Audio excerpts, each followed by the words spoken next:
Party people, it is showtime. I hope y'all are doing good. We're having 2 visits in 1 week. Aren't we lucky? Okay, I'm gonna go and get the show on the road, guys. Let's go and chop it up.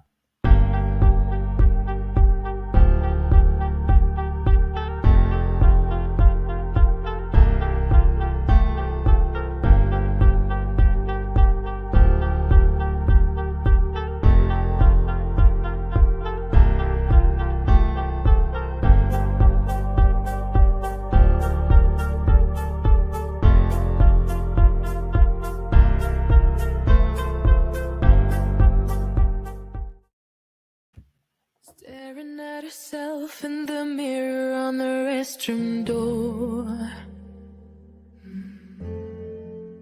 Voices in her head that mirror what she's heard before. Look at us, y'all. 2 visits in 1 week. Aren't we doing something? I'm telling you guys, I was exhausted on Tuesday. I don't know how the hell I got through work on Tuesday, but I slept. Your girl slept real good. Hey, everybody. Y'all are so quick. I literally checked in on my lunch break because I was about to put a post out on the community tab. But then I see y'all done filled up the free list already. I was like, damn. No need to let anybody know nothing. Okay, love that. Okay, that's why y'all are my people. Snaps for us. Okay, we classing. Okay, that's what is going down. Okay, so our resident moderator, Mina, sort of put it out there. Welcome to the channel. The list is full. So if someone misses their turn, okay, we'll try and sort of compensate on a first come, first serve basis. Okay, so we'll see how this goes. Guys, as well, the guides have brought up the whole, I've got to get the new subscribers thing. I guess God's looking to grow the channel, so your girl's about to have some more homework assignments, to say the least. So I am going to be this week. It was funny because I kept saying, oh, I can't do it. I'm exhausted, mind you, but you know how these things go. It's like, well, that doesn't matter. That's the price you have to pay. So now that I've shown myself that I can do it, I'll be in here in these YouTube streets at least twice a week as of November. That is the assignment. So yeah. Hashtag leveling up. Okay. How are you guys doing though? For real. Like, how are we settling into the Libra new moon energies? Oh, thank you, girl. Yes. I had, we do, so on Fridays with my work, we do Friday Fridge. We sit and hang out and basically just do a catch up of how our little campaigns are going individually. And we have a glass of something to just take the edge off the week. So I usually have to sort of get into the space all presentable. The hair was up, but I was like, okay, let's put it down because next week we shall be doing this on a Saturday so your girl can get cute. I'm going back to my single twists, y'all. Okay, we're about to protective style for the winter, even though we're in fall. The weather's pretty humid, so we're getting in early. Okay, that part. Twice a week. Yeah, well, twice a week means that 1 day of the week would be for subscribers, new subscribers readings only, I guess. Because they're like, oh, we've got like, so what was happening? Okay, give you all the tea and what was going on behind the veils. So other people's guides were complaining that there's no spot for them to be able to sort of get read whenever they come, or they're trying to get like their human in. And some of them are like, look, my human ain't gonna pay. I know it's a donation. Y'all are doing a good cause. All this. It was too funny. It was hilarious. I think that was Wednesday night. That's when I took on the assignment after I was able to get some good rest on Tuesday, because I was thinking whether or not I wanted to come into this space. But yeah, it was definitively Friday based on how things went throughout the week that I was going to be in. So Yeah, they do need to be compensated, Mina. And the guides aren't happy that whenever they come in, the list is full. And it's usually they're like, it's always the usual suspects. What are we supposed to do?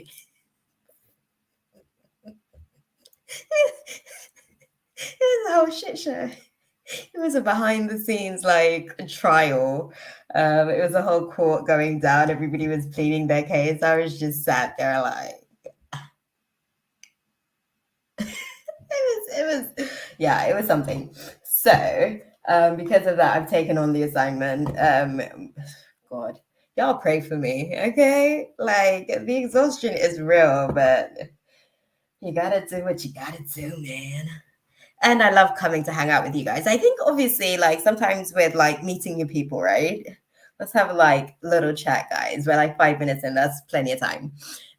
With meeting new people, sometimes they like with you guys, you come into a space, you're open, you know what time it is. We come here, we're not about like the playing around, beating around the bush, trying to like hide it. We're here to like lay the shit bare and unpack some stuff. And sometimes that can be a lot. So it's not for everybody, but I guess some of the guides want the raw sort of given. They want to sort of, some of their humans are going through an updating of their Neptunian energy, and they kind of like need them to be a little bit less delusional to just even the slightest of degree. So I can maybe throw that seed out there, even if it doesn't land in fertile soil, hopefully, even if it lands in concrete. The thing about God is God will do what God does and it will grow in time. Okay. So pray for me because that's going to come with my own demons of insecurity and all of these things, but I'm prepared. God, it was exhausting. I was like, guys, look, no offense, but my human is actually like here to sleep, and y'all are just like disturbing my sleep. This is a whole thing, y'all. I'm telling you, this job is jobbing. God, you guys are very, very quick. Quick is an understatement. Okay, y'all are like Speedy Gonzalez. Y'all just zing, straight to it. Oh, I've been saying that those people should get a spot. I've been thinking about that. Well, you was one of the ones that was out there leaning on the case of the guys, that made them feel more justified in what they had to say. They said it with their whole chest, like they were like no holds bar. Yeah, yeah, it was a whole thing. But it was good. It was good because I was thinking and feeling the same thing. So I was glad for them to sort of like present it officially there because I could feel that like pressure. I'm like, oh, I know it's almost going to be time to grow the channel. There's going to be like other people coming into the fold. We need to sort of like, you know, kind of stroke egos a little bit in order to sort of get them open for some, not all, just some. I'm looking forward to it. It's going to be interesting. That means new, I guess, new souls to the family as well, guys. So we're making room. Okay. I guess this is a little, prep moment. Hey, Ari girl. Hey, Renee. I'm just like getting straight into it, but I just had to tell y'all because I was like, damn, I thought I was just going to continue to pretend like that was just so far in the unconscious. But I could sense it in the subconscious, which meant that the timeline for it was going to be imminent at any given time. So here we are. Timeline is catching up. The assignment starts November. So we've got at least one more week. I might do another 2 next week just to sort of get into the rhythm, I guess, and sort of develop a little bit of a schedule on that. So yeah, that's what we're doing. Yeah. Listen, Renee, okay, I love my sleep as well. But that's like when they decide, oh, Dr. Fizzer. Well, there you go. I guess one of the guys decided that they were going to be able to get their person in during this season to let me know that it's for real, and this discussion was not in my unconscious. So I can't hide it. Hi, Dr. Fizzer. Lovely to have you here. Glad that your guides, I guess, were there during the deliberation of the court that we had on Wednesday. But yeah, Yeah. Confirmation. Here we are. But this is good news. It means the family's growing, guys. It means that we're going to make room to be able to accommodate, the space to grow some more. And we're going to sort of dive into some stuff, guys. Let's see what the list is looking like as well. Let me start this just so that I can not lose it. This is where we are with the list. Our girl Smara, the resident alarm clock. Okay, she puts it out there every week to let you girl know, girl, it's time. And I'm like, usually I'm behind the scenes like, should I, shouldn't I, should I, how do I feel? Like I'm checking the temperature with my human, like, how you feeling, girl? So when Smara puts it out there, it's that time. It's just that time. Love my Dr. Fizz. Nice spot. Listen, thank your guides for that. Okay. That's you'll find out why. I take a minute to read. You'll be here at least maybe 15 to 20 minutes for the average reading. So that's a really good spot. You must have a fairly short attention span.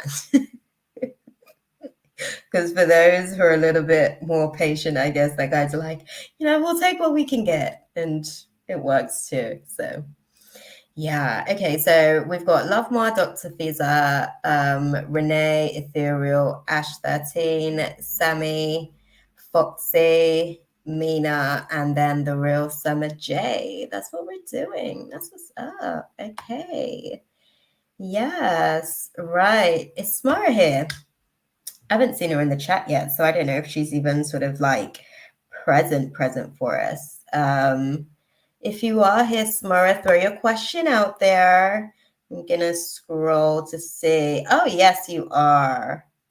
You are here, girl. You was the one that let it be known. Y'all are hella quick.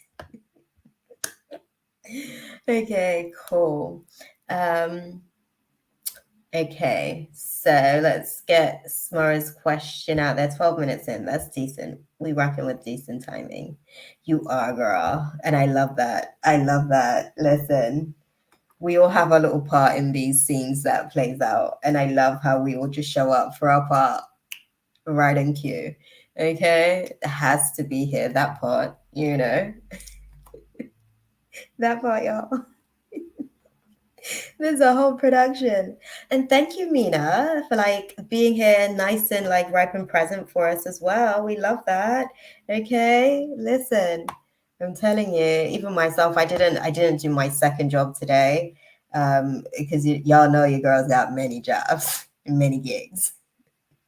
I didn't do my second job today just to make sure that my energy was going to be nice for you guys. I made sure that I was nice and chilled and relaxed.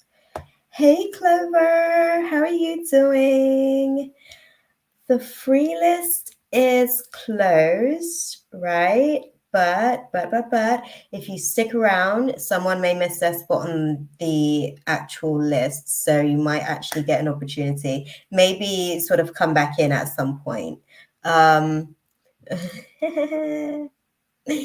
Okay. Hold on. I am getting, let me just, we're having some quarrels. 2, 4, 6, 8, 10. Okay, so Clover, by the way that the description works in this, we usually have like a 1 extra spot, which is kind of like a novelty spot, I guess, for if somebody does sort of crop up. Because listen, they had the list together before I even got here, girl. Okay, so is real quick over here, okay? And we are manifesting some newbies, so welcome to the fold, okay? To show the universe that we are open to newbies, we're gonna give you that extra spot, okay? It does mean you're gonna be last on the list, so you may want to pop out and pop back in because your girl, it's not like bam, bam, bam. We unpack over here. We get into the psychology of it, we get into the spirituality of it. We want to know it all, okay? So yes, please, Mina, please add Clover. Give Clover the resident final spot that is kind of like the golden ticket prize. So you don't got the golden ticket prize, Clover. Okay, pop back in. Stick around just to sort of see if you like my vibe, actually, because I go off on many tangents. Pisces in the building. Okay. But yeah, you can pop out, pop back in, get on with your day. I'll still be here. Usually these run for like a good 3-4 hours minimum. So feel free. Okay. Thank your guides. We had it out. I was just telling my people there was a trial, okay, in Spirit Realm on Wednesday about me making space for new subscribers because y'all's guides are like, they ain't having it, okay? Yeah. So here we are. Right, we've got some new additions to the family, guys. Welcome, welcome. So, Smara, we are going to dive into it, my love. Let's clear the cards and sort of like get the energy nice and clear for you guys as well. We're gonna look into love definitely with this Libra new moon season. This is a great time to be sort of planting new seeds in that area in particular. Definitely as well in terms of like friendships and potential partnerships in business as well. So yeah, God's giving us an opportunity to update in these places, y'all. Jump in there where you can. Hey Ash, how you doing, mama? Okay, guys. Oh, and I'm going to as well pop this out. Listen, the channel's gonna get spicy, okay? Martin's gonna be mad at me. But hey, we're gonna get spicy. We're gonna grow. This is the space to do it. God said go, okay? Oh, in the words of Melody. Oh my god. Oh, that is too funny.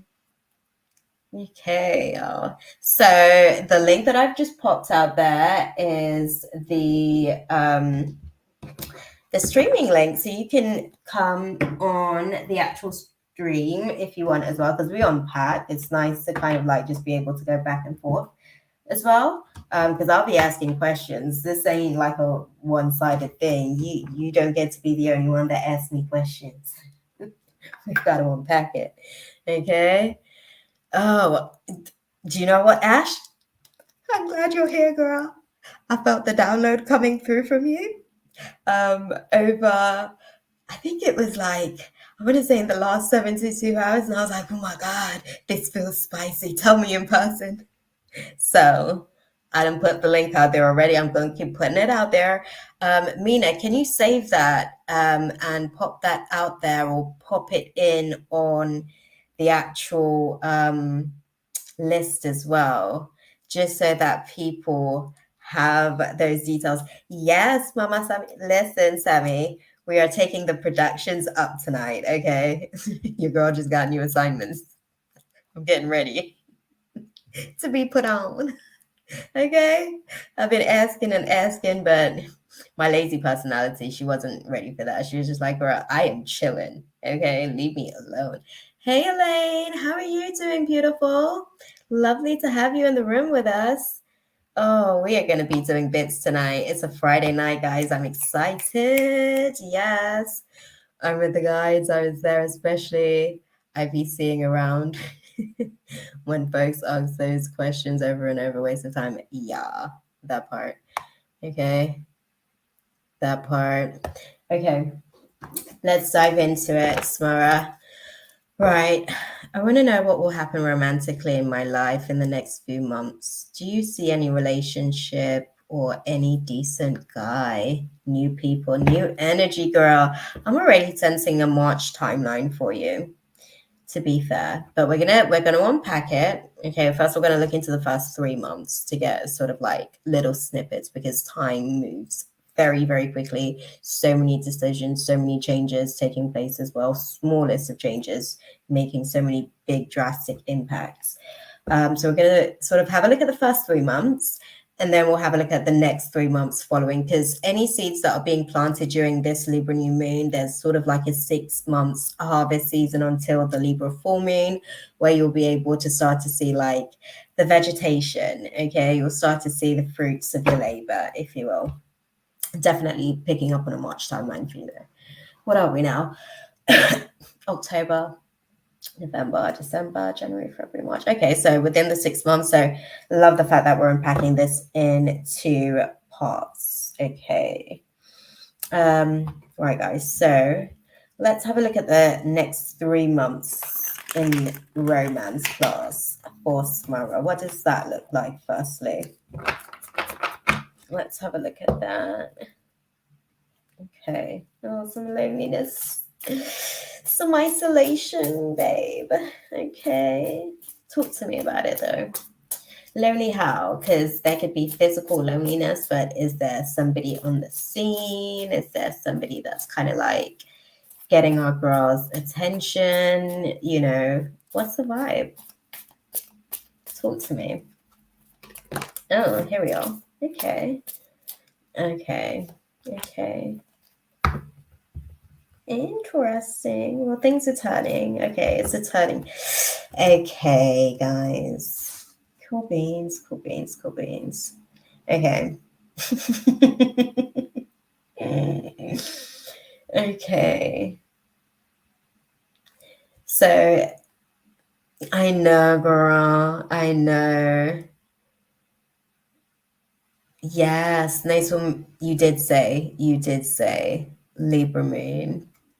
Love that for you. And this is a good charge up for you because it seems like it is going to take a little bit of time to come to fruition, right? But that's okay because what they're saying to me, we've got two major arcanas here in terms of the first 3 months of this journey that you're going to be navigating through. So major shifts taking place, major pivots. We've got the Wheel of Fortune. So definitely some positive karma. I don't even want to say good, but positive karma. Things are going to be turning in your favor in terms of this area. But what's happening is that there's a little bit of paranoia, okay, which because of some of the setbacks that you've kind of like had, you are a little bit cautious. I'm going to use the word cautious. You're a little bit cautious. So you're a little bit overzealous with your tendency to overthink certain things. And I think that those are some of the things that are going to be purged throughout the next 3 months or so. So this is why this is isolation. It is selective. Okay. It's not for the sake. That's why I wanted to sort of like get an indication of if it's like a dry drought season, or if it's more of a, you know, it's kind of like mild showers. If it's more of a mild shower season, okay? So there'll be like, opportunities or options, sort of like presenting themselves at least. What I do see is that there's a little bit of indecision. So it does let me know that there will be options presented there.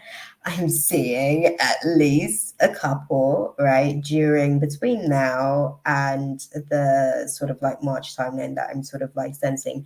But I think when I say between now, so realistically within the next 7-8 weeks, I want to say, I think there's potential like option. I want to say option number one behind door number one. Okay. Option number one's going to present itself. I'm sort of like sensing about 7-8 weeks from now. And they'll kind of like, I don't know, that kind of picks up the energy, if you will, like you're feeling yourself, okay? And you kind of like start to emanate a different vibe out there. And I guess the pheromones are hitting because it's picking up. So option number two will also be presented. And there's a random abstract option number three, but it doesn't really get brought into the mix as an option. It's just kind of like type situation. Okay. But they come bearing gifts, I guess, themselves. So yeah.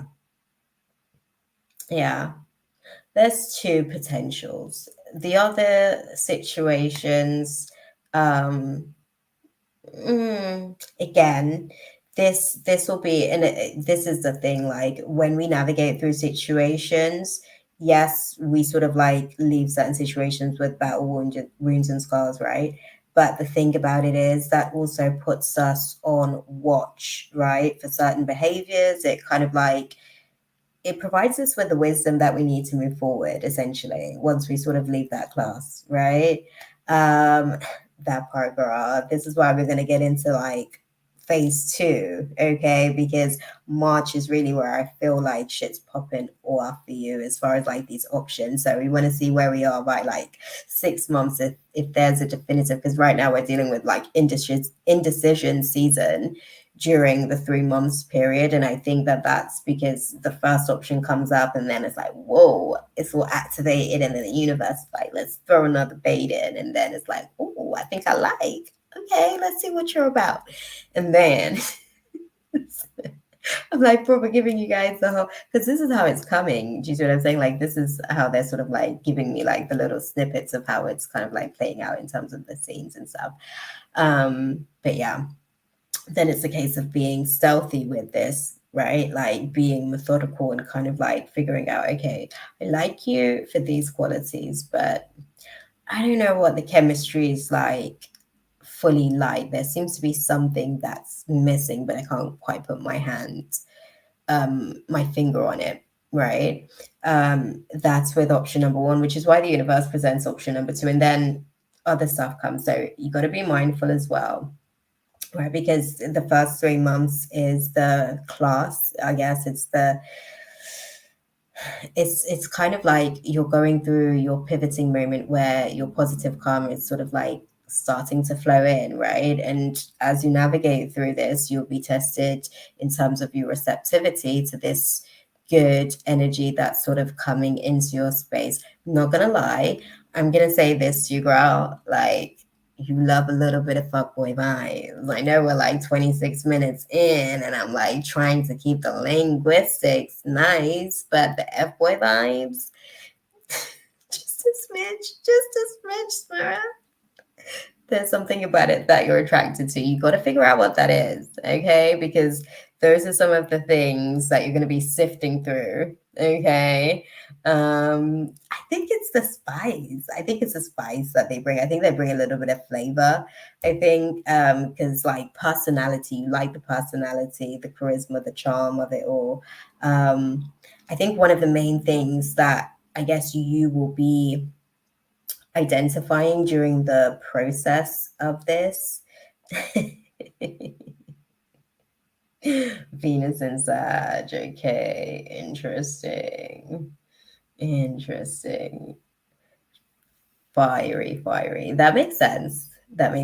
I think I get that as well. Okay, so you like a nice level of drama just to keep it spicy. So with that kind of quality, I guess, with this little mixing pot, right? So we're like making this man, right? You got to find the right balance with that. Because the thing about it is as well, and I see it's like almost if things are like this as well, you kind of like to shake it up. So it's like this a little bit, and then you complain that it's like this. So, okay. What I am going to say as well, be selective with the choice. And I think that that's kind of essentially what you're going to be going through, I guess, in the next 3 months, kind of figuring out which of these options is for you. Obviously, option number one doesn't present itself for another few weeks yet. And you're kind of like toying with the idea, but option number two feels a little bit more of a stronger connection. But it's interesting. We're going to go and unpack what's going on the 6 months timeline and see what's going on there. So how do you see romance class going for our girl Smara 6 months from now?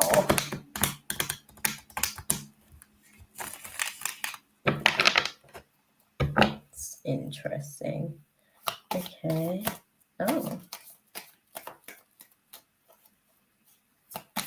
Oh, thank you.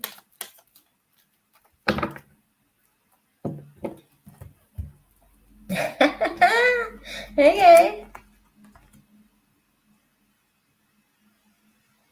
Okay.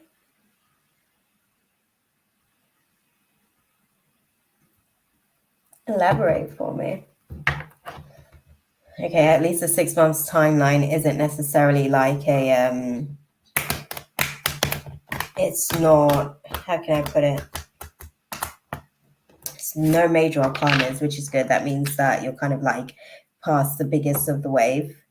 So that's a nice place to be, I guess. The situation's a little bit of a calm down. You've kind of like adjusted by this course. Okay. Thank you.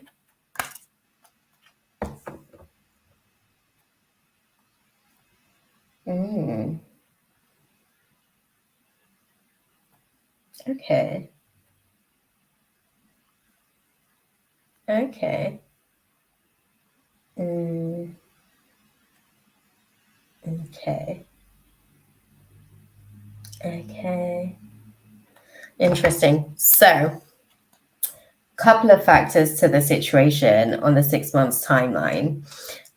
Interestingly enough, what I can see is that there is someone, I guess, there, and there's kind of like plans. But again, it's kind of like diving a little bit deeper into the situation. Um, Looking at the context of everything, right? So the way that I see it, like there's this person like presenting their offer to you, and they're making all of these like gestures. They're kind of like making these plans, and they're speaking very much like, oh, this is something that they're wanting to commit to, and they're talking the talk essentially. But I guess for you, you're kind of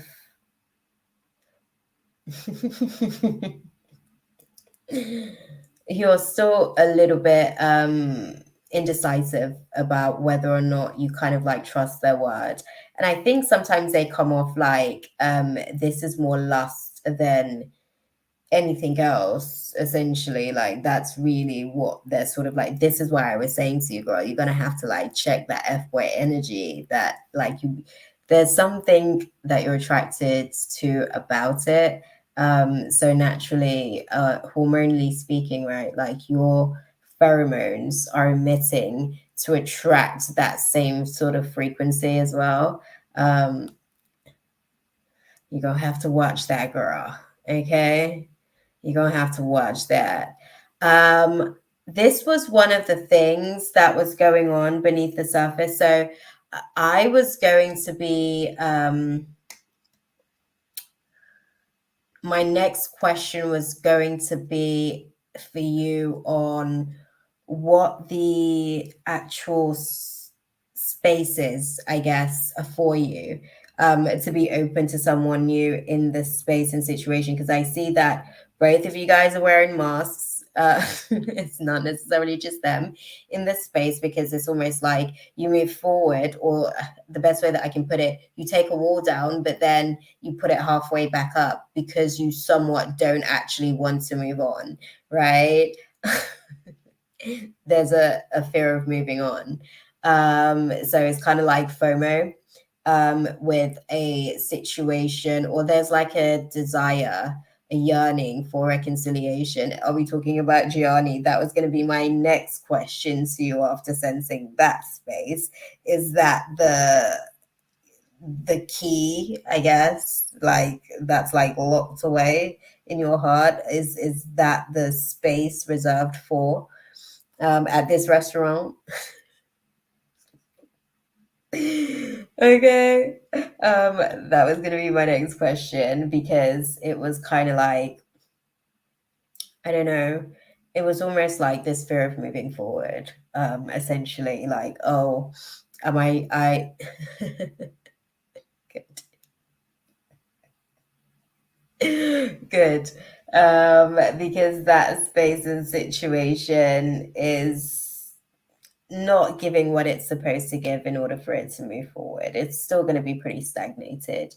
And that's not necessarily the space that you want. So it just doesn't necessarily align. But I did see the possibility of like, I guess, trying to figure out between a past situation and being able to kind of like emotionally be available for something new in this space. I think that there's a little bit of like anxiety around this space as well of actually moving on. Um, and what that looks like, and whether or not the person's trustworthy. So there's a lot of stuff that comes with it. It's very like complex emotional unpacking, I should say. um but yeah, so we've got, by the end of the couple of months, we've got the next few months, sorry, we've got a couple of options. But you got to be careful, because it seems that both of y'all are like talking and saying, um I guess you're open to sort of like seeing how things play out, which is why you're kind of like, you know, encouraging um the situation. But ultimately, if one's not careful, like, it becomes having a relationship with the mask, and then when the mask comes off, it's like, oh, well, I don't really like this person, or I don't think this person actually likes me per se. They're kind of like the idea of the performance that I gave, basically. So both of you guys, I guess, is something, there's something to be mindful of, right? Yeah. Oh no, I know what you mean, girl. Um, oh y'all, I sorry, I can feel my sinuses pulling. Like, I'm about to get sick, y'all. I'm about to go and get me some cold so I can go through this shift and optimize in preparation for November. Ain't that about a bitch? Anywho, uh, God's about to purge all the negativity out of me, all that doubt and fear and anxiety, and the lazy personality is about to be moved out through mucus. She's getting an update, y'all. Anywho, sorry, I literally just felt that there. But yeah, I think you question whether or not, because you keep it to a certain level as well. I think the questioning of whether or not this person's just here for lustful desires is pretty much because of the way in which the interaction had been kept. So the first 6 weeks, I guess, that's like okay to sort of like keep it to some degree on surface, but yeah, I think once it starts to go a little bit deeper, there's lots of questioning. Like, is this something that I can really sort of like grow with? I don't know who you choose, but I feel like there's a stronger connection with option number two. Maybe because he's like fresh meat on the platter, I guess. And option number one was like, just he was like the first little mosquito, if you will. Okay, because that's how I'm seeing it. He was the first little fly that like came to the light as soon as you turned the light on in the room. He found a little gap. He made his ass like get in there quickly. And he was kind of like seeing how he attracted to the light. But option number two comes in big and bold, and that may be the potential X option. So, because it feels like familiar basically in comparison to option number one. So, yeah, that part. Okay. What then is the advice for our girl Ash in navigating through the process of romance class? Okay. Yes. Yes. Okay. The answer is yes, girl. Yes. You shall have your couple of options. You deserve it, girl. Okay. Um, hasn't necessarily been a drought per se, but in terms of quality men, the showers haven't been showering. Okay. So we're about, we're about to sort of like get the earth wet a little bit, get some rain trickling down, some showers, you know. So yeah, the guidance for you is yes, like yes to these two options. You don't necessarily need to let go per se of anything. I guess you navigate through a process of indecision for a reason, because you're weighing up your you laugh, girl, but I'm so serious. You get to weigh up like the pros and cons to both situations and both counterparts, and kind of like compare. Okay, and that's perfectly fine. It's you get to be able to sort of like take action from there. Okay, I think it actually like reveals itself to you anyways by you sort of taking time to weigh up both of these options. You kind of lean into both of the situations differently and you kind of see different parts of yourself in both of these situations and you decide who you want to be basically moving forward, which then determines who you end up with as a result. Okay, so I hope that that was good for you, Mama. Stuff's moving, I guess. It's just a process to the situation for the most part.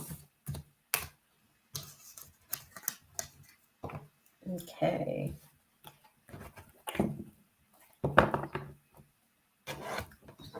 Love Ma.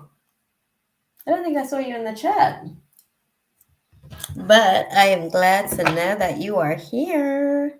So we can go and dive straight into it. Thank you, Smara. Thank you for the alarm clock as well, girl. Okay. Always like that intuition be there, and I'm like, should I, shouldn't I? The lazy spirit just wants to chill. And then, Smara put the word out. It's like, it's like when Batman sees the light. I'm like, what? My people. And it's always funny because literally, just as I'm about to go and put the thing out, I always go because I literally just copy paste from like the old one and update, accordingly. Um, and whenever I go, I check and see like comment because that lets me know, okay, like because I'm here for service. That's just how I rock. If I'm needed, I shall be there. Okay, that's just how it goes. But yes, I see the light, and I'm like, off to Gotham.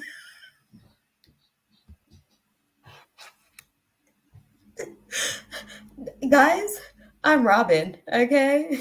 The guys are Batman. They're like, girl, because you, like I said, usually they let me know it's showtime. I come in and check the space, and then I'm Robin. I'm like, where are we going, Batman? Batman being the guys, okay? But yes, hell yeah. We literally all have our place in this. Okay? Hey Kay. Oh, how you doing, girl? Okay, yeah, I know you're not on the list, but it's okay. Donation list is open. I think I'm gonna have maybe 3 to 4 slots available on the donation list. We'll see how it goes. Girl, I don't know what is going on with the Cash App. I might have to like re-download it actually. Let me do that. I think I did that before as well. Um, yeah. Yeah, because I don't know what's going on with the Cash App. You know, Mina. You know, that part. Love Ma, we've got your question up on screen. Don't worry, I got you. I'm just trying to figure this whole little situation out. Um, okay. Mm-hmm. Nope. No idea what to do. No idea what to do, girl. I didn't try this before. I'll probably try and figure it out for the next live, I guess. But yeah. Yeah. I'll try and figure it out for the next live. Do you know what, guys? We are sidebar. Sorry, love ma. I am gonna get to your question. Y'all know how this goes. Many tangents. Okay. Sidebar. Our donation projects actually sort of gonna be growing and developing. Got a new assignment on that one. The other day I was praying, like this was like a couple of weeks ago, when my boss was like constantly projecting at me. It was unintentional, it was very unconscious on his part, but I had to keep exercising his demons of doubts and his like passive aggression. There was so many demons there, and I had to just keep exercising. Literally at one point I was like doing yoga on my lunch break just so that I can like bring my vibrations back down because the projection was real. And whilst I was in prayer on my lunch break, and I prayed on it, and I was like, how do you see me being able to sort of like move from this situation and transition? Like, what do I do? Where do I go? And God said, so the project that we're doing at the minute with the donations is in Uganda. They are almost ready. So we're actually going to be looking to the next term because I've actually still got some aspects of the program part that I need to continue and finish up as far as putting everything together. And once I actually do put it together, then we're going to sort of have it up on the app version, because obviously we're doing a paperback version because they don't necessarily, everyone doesn't have access to the internet like that. So yeah, after we finished up that project, we got a new assignment, and I spoke to Richard, who's the guy who's basically managing this whole thing. I got this assignment like 2019, and I kept telling God to put me on. He said, hold on, wait, I'm bringing the people. Richard was the people, because he came to me. I was like utilizing the donations initially to like, there were like 3 kids that we were sending to school over there in Uganda. And then that sort of like grew until their parents were in a sustainable position to be able to sort of send them to school themselves. Then that grew now into the menstruation project, which is literally the initial assignment. And we're going to try and get that into schools out there because that's what God said to do. And it's going to give us the opportunity to build a blueprint for the app where we're going to be able to like really dive into some stuff, right? Content wise, and really break down the purging process for a woman and the updating and all of God's many layers of advanced technology when it comes to the human. Then got the assignment. Sorry, I had to take you guys back, to take you guys present, to move you guys forward. My bad. It's a whole thing. But God gave me the assignment of the next thing that we're looking at doing now is getting some land with the donations as well. BTW, I don't touch these donations. Whenever you guys donate, the donations actually go to a good cause. We're going to leave Mother Gaia much better than how we came and saw her, okay, as a part of our assignment too. But yeah, we're going to get some land out there, and we're going to sort of start the process of developing, because there's lots of different herbs as well, different food groups. There's Richard's actually a farmer. So he's going to be doing a lot of these things. When God said he was going to bring the people, he meant Richard. Okay, because Richard is accessible to so many different things in the development of like the community in Uganda. So our next project, sidebar, sorry guys, that we're going to be doing after this menstruation project, with our donations, it's like church, okay? When you go to church and they have like the outside projects, this is our outside projects, okay? We come, we do our work, we get our assignments, we go, we do what we're doing, we pay our donations, our tithes, whatever, okay? Same process. But yeah, we're going to get some land out there. It's actually really cheap out there. It's like £300 in comparison to here. I'm going to, I guess, match whatever we manage to raise by the time we're ready for this project. Later on, I think I want to say like next summer, ideally, to be able to like go through all the solicitors and all that stuff and get all of that together. And then we're going to do some bee farming to start off with, because that type of farming is actually impenetrable. It's inexpensive, to get us going. And we're going to be able to sort of like have our little worker bees, you know, make us some nice honey and some produce, and we're going to cultivate, and we're going to build up the community over there, because there's, you know, one of the little girls that, you know, the funds were actually, thanks Kay, BTW. One of the little girls, she wrote me because she wants to be a journalist, and I asked her to like write me a story about some of the stuff that's going on, and she was the one who kind of like put out there some of the stuff that's really affecting the community. And we're going to work on making these things a non-factor after our time here, guys, okay? Like literally, that's what we're here for, okay? It's going to be a non-factor by the time we're finished. And that's just all it is. That's just all it needs to be at this point. Okay. Just wanted to put that out there so you guys know, because our current project is developing. We're looking to have that ready for the next term in uh, February, basically. So we're going to go through the winter period and develop the whole process. Hey, Marjay. How you doing, girl? You see Mina? I see Mina out here saying hello as well. But yes, just wanted to put that out there. Love Ma, I know you're still here. Don't worry, I got you. We're still gonna go and dive into your reading. Okay. Yes, the project is growing. The assignment, I guess, expanded itself. But it's doable. We're not, it happens in terms of the timeline that we have. I think that that's a feasible timeline in terms of like what God's doing here as well. So he also said that I have to grow the channel and I have to be all of that stuff. That's my assignment personally, right? That's the stuff that y'all are gonna help me work on by praying for me, praying that I overcome my laziness and my tendency to be distracted. The devil is a lie. And we're gonna get better, but I just wanted to put that out there so that we're on the same page as far as the trajectory ahead. Okay. Yes, we are. I got church tomorrow morning, Mina. Okay, we got Zoom church tomorrow because your girl's gonna be doing it from the comfort of her bed. Maybe whilst I do my yoga, prayer, and meditation, actually. Yeah, that's what we'll be doing. But yes, yes, girl. Yeah, yes, please, Mara. Please do pray for me. Thank you. Okay, because I'm navigating through my own demons.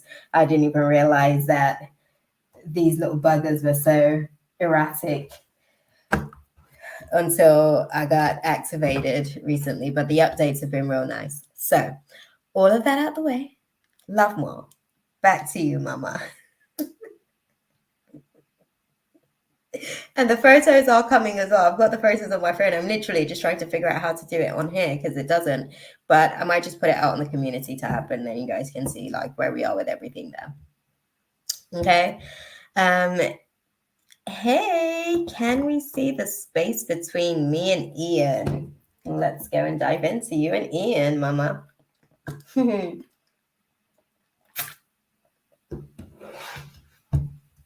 Okay, so Love Ma wants to know the space between her and Ian. Give us the tea, guys. What you see? What's going on?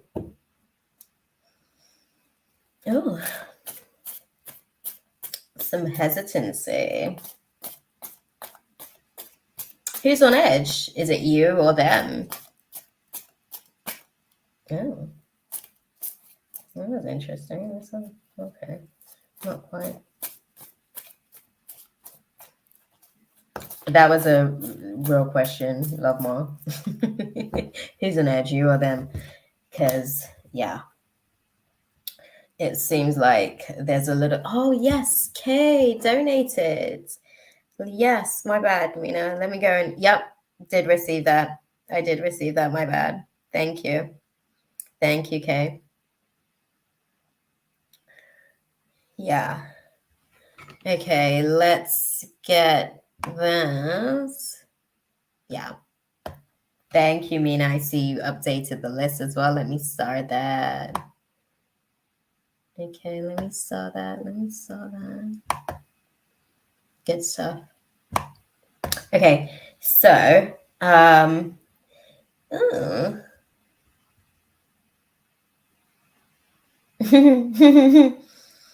okay.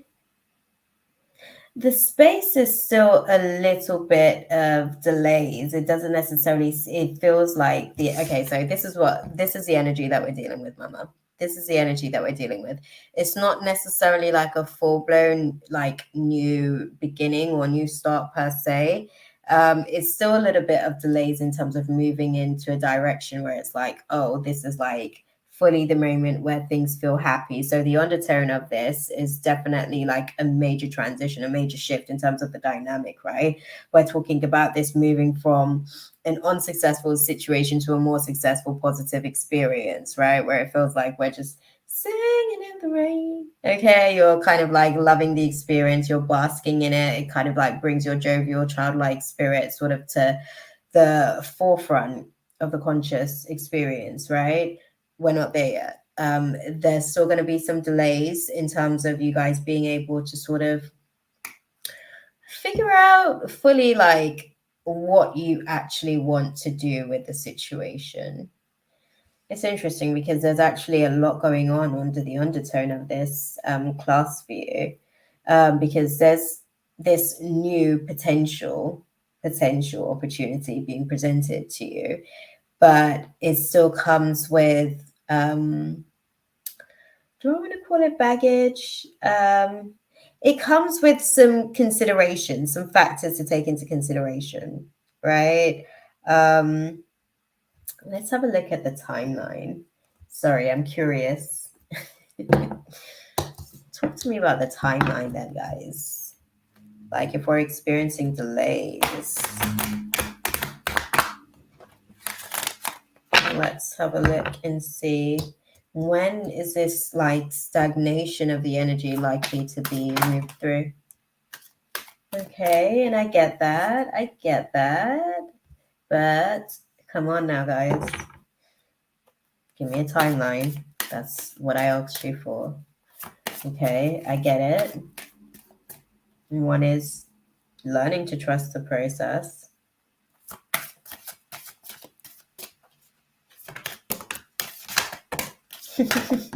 Thank you.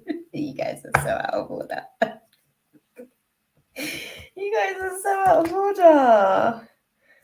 Why were you guys? Sorry, I couldn't get a definitive timeline for you, girl.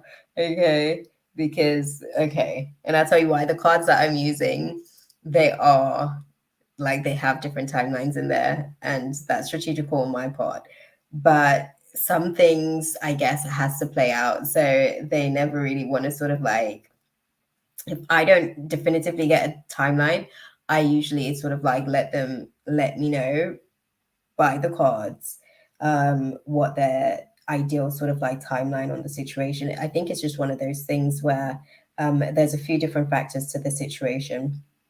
Basically, I think that the recovery is still in review, so it's not necessarily very clear as to whether or not this restriction, I guess, the this withdrawal that you guys have both experienced, it's not necessarily clear whether or not that will be completely removed, I guess, from the space. Okay, well, tell me this then, guys.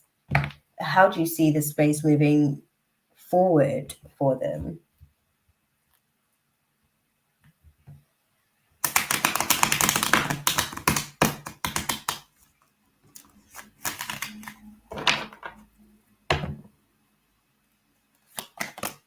Okay. Okay. Impulsive energy. Okay. Okay. Mm. Yeah, see, it's literally what I said. It's still a case of reevaluating whether or not one wants to sort of like really dive into this lovers situation. We've literally got the lovers at the bottom of the deck. Don't know if you can see that there. And we've got the King of Wands, which is like he's a little bit how can I put him? He's generally somebody that's quite honorable, but I think it's one of those things where one's still contemplating how to be able to sort of like show up and honor the situation, show up and actually sort of commit to something romantically. Um, I feel like they're still really sort of like thinking more so on the situation because you seem more, you're open, right? Because it seems like, I'll tell you this, it feels like your energy is a little bit, just a little bit more ajar than theirs. Um, they are still, I guess, a little bit in a trying not to get like tied down phase, I guess.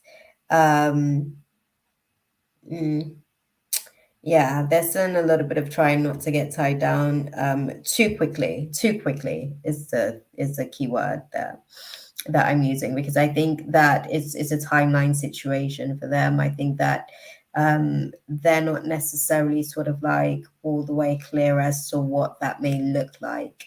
Yeah, I think that they're not all the way clear as to what that may look like for them. Okay, so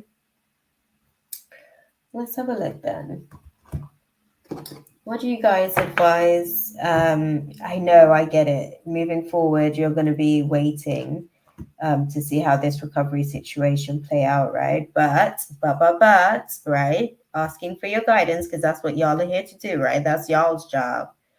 God, sometimes I have to like remind them of their their job too, right? Because obviously we provide like the goals, and then they provide us with the guidance, you know? Yeah, girl, trust me. Yeah, I get you there. I get you there because I don't think he knows himself. You can't understand him because he can't understand him. I think he wants, like, he likes the idea of a relationship more than he likes actually being in a relationship. And that's a part of the problem. Yeah. Um, what do you advise our girl to do with the situation? Come on. Hmm. Okay. Okay, this is one of these classes essentially. So, in all honesty, this is one of these classes where I guess, for lack of a better way of putting it, you're mainly his teacher in a lot of different classes. So you've optimized, you've excelled in certain ways when it comes to relationship. There's certain things, like I said, he wants a relationship or likes the idea of a relationship, but doesn't necessarily feel comfortable with the requirements of maintaining a relationship, and especially a monogamous one. And I think with the situation, it is essentially a case of, um, I guess, as you communicate and share your voice and speak up about certain things, they gain a new perspective and he's able to grow and learn, I guess, and understand. It's a slow process, my love. I'm not even going to lie. It's a slow process. Can I ask the age, if you don't mind me asking? Because I'm trying to understand where Ian is in terms of his development, and it will help me better understand where he is in his stage of life. Because, like I said, it seems the desire is there, but it's almost unjustifiable to want to commit to something. Okay, that makes sense. Thank you. I sense, I sense 20s. I actually thought that they were what his mind felt like. And I have to, okay, that makes sense. That makes sense because how I felt you, right? How I felt you. So at 25, we were a complete human. Before 25, we're still a developing human. And when I say a complete human, I mean genetically, molecularly speaking.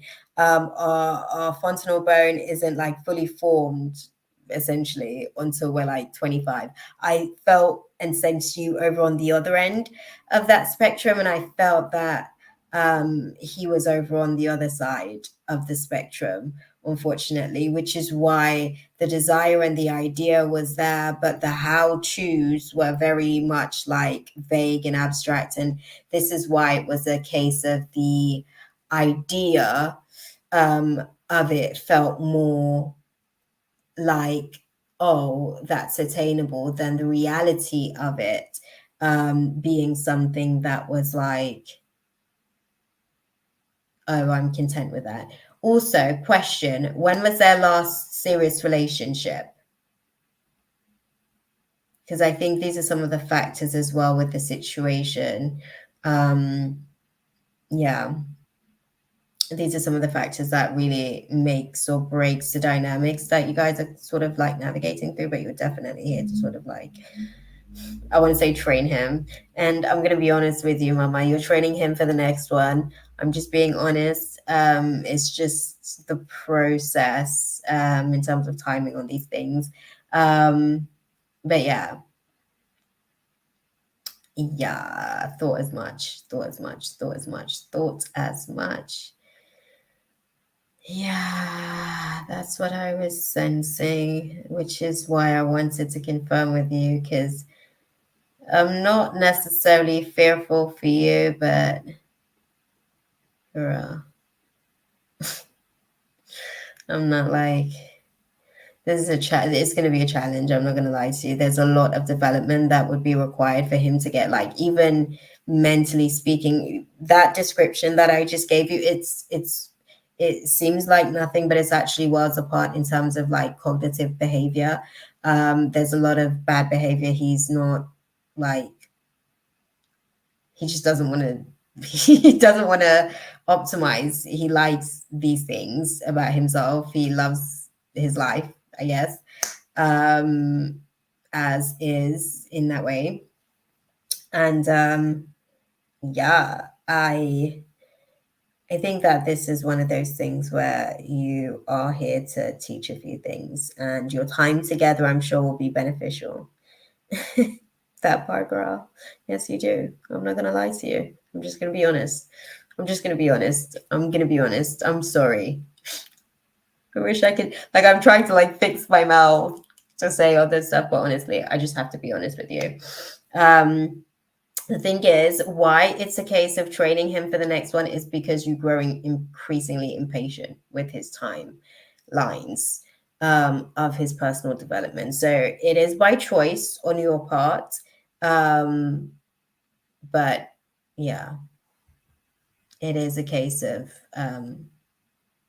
that is sad, girl. It is sad. But it's really one of those situations where you guys are just at different stages, I guess, and your level of patience and tolerance is at a completely different place in terms of like what you want and what you're looking for in comparison to maybe some of his own personal desires as well. So it's just kind of what it is. I don't know, me personally, right? Like I'm going to say this. I'm a bit of an overachiever. So whatever class I get, like, I really just want to excel at it. Like, and even if I know that, like, you're not my person, like, I'm going to ace the hell out of this class just because that's the way that I am. like when I get back up there, right? Like, I want to be like, yeah, you know, that was one of my toughest classes, but I did that. Yep, I did that. And I'm not saying that that's for everyone, because honestly, like I say to people a lot, I don't know what another person's tolerance level is. My moon's Capricorn, so I can withstand a fair bit. But yeah. I don't want to train him that far, girl. Do you know what it is? It's that he grows a little bit, but he doesn't grow fast enough at the pace that you would like him to. And I think it's just one of those things where, as you continue to, I guess, move through this space, you decide if it's worth your time. It's just one of those things. I think that's ultimately what it is. It's just, yeah, he he's not where you need him to be at the time you need him to be there, unfortunately, and then you make other decisions. But it is, I guess, yeah, it's just kind of like lacking direction. It's almost like a non-starter. It's very easily a situationship without ever actually being a full-blown relationship, basically, is the kind of dynamic. Sorry, girl. So what's the guidance then? What do you guys advise our girl love more with the situation?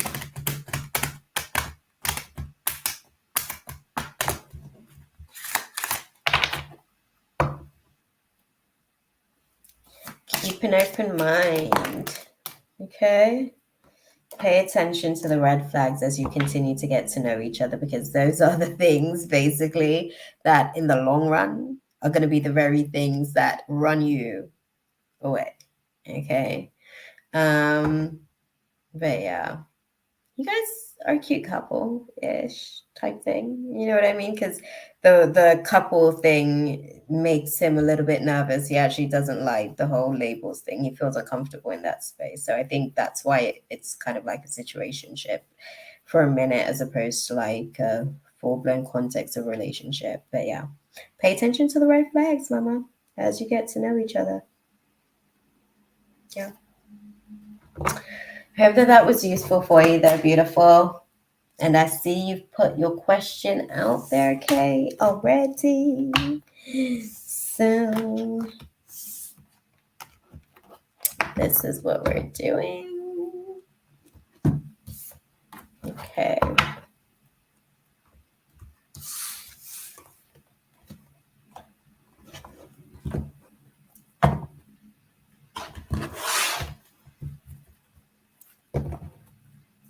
Well, I'm going to get my snacks open, y'all.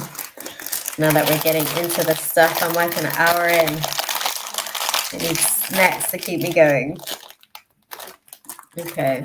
Kay's got a whole little bunch of stuff to put out. Let's go for it. What type of pushback will happen once I connect with the guy I met? The one I sense texted me. Okay.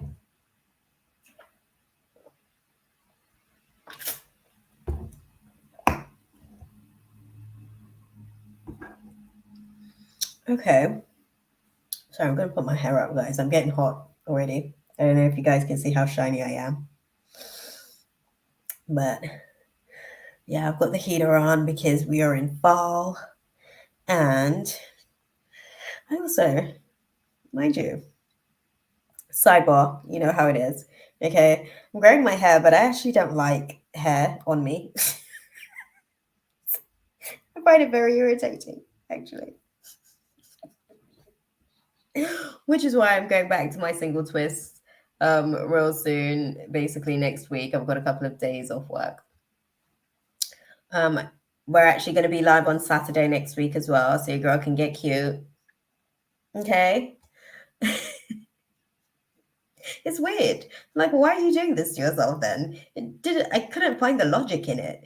But then we just decided to continue, me and my human, because we've already started the process anyways. So yeah, that's what's going on. No, it wasn't your turn. You're at the end of the list, my love. It's going to take you a while to get there. We're like an hour in and we're like on the third person, I guess. Because we're like going into Kay's donation. So when a donation is given, they get to jump the queue, and they put their question out. Office politics. It's just the way it works. Perks to the gig, I guess. They support the community, and then yeah, you know, we just kind of like give them a little bit of special treatment for a second and get on with our rest of our day, basically. Yeah, I will take a while. Keep popping back in that part. Yeah, Mina, thank you for putting it out there. Okay, so yeah, Kay said wanted to know what issues will arise. Issues from the woman is quite clear, but I'd like more insight and more issues coming down the pipe. Okay, let's have a little look.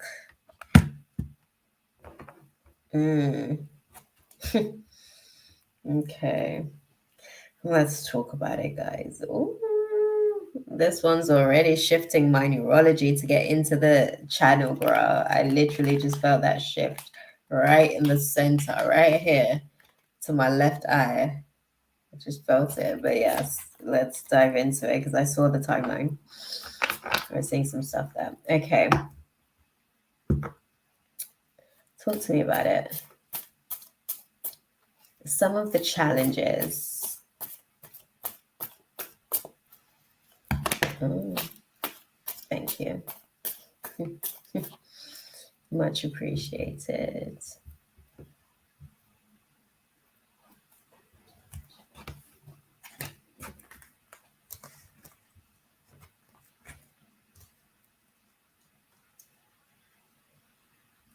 Okay, not major. Nothing major. That's nice then. I mean, it's workable. Not to say that major isn't workable as well. It just means a lot of work. And sometimes, it's like building a house or building the foundations for the house initially. It's going to take so much work and so much time. It's like, oh, God, I quit before I even start type thing. So that's what that is sometimes. But let me just have a look at it. Okay. Okay, one of the major factors, I guess, is miscommunication in the dynamics with the two of you guys. Um, it's almost like, how can I put it? Sometimes your ability to be complex and go deep into certain things, like his mind hasn't expanded itself in that way just yet. So there's going to be areas where it's going to be a little bit of a challenge to be able to kind of like really be on the same page about certain things as well. I think they also have a little bit of growing to do as far as their ability to really just discover themselves. And I think that that's why I guess you're being brought into this equation. Essentially, the course for them is self-discovery, and essentially because you're on a path where you're discovering so much, I guess, about yourself and life and the nature of who you are. I guess their guides as well saw it as a good fit to be able to take them down the rabbit hole, because it's almost like they have no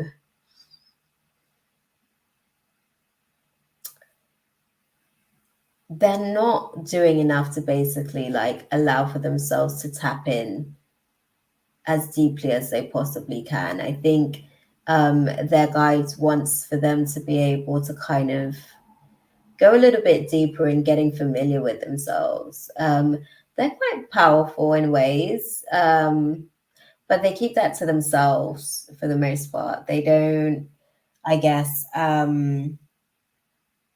want to say they don't put it on display. I think that this is why the guides are kind of like pushing for the discovery aspects of things. And I think, yeah, and this is a thing as well, like the old is fading out, right? His old version's fading out, which means the old life is fading out, which means obviously the old partner, old experiences, old situations and circumstances are all fading out.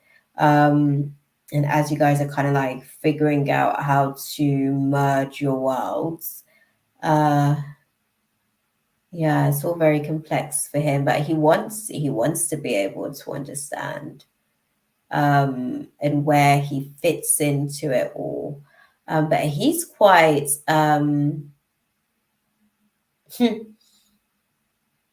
he hasn't tapped into his quirky, we're going to call it quirky, right? He hasn't tapped into his quirky side of self for a minute. So it's one of those things where him being in the space, it gives him an opportunity to dive into some stuff, like really get to know and unpack his heart space, essentially, actually. He gets comfortable to some degree. I want to say to some degree because it seems like he's used to being like, he's used to information being weaponized. So he's cautious about sharing. he can be a little bit defensive as well in terms of certain communication. Like certain conversations that needs to be had, accountability can be a little bit of a challenge.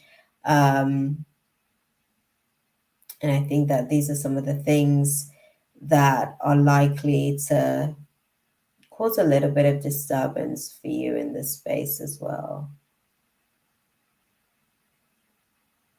It's funny because like the very things that like I guess you like about each other are some of the things that you argue about, right? It's like abundance. It's like, oh, I've had too much of it type thing. Is probably the best way that I can put that because it seems like these are qualities that you guys like about each other, but those same things in excess at the same time seems to be the cause of certain disagreements, I guess. But these are like the transition points, right? The transition points where I guess growth and change happens by the right to make that decision. Um, but first, I guess certain dramas have to sort of show up to kind of trigger those, it becomes a bit of a stimulus, um, if you will, for the change to happen. Yeah. Prioritizing is his issue as well. In this space, obviously, that's something that causes a little bit of, again, these are some of the things that you guys will struggle to really be able to communicate on, because the prioritizing brings up feeling, um or lack thereof, sorry, prioritizing or lack thereof brings up feelings of neglect and also feelings of rejection. So you get to obviously unpack these layers as well, which I guess is good. It's good for you to be able to sort of navigate through updating these emotional processes, but it does come with a price. It comes with some pain, it comes with some hurt feelings. So I think that's another area where he has to learn how to be methodical, with how he handles you and how he manages you when it comes to managing his time as well. Yeah, well, that's the thing. That's why he struggles with the vulnerability side of things. And I think that because you're um, a sharer, it kind of like naturally he's observant. So it teaches him that it's a safe space to be able to share because you're sharing freely. But I think, like I said, information's been weaponized in terms of past experiences. So it's something that isn't necessarily as comforting to him as it would have been previously. Um, yeah, there's been some betrayals there. So the confidence is kind of like lacking. But I think with you, you kind of like restore that faith, if you will, about confidentiality, stuff like that are things that I guess he values, right? And these were things that weren't respected or taken seriously in his spaces that he shared with others previously. So these are some of the things that he's really sort of like, yeah, sort of taking into consideration with everything. Um, yeah, yeah. I think it's a lot of work for the most part in terms of him being able to sort of find the right balance in how to sort of like juggle everything. But yeah, it takes him a while, to be fair, to like just looking at it. It takes him a while. I think you kind of like vocalizing and exercising patience at the right times as well and understanding, um, but also being firm as well because there's like so many different phases to the process. Interesting. Okay. Okay. So, question to you guys then. What do you think our girl Kay can do to kind of like counter manifest some of these potential shadows? Just the natural stuff. Like, what's the advice for her?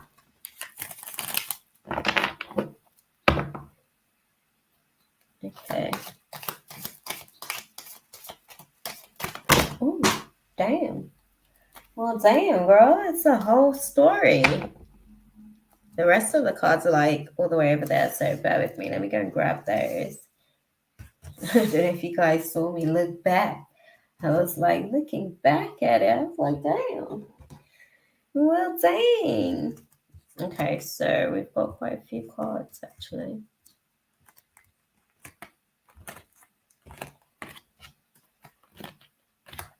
Okay.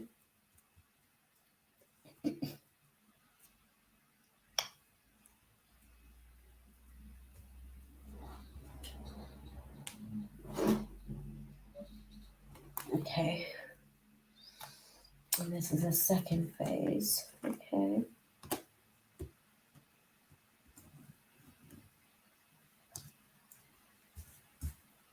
Okay, sorry.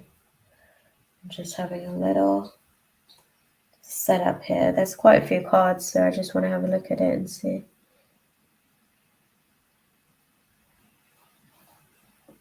Okay.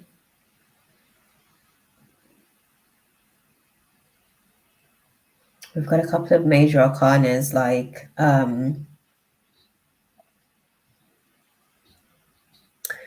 anything about the issues with the women are coming up. Well, these are some of the things that we're going to sort of like have a look and understand a little bit about, because that's what's coming up as far as like some of the stuff that you can do in terms of navigating through the situation. So bear with me. The prioritizing aspect of the situation was where that aspect was going to be a bit tricky. Okay.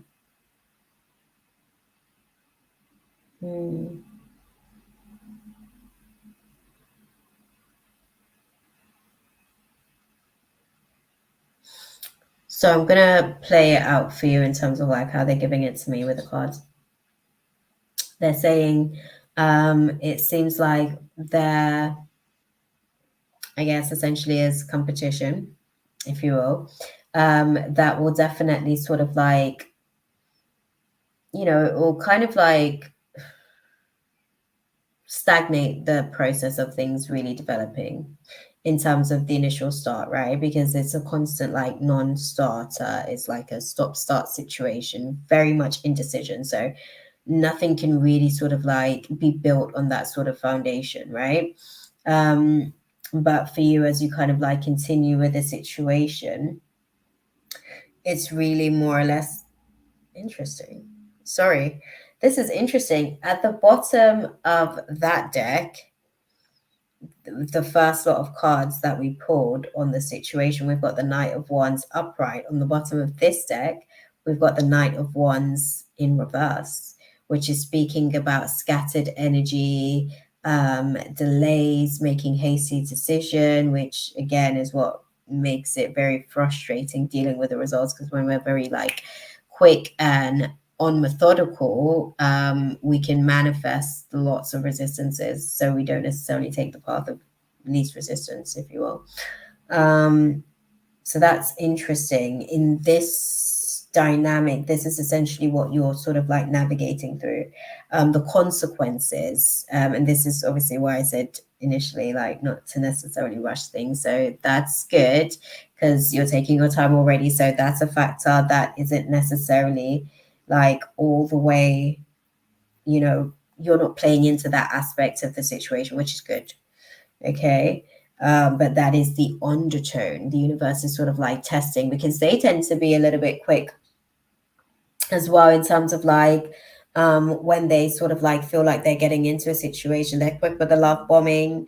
They can kind of like, you know, because of their tendency to people please, they can sort of like say what they think a person wants to hear rather than where they are and what they can actually do in certain situations. So maybe some embellishments of stories as a result of like the need to basically appease you or people in general, right? But you being the subject in the matter, because we're talking about your situation with this individual.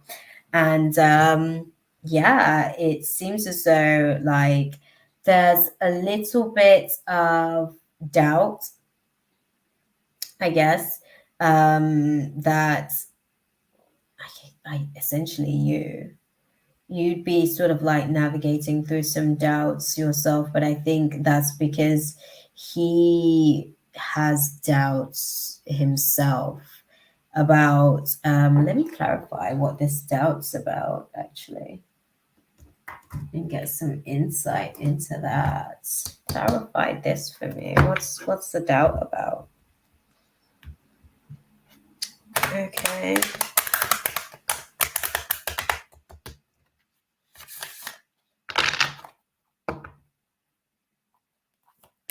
Okay.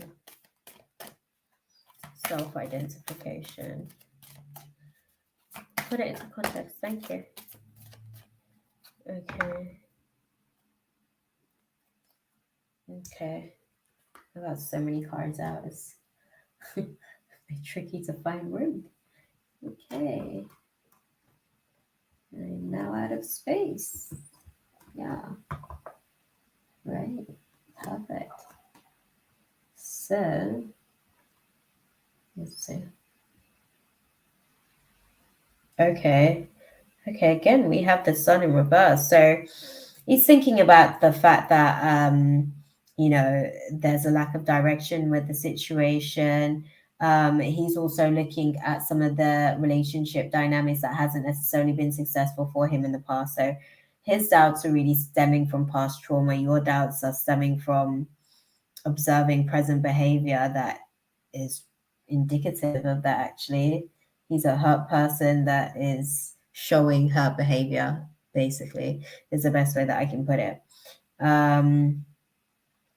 So for you, as you kind of like navigate through the process of that, one of the things that they show that deflection's real. Both of you guys have a tendency to actually, when it feels like there is a little bit of buildup, like resistance or stagnation, you have a tendency to kind of like, I guess, deflect that energy and focus on work or focus on no, he had some challenging experiences, and I don't think he processed them too well either, which is why I think you're dealing with. I feel he picks based on familiarity. That's definitely a factor to his situation. He likes to feel comfortable. It's important for him because he goes through his own process. I think he has his own issues with self acceptance. And I think this is another thing. This is why he's here, basically, to go deeper, to get to know who self is in order to like really appreciate that guy, because I feel like the self-acceptance is coming from lack of self-acceptance, or he's coming from a place of not really knowing himself well enough to really be able to define what he's accepting, really. So yeah, I think he's growing in unconditional love for himself, which is why he essentially, I guess, is aligned with you at this stage and phase, I guess, of his process. What I can see in the context of the situation for you as well is that, like I said, there's a tendency to kind of like, get lost, I guess, in work situations as a way to be able to kind of balance out not overthinking too much, just kind of focusing that energy elsewhere. But it seems like it's it ends in a better context where the tendency to not necessarily look at oneself is not so much I don't like he's ever connected. I don't think he's ever connected with someone like me. No, never. And the thing about it is, he he's more like you than he realizes, which is why I guess you guys have been aligned. It's kind of like, will you mirror pieces of him for long enough for him for long enough and well enough, because they're saying to me both, for him to really be able to sort of unpack these pieces of himself and reveal these pieces of himself to himself. That is a question, essentially. Like, that is ultimately the class, I guess, that he's about to sort of sit in this space. But he is going to become a little bit more perceptive. You are going to be able to sort of have your breakthroughs in this place, where he's navigating through. Hey, Pearl, how are you doing, beautiful? I think I thought about you maybe 2 days ago. I was like, oh, I haven't seen Pearl in a while. That's interesting. Um, yes, you can, Mama. After you, I think we've got like maybe 1 or 2 spots left. And then we're going to sort of like wrap stuff up. We're going to get into, if you don't mind, Pearl, we're going to get into, after I finish up, okay, we're going to get into our new subscriber, Dr. Fizz. And then we'll kind of like dive into your question. But definitely, yeah, you can go ahead. And it's nice to see you, Mama. I was literally, I know you have. I know you've had a lot going on. Like when I sensed you a couple of days ago, I was thinking, oh, I'm sure there's definitely been a lot going on. It's been like, it feels like it's been a little bit of a tornado in the space. So yeah, yeah. All good though, beautiful. But yes, back to your space, Kay. Yeah, nice to sort of like be connecting back into the space. Um, yeah, I think they get to get a little bit more perception. So in the space with you, their crown opens up. Their third eye still goes through a little bit of, so I wouldn't say it becomes open, but I think it becomes ajar. Let me use that terminology. It becomes ajar. Like it starts to open, but there's a lot of forgiveness that would need to happen to really give him full access to the third eye. There's so many blockages that are there, um, because forgiveness is the thing that holds that aspect, I guess, of the vessel tight, which then I guess it takes a while to basically get access to the clairvoyance of it all, for lack of a better way of putting it. But yes, it seems as though you're perceptive of the way in which they have a tendency to just make decisions and be a little bit, how can I put it, whimsical in their thought process. It's like it's not always well thought through. Um, yeah, he does. He does. He's actually very, very, this is what I was saying, like he's very deeply gifted. It's just, I think he's scared of his power. I think that's why he just hasn't really tapped in. And I think too as well, he might have some trauma from just feeling weird um, when he was younger, and I think he just doesn't want to be that kid again. So I guess he might have to learn how to get out of his own way and accept his quirky tendencies, for lack of a better way of putting it. But he's still getting to know that kid, because I can't say that guy. He's gonna have to like grow him up very quickly to meet where he's at in terms of his adult self. But yeah, the guidance for you on the situation ultimately is, one's avoiding disasters, the delays and the obstacles that you kind of like navigate through allows for you guys to sort of avoid long-term obstacles. So the short-term delays and challenges avoids long-term obstacles with the situation. And I say short-term, but it will feel long-term to you, right? Thank you, Pearl. Yeah, it's his energy is very, very heavy. There's a lot of insecurities there. There's a lot of unsureties of self. There's a lot of there's a lot of scars, basically. There's a lot of battle wounds that, like, they're just carrying a lot of baggage that is causing them to be very, very insecure. I don't know how else to put it. But I guess this is a place for them to be able to kind of like work through it all. And the guides have brought them, I guess, to the right place for them to be able to kind of navigate through it. Um, but they have a tendency to kind of like tell the story generally from the pessimistic point of view as well sometimes. So I think that that's something that you'll be able to help them to sort of see their power in certain situations, which I think in turn is going to help them long term as well. Yeah. Yeah. But communication is going to be like one of the things that you struggle with navigate because they're very, very defensive. Their ego is pretty tight.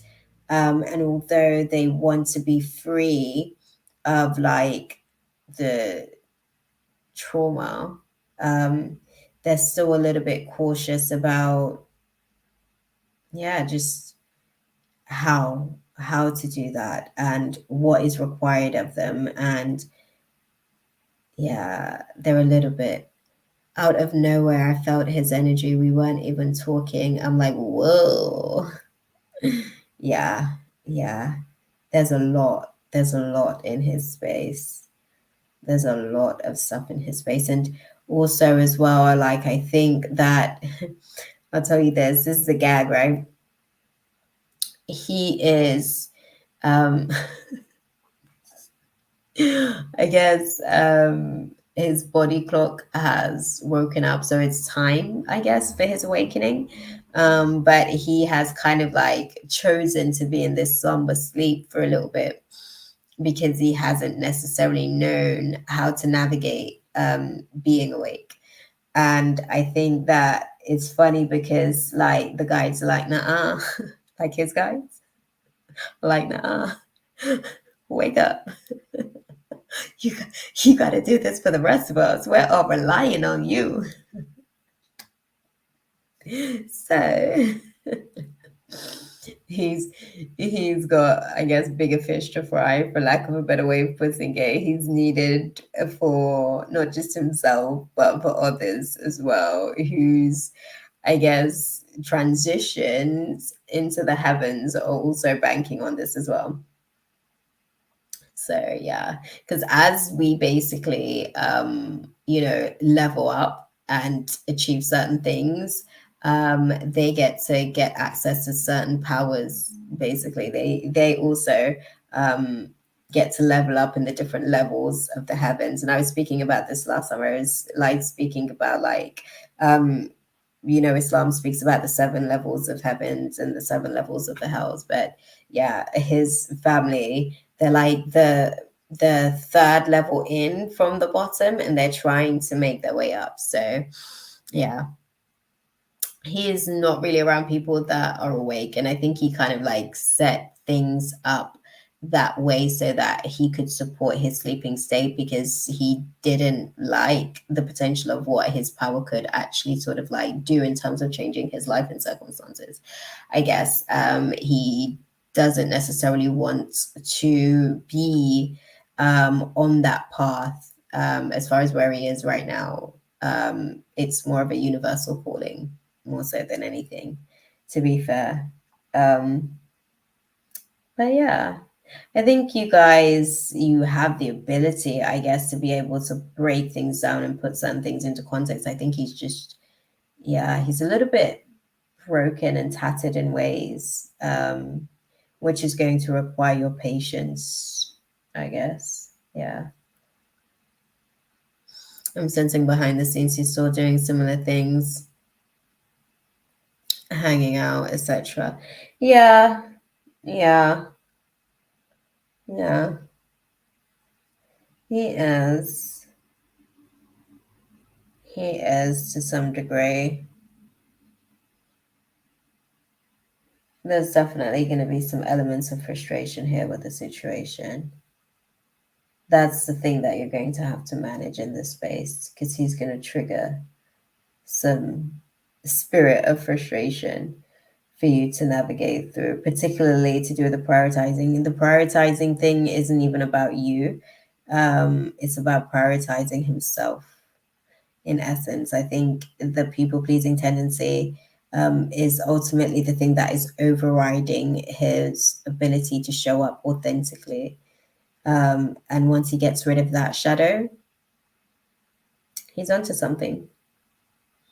He'll actually be able to face the rest of them. His biggest shadow and point of fear is not pleasing others and their perception and opinion of him, actually, as a result of him not being able to meet their expectations. And this stemmed from something to do with dad, but mum's played her part in it too, as well, I guess. Yeah. It's going to be quite a bit of unpacking for you guys, to be fair. Definitely quite a bit of unpacking, but you'll be okay with it. I definitely see breakthroughs. I definitely see you kind of like, you know, owning the situation, really being able to kind of like master and manipulate the, how can I put it, the forces of negativity that may be sort of like attached to this individual, because I have to keep it real. Um, but yeah, you'll be masterful enough to be able to navigate through.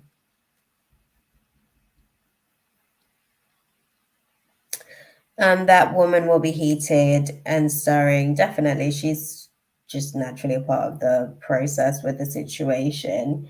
I guess I think it's one of those things where for him, um, that again is ultimately his test. That's his class. He has to again decide if he's ready to choose himself or if he's ready to continue to basically please people, because that person supported that dynamic. That person basically, she was instrumental in setting up that dynamic to serve themselves at the time, because he was ideal for it.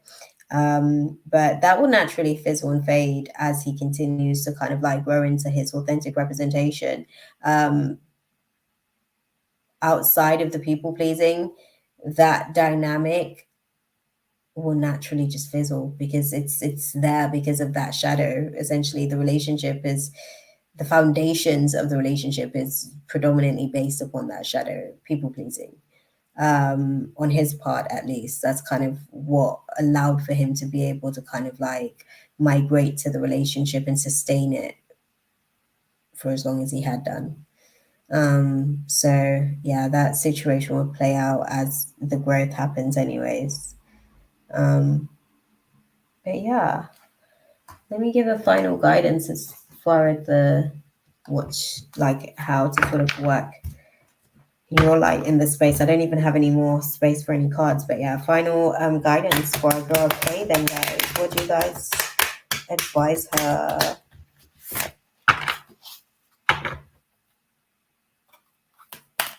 As clearly as you can on this situation with the Mr. Man. Thank you. Okay. Okay.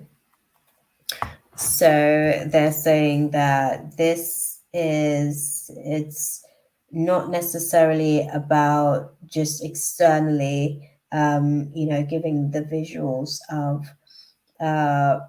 uplifting humanity and really channeling. It's really more sort of like really dealing with the internal aspect of it for yourself and really understanding for yourself, because he's also triggering you clearly, because he's come in during your season of activation, and you're already picking up on so much that he's emitting energetically, right? They're saying as you kind of like navigate through this internal work of channeling this individual and everything that sort of like comes along with their process of their ultimate and inevitable awakening. It's about figuring out how to sort of align yourself, right? And really get an understanding of what is no longer in alignment with who you are truly internally. These are some of the things that like he's going to mirror pieces of you that you've basically just like updated, software that you've just updated within yourself essentially. And one of the things that you're going to have to keep asking yourself is, what are you clinging on to when you get triggered by these situations? That is the advice for you as you navigate, because both of you guys are going through this growing process together. You guys are in it for two different reasons. Obviously, you're at a different place with your class as far as what you're working on in comparison to him, because you're on the other end of the spectrum and navigating through your awakening, right? He still has to do his ultimate initiation initially, and you're here to serve that up to him on a platter, I guess. You are the initiation essentially. But yeah, the advice for you when you sort of like have those moments of being triggered is really try to see and perceive for yourself what is it that you're clinging on to, because this is also going to help and assist you in your own awakening process. Because the thing about when we awaken is that we have to kind of like continue to purge and purify ourselves and keep the vessel in a pure state, and we have to clean the vessel every so often and remove unclean spirits essentially. So that's essentially what the whole construct of the process of the situation is there for. Definitely there's similar ancestry. He So I'll put it like this: the fact that there is an aligning as such, there has to be similarities in these contexts, because you're going to show him what to do. Essentially, you are the initiation. I don't know how else to put it. The moment that you showed up, his initiation happened. He just doesn't know it yet. But he's about to find out.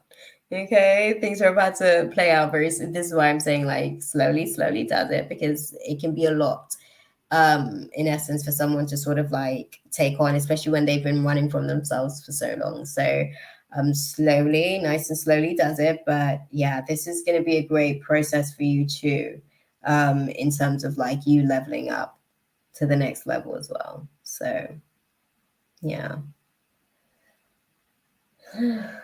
Definitely lots in there though. It should be interesting for both of you guys from different aspects. But yeah, I hope that that was useful for you. Beautiful. I hope that that was beautiful. That was useful for you. There was so much in there. I'm like literally just looking back at the cards as well, and there's so much to this whole thing. That's kind of ultimately going to play out with the situation. Oh, my Skittles. But yeah, dang. I know what that's like though. Like, especially when, you know, because the world isn't so, how can I put it? Like, they're not so supportive, basically. This little dynamic that we're navigating through, we've been navigating through it for a long time. I can tell there's layers under there, 100%, 100%, many to unpack, my love. There's lots and lots of aspects to the situation that is pretty much just going to sort of like reveal itself over time as it kind of gradually unfolds. Yeah.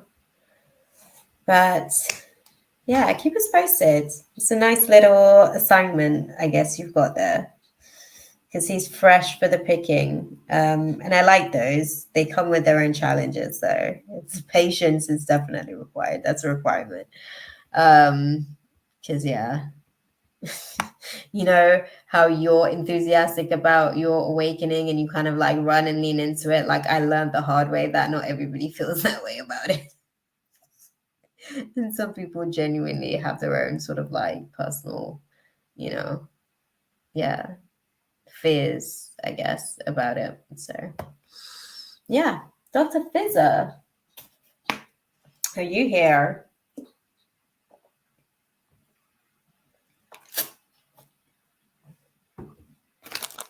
Let me have a cookie.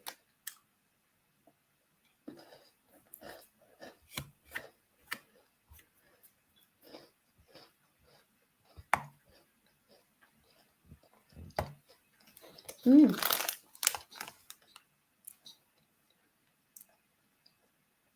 Definitely, he's curious. He can feel that you're about to trigger him. He just doesn't know what that feeling is.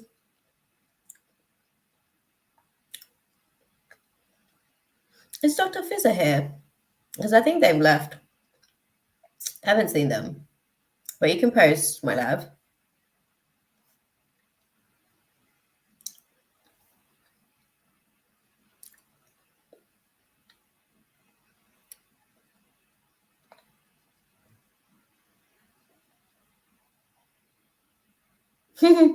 Not consciously yet. It's an unconscious. This is why you can sense his spiritual community. They've already activated, so it's on the unconscious plane. He's becoming conscious of it, but it would go through the subconscious before he gets conscious of it. Right now, it's activated in your subconscious because you're aware of the information, the knowledge, the tools, all of those factors. So he still has to learn those things.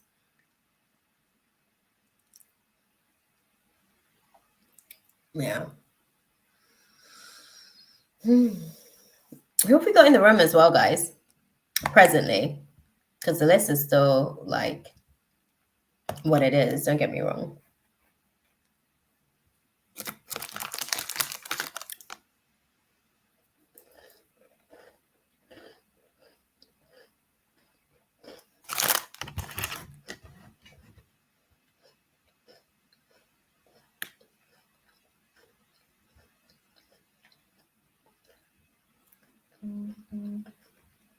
And thank you for the donation, pal. I did receive that as well.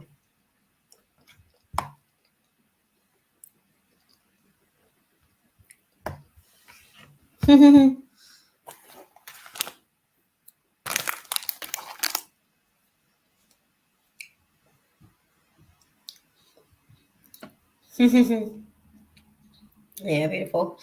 I decided to restart a project I worked on but ceased. Oh, what's the future of this goal? Interesting. It's a good time. How long ago did you pause on the project? So I can understand the planetary motion of what's taking place as well. So I can understand if the stars are a little bit more aligned, I guess. Moving from unlikely air into more positive air. Show me.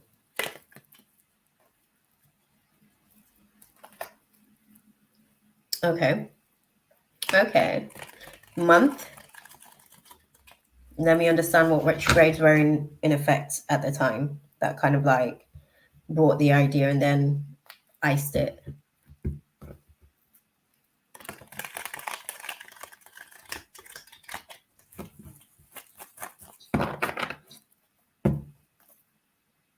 Okay. Oh, thank you.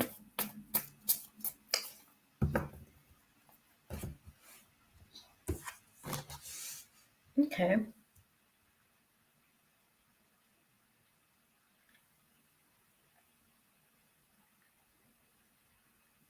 Okay.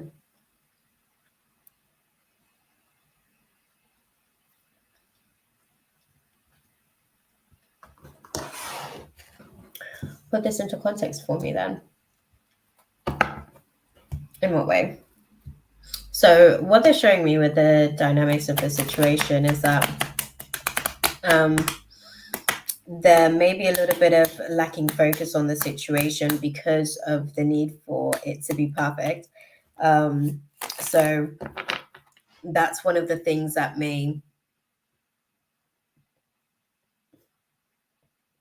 you may sort of like navigate through the process constantly looking for like things to nitpick about, you know, areas of the situation or areas of the project that you're dissatisfied with, which is natural, obviously, because we want to sort of like improve whatever can be improved upon.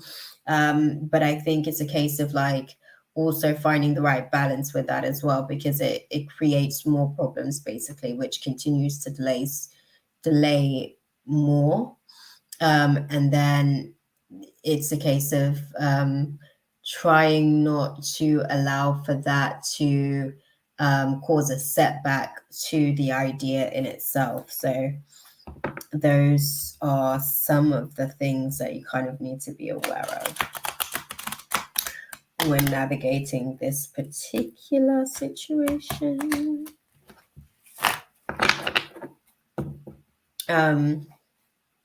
Okay. Sorry. Just clarifying it.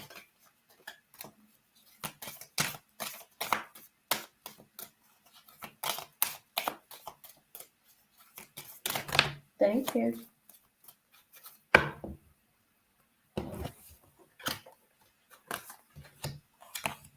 Okay. Okay.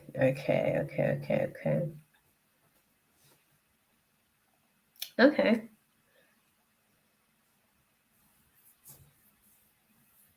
For the most part, I did push writing efforts. Okay. Yeah. I think for the most part, what they're saying is, as well with the situation, is that, you'll be able to sort of complete it.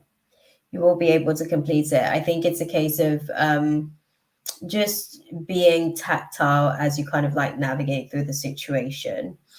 You will be able to sort of get public recognition as well, having completed it.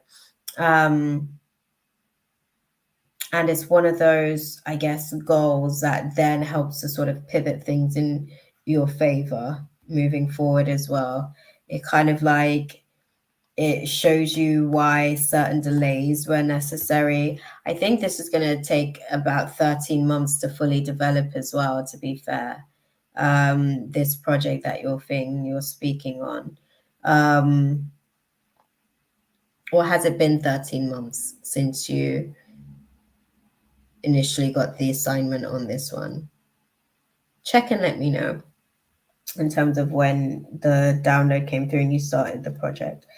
But yeah, either way, there's a 13 months trajectory on the situation towards successful completion.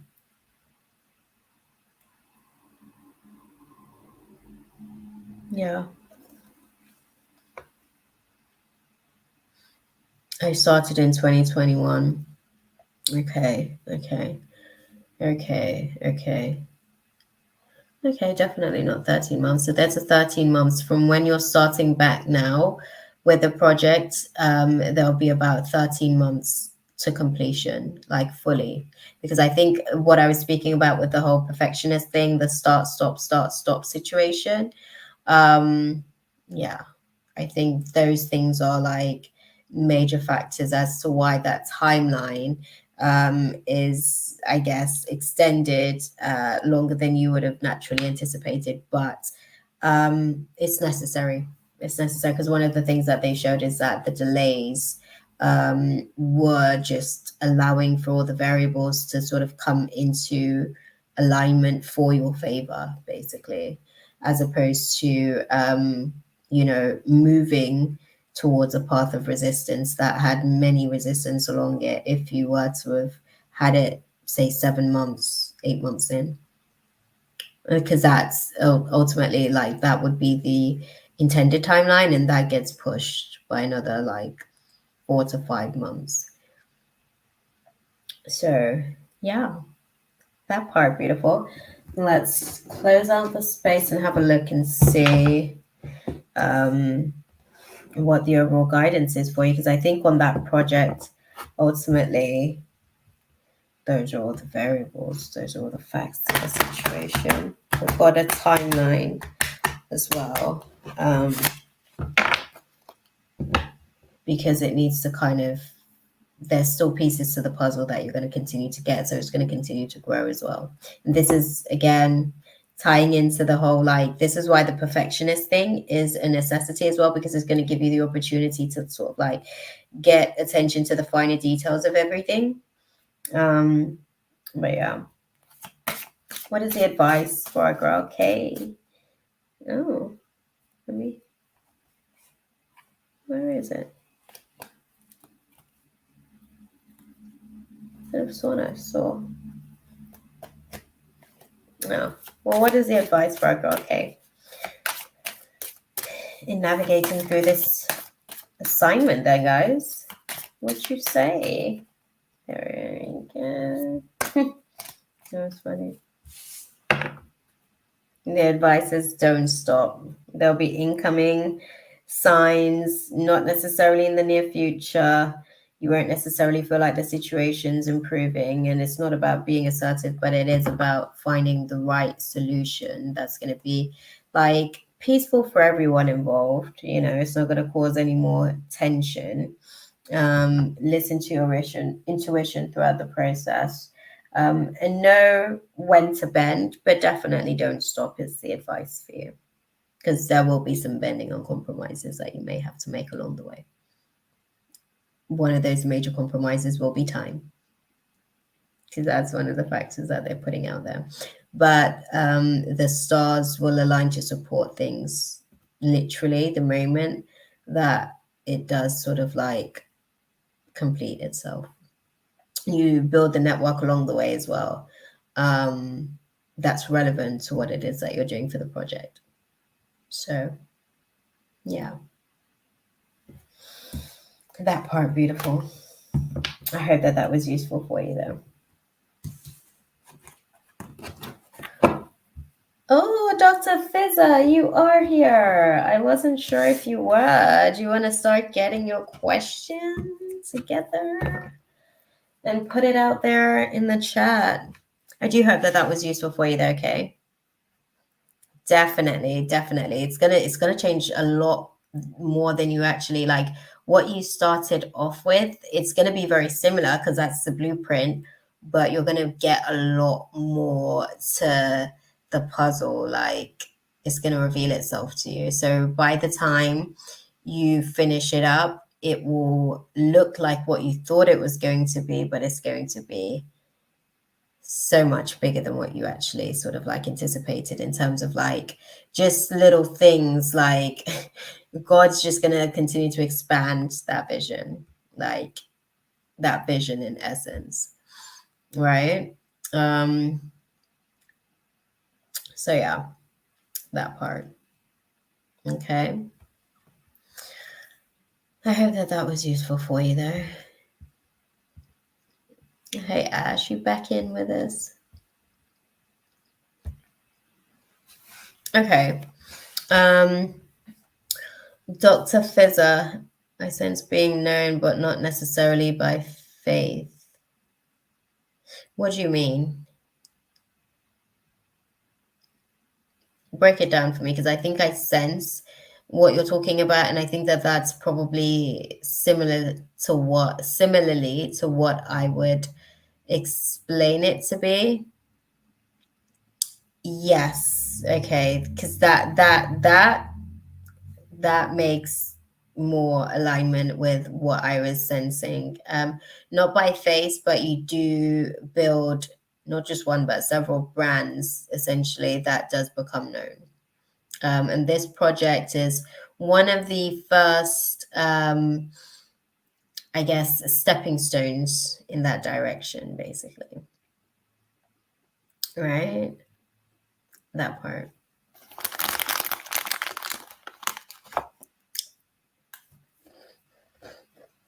So,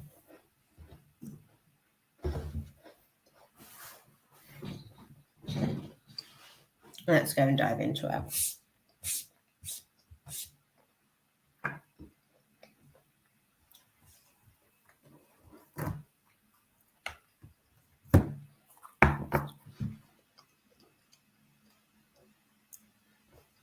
Because there's different projects, essentially. So you'll have different tribes for the different projects.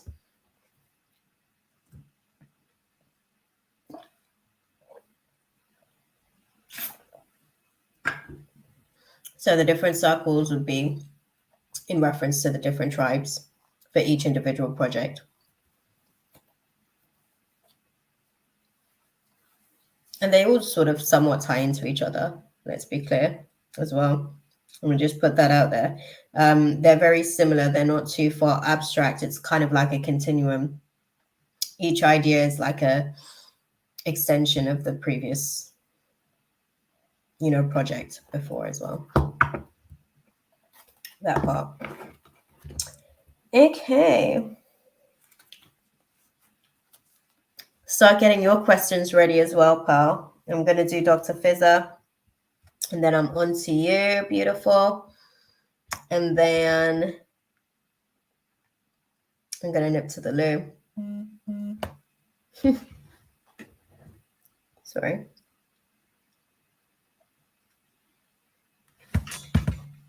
Okay. So, sorry, I'm gonna start the list as well, the new list that Mina made. So I've got that there. Okay.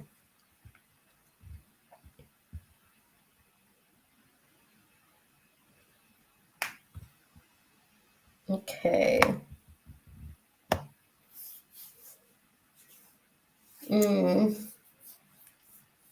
Okay, okay. So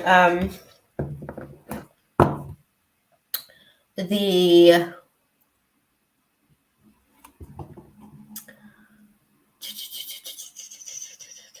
because I'm trying to sort of like put this across in a context to be able to put across. I'm going to start with unpacking the second aspect of that question first.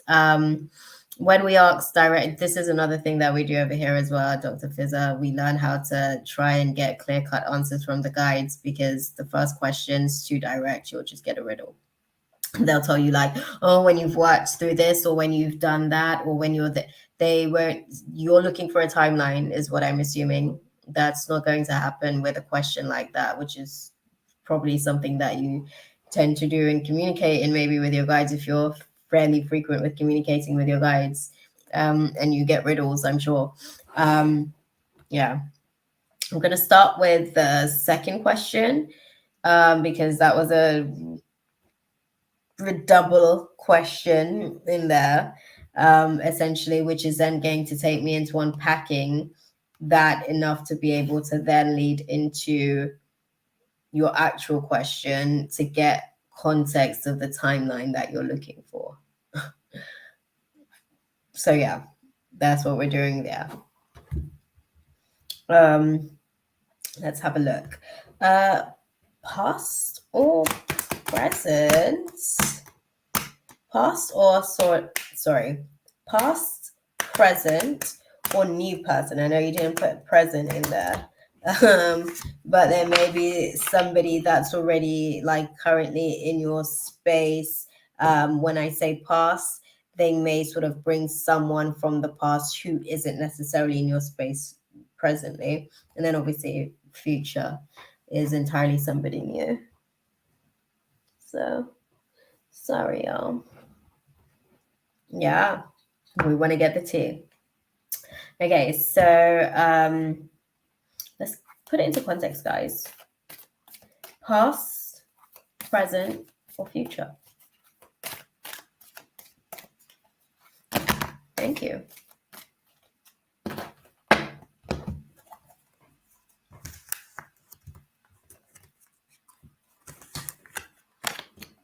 Okay.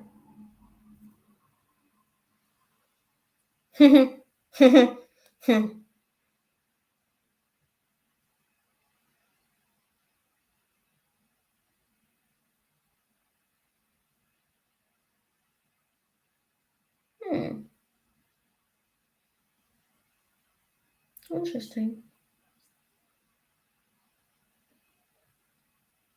They're showing me highly likely somebody from the past, actually.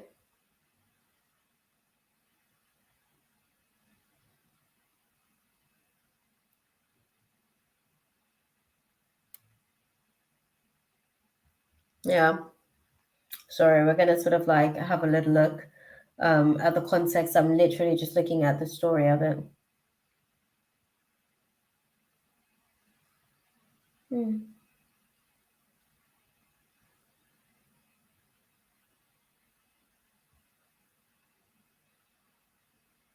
Yeah.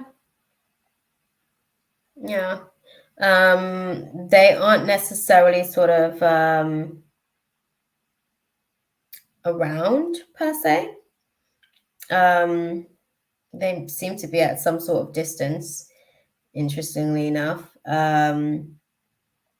Yeah, they seem to be at some sort of distance, and they are contemplating, I guess. They're going through this evaluation of life to really sort of like they're thinking about what matters, what would have been a good situation for them, where there were possibilities, I guess, that they didn't necessarily take, they didn't take those opportunities whilst they were presented to them, and you were one of those opportunities. So interestingly enough, they are, yeah, really contemplating what the potential of that situation may be, but they're planting a seed out there in the universe at the minute. Interestingly enough, I don't think they realize it, but it's an unconscious thing, well, subconscious, I'd say. It's not unconscious because they are making an effort to actually like put these seeds out there, because they're engaging in the thought, they're sort of like feeding it with their time, and these things are helping, for it to manifest further down the line. So yeah, somebody from the past. Okay. Do we have a timeline on some sort of reconciliation then, guys?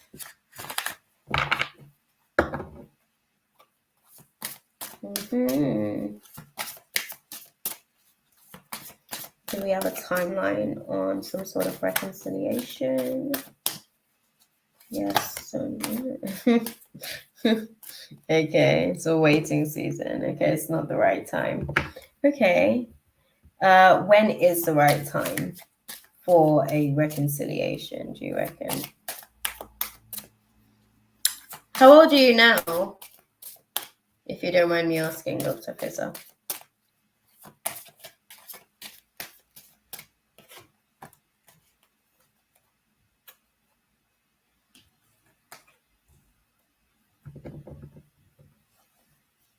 You don't know what ex. It might not be the one that you're thinking about.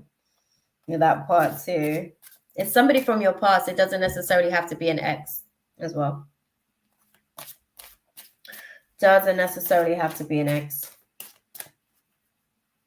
Maybe somebody that actually sort of connected with you previously. It didn't necessarily sort of go anywhere per se. There wasn't necessarily communication. Things didn't necessarily flow in terms of it being like a romantic connection, but it's kind of, okay, second opportunity around. It's like, okay, this was somebody that I potentially could grow with. So it doesn't necessarily have to be an ex situation. And I don't think that it is an ex situation. I feel like it's more of a friendlier connection where it didn't get to an actual like any intimacy or anything like that. Like you guys probably were sort of like, I want to say acquaintances, friendly towards each other. Can we sort of like get some indication? Sorry, it was funny. It was funny because like I forgot that when I did ask them like, do we have like any further information as far as like what happens after the wait is over? Like what's the timeline? They were like, no. No. And it was a hard no. This is why I'm telling you, like, because certain things basically has to play out. And initially, because I'm annoying and they know I'm annoying, I'll keep asking the same question in a million different ways until I get the answer that I want, and then I piece all the bits and pieces together to get the puzzle. No shame in my game, okay? They do the same thing too, okay? But yeah, it's definitely not something that's going to be occurring over the course of the next few weeks or anything like that. So It's interesting. I want to get a little bit more context to the situation. They're telling me perfect timing. Okay. Mm.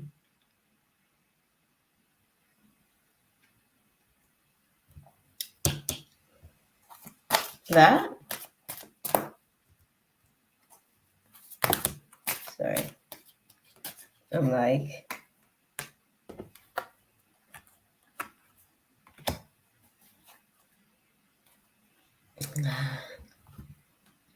okay. We got a timeline. May not be what you're looking for. 46 months.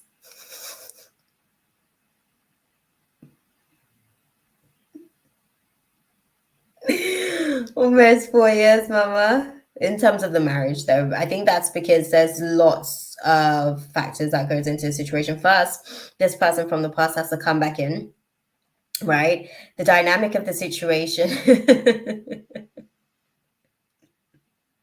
Listen, you laugh, right? But hey, the dynamics of the situation, once they come back in, the dynamics of the situation has to go through a little bit of a pivot. It has to go through a little bit of a turn.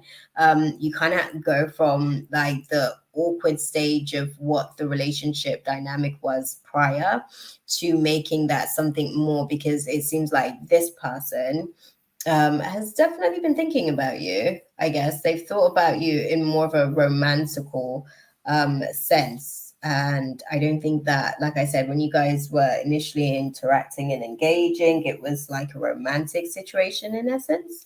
But there was genuine care there. And I think, yeah, yeah, sorry. It's going to take some time because it takes them some time to come in. I think that they potentially sort of like come back in. I want to say just under like a year, but I'm going to give them the full extent of a year. They come back in within the next year or so, just over actually. They come back into your orbit just under a year, but it's just over a year before things start to, I guess, feel like it's becoming different. You know, it's not what it used to be, or what it had been, because there's a new level of attraction, the interaction's different, the communication's a little bit more, it's a little bit more flirty. Um, so yeah, it's interesting. And also, I think for both of you as well, I think there's aspects of the situation that still need some healing. Yeah, because this is like, kind of like, as even especially for them, for instance, like they go through a process of navigating through their healing, and at some point of their healing journey, it brings them back to basically being around family, which puts them back into your orbit. And that, what I mean by that is, it puts you guys back into the same location, the same sort of like, I guess, how can I put it? You guys are in the same sort of parameters of each other, closer parameters of each other. And I think that that's really where, your network of people, I guess, friends and family who know both of you through communication with each other, you guys will be able to kind of like reunite, if you will, and kind of like redevelop the foundations of the relationship dynamic from there. But it's a 46 months timeline, mama. 46 months timeline. Obviously, that has to include working on a relationship, firstly, building a relationship, but working on said relationship, getting to the point of an engagement before a marriage, and really sort of like definitively deciding if the person that you're sort of committing to is that person for you. So, yeah. That is it, essentially. The guidance for you already was that you're on the path of waiting either way, anyway. So I definitely say that's still relevant. Any additional guidance for Dr. Fizzer, guys? Any additional guidance for Dr. Fizzer?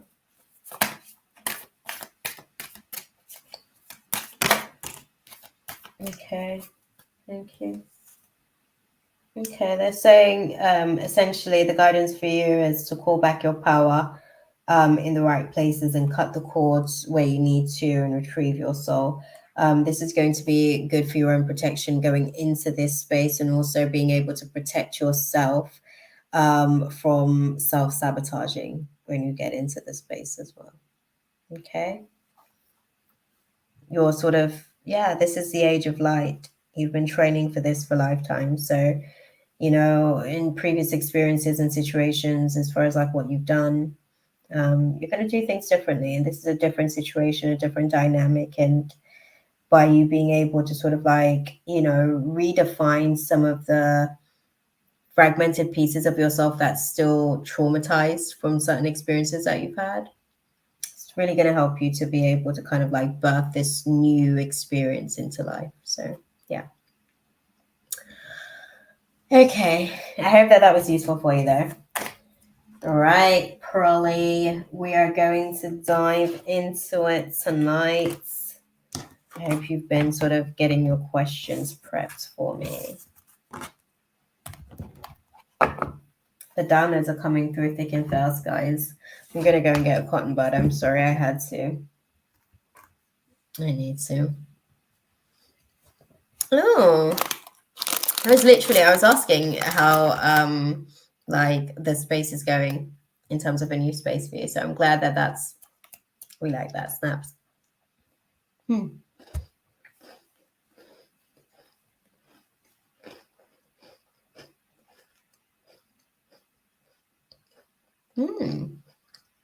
Okay. That's an interesting one. It's nice to see you find somewhere that you like. It's interesting because we're still navigating through the pattern of instability with it. But let's go and see how that plays out.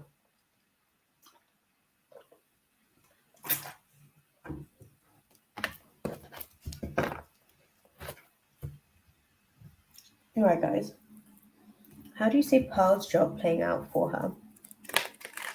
This new job. Remember, she likes the job. The challenge here is that it's still not a permanent situation for her. So,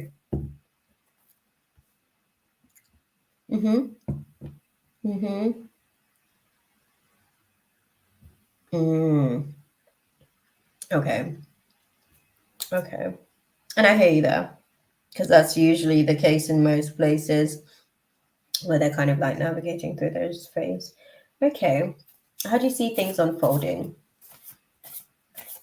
for Pearl with this job during the winter period? Summer, she can foresee. It's still aligned really nicely, right? So where do you see the job by winter in terms of Pearl and her placement in it? Thank you.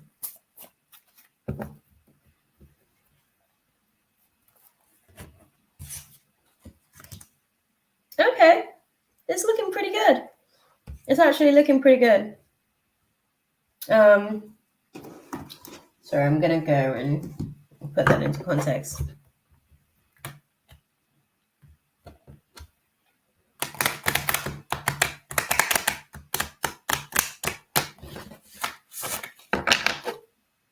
Put this into context for me, guys. Wintertime for Pearl. Thank you. Yeah. Yeah. You'll be there. You'll be there. Don't overthink that one. The instability thing right there, don't even pay it any mind. Literally, you can make that a lot more secure than what it is right now. And this is ultimately down to you. That variable of change in circumstance is actually in your hand. This is going to be determined based on how good of a job you actually do. And I actually see you there being able to be steady in it by the winter period. I'll show you. You're not walking away because you're activated, solar plexus activation, okay, which is where the manifesting comes from. So you're still in a good place with the situation, and that was the clarifiers on the situation, right? We've got the 10 of Pentacles at the bottom of the deck, and we've actually got the Star card. So if anything, I actually feel like this is why I say that it's in your control with the situation, because if anything, I feel like there's a little bit of a renewal, if you will. So it's kind of like upgrading or updating, if you will, the contract essentially by then. So there'll definitely be a renewal. And you're not walking away. They actually want you. They like having you around. They feel like you do a good job. So you guys are actually pretty good and aligned fairly well with each other for the most part, actually. Any guidance for our girl Pearl on the situation with the job then?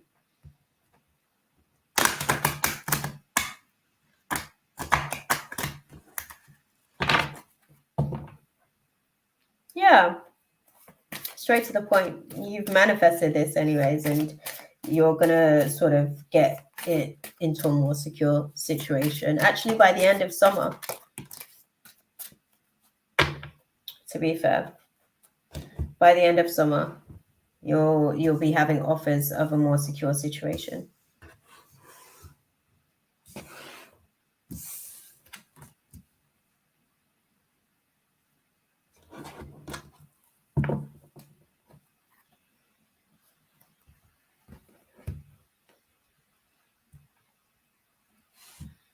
Yeah.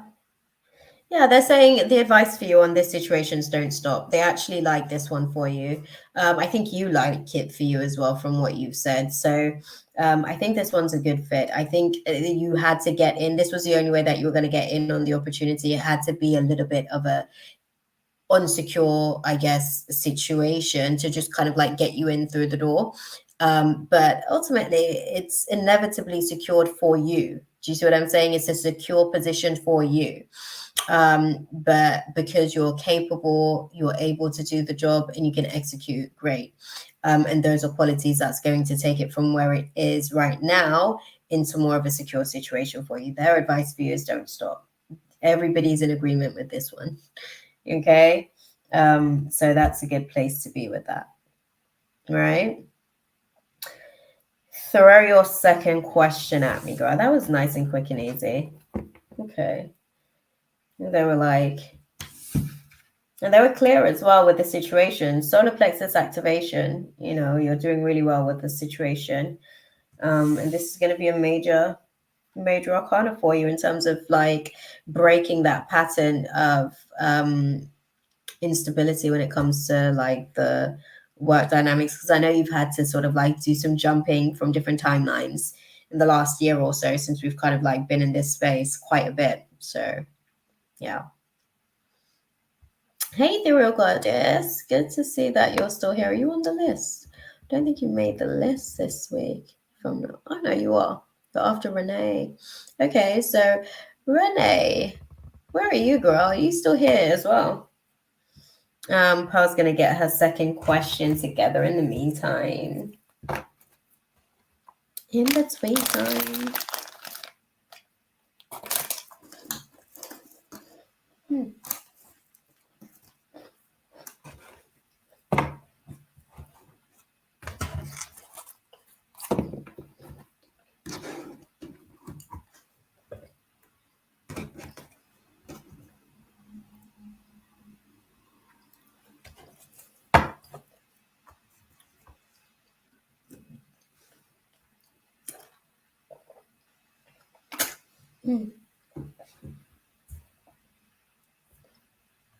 I got a second job at the restaurant next door because I felt I needed some backup income. Trust me. I don't know what it is, but we just get like supercharged energy. People in the spiritual community will be juggling a million jobs, trying to add something else to the mix. I love that for us. But well done, you, Pearl. Okay. I know that Pearl keeps a job, y'all. Okay. Several, in fact. Um, but it's really exhausting for me. I can imagine, girl, me having all my many jobs and juggling. It's exhausting for me too. So don't worry. For me, with my chronic health issues, how do you see this going? It's a short term fix. So we're going to pull the cards on it. We're going to pull the cards on it. But um, for okay, because we're looking at two different health factors here. We're looking at financial health, and we're also looking at physical health. And we're looking at several different health factors actually, because we're also looking at emotional health, which then impacts psychological health, which then impacts spiritual health, right? So you'll be doing it short term. It's not a long term situation. It's kind of like a bounce back. I think once you actually secure your situation by the end of summer with the other place, you'll feel a little bit, you still kind of hold it for a little bit. But once you get that situation secure with the pharmacy situation, sorry, my bad. I'm not even putting the question out, but yes, they just reminded me. Sorry, pal. Once you secure the pharmacy situation, you actually let this go within, I want to say, like 2 to 3 months. I think you hold on to it for that little bit of time because you, again, want to be able to kind of just make sure that you're there to secure. I think you even like phase it out. How many hours do you do at the restaurant? Because I think what happens is that you do less and less hours after like 2 to 3 months until you phase out fully 5 months later, once you actually secure the situation by the end of summer with the pharmacy gig.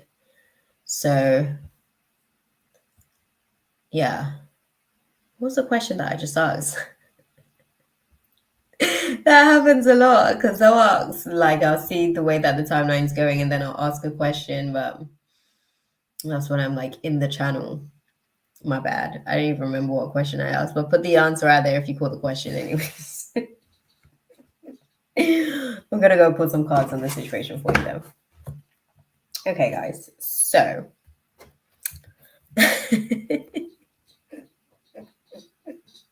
trust me, it happens a lot. I'm like, oh, I lost the channel of the thought. Okay. Only 3 nights, I think. Okay. Well, that's good. That's good. Okay. That lessens after a while, right? That lessens after a while. Once you secure, when's the end of summer? Give me a timeline. Sorry, because obviously for me, summer's just ended here, basically. We're in fall now. So when's the end of summer for you? So I can understand that timeline in terms of what they're speaking on and see how that fits into the trajectory of everything that they're showing me. Yeah. February, okay. That's interesting. That's when we start winter, essentially. Well, winter starts in December. I mean, that's when we finish it up. Kind of. Okay. Okay, February. Yes. Yep. I was getting a 6 months timeline essentially, actually, for you as far as like securing the contract, securing the contract. How long is your current? Is there like a timeline with your current contract or your?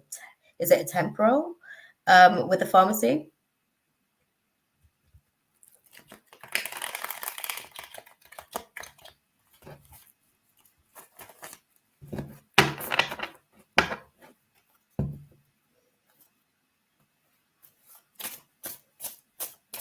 Oh, okay.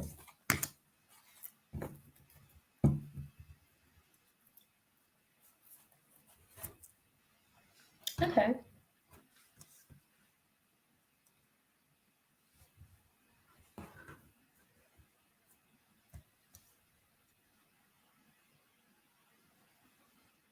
Okay. So what I don't have a contract, it's casual employment. Okay, it means that, okay, so that's kind of like freelance with us as well. So I'm a freelancer. I actually love working in that dynamic because I want to have many jobs. So I see you. I see you, mama. Um, that becomes a little bit more, yeah, yeah. Okay, okay, okay. There is a position, I guess, that becomes open. I presume that is somebody that actually like moves on. I don't know if they move out of the business or if they move up in their career progression or trajectory, but they're okay and they're keen to promote from within. So that's your window of opportunity there. That seems to be 6 months from now. So what are we? October, November, December, January, February, March, April. We're looking at around about like March, April times. Um, yeah, we're looking at around about March, April times before that really gets like fully secure. So again, I understand why it's kind of like 2 to 3 months before you actually sort of like, you know, finish up or start to decline um, your hours with the restaurant. Yeah.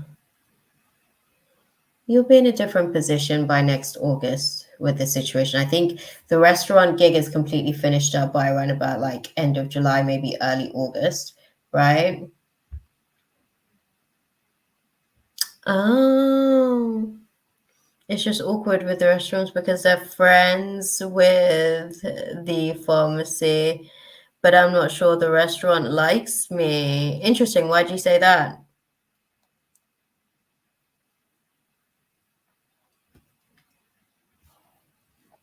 That's interesting. Let's have a look at the restaurant gig then. How's our girl Pearl doing at the restaurant? Because sometimes people give like mixed signals and they don't mean to give out the wrong. Because I think for a minute I was like navigating through my own doubts with situations. I don't know. I think maybe I'm crap because I'm so tired. That part, girl, trust me. I was literally just about to say the same thing. I thought that my boss didn't like me, but it wasn't that they didn't like me. It's that I wasn't meeting the potential that I had because I was constantly exhausted from juggling all these things.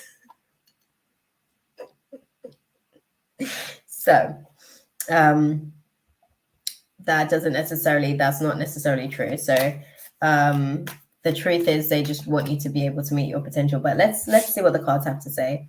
How's our girl Pearl doing with the restaurant gig so far? Thank you. Okay. Okay. That's how they said you're doing so far. Okay. That means that like you guys are kind of like in the romanticizing phase of the dynamic in the relationship. What you're thinking isn't necessarily, this is your personal feeling, and you may be projecting your own personal feeling onto them because girl, I done did it. Okay. And I've chosen to take back those projections of doubt and get that shit out my own way.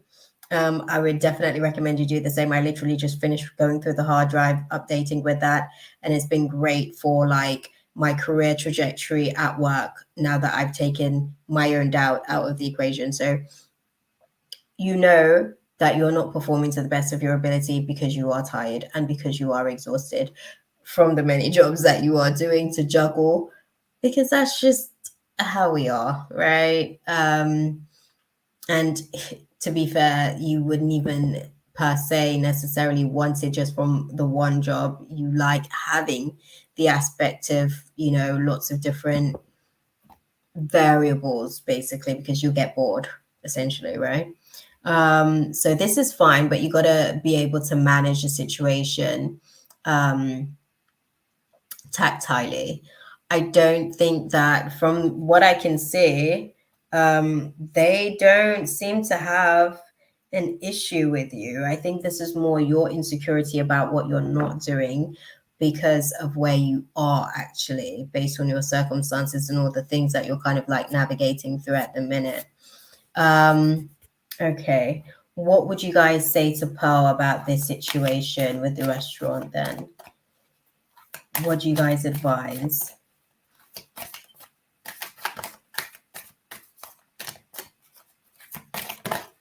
Thank you. Okay.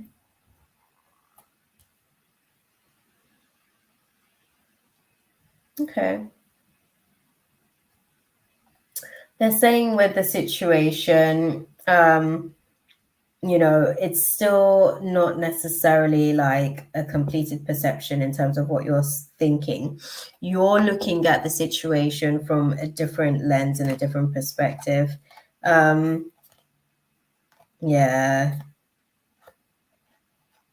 not necessarily sort of like being patient with yourself as well. You're still adjusting basically to the timeline. You need some time to basically be able to adjust to the timeline, but it's causing you to be a little bit indecisive, if you will, basically about these contracts that you kind of have created for yourself with your work family, who basically, I know it seems like an awkward situation, but that's actually such a beautiful thing that both of your work already sort of like have a relationship with each other, because then it's like one big work family, and then you don't have to keep like one work family away from the other work family. Like all the work family can all just get on, you know? Um, I know it probably feels awkward for you because it's like maybe they're comparing your performance. No, it's two completely different things. I think it just means that you require more consistency just across the board. You show up at the pharmacy gig, giving it your all, do the same thing as much as you can over here, making sure that you can, pick up wherever you still need to optimize as well. Because that was honestly the thing that like God had that conversation with me and was just like, yeah, girl, like you keep blaming these people, but you're the problem.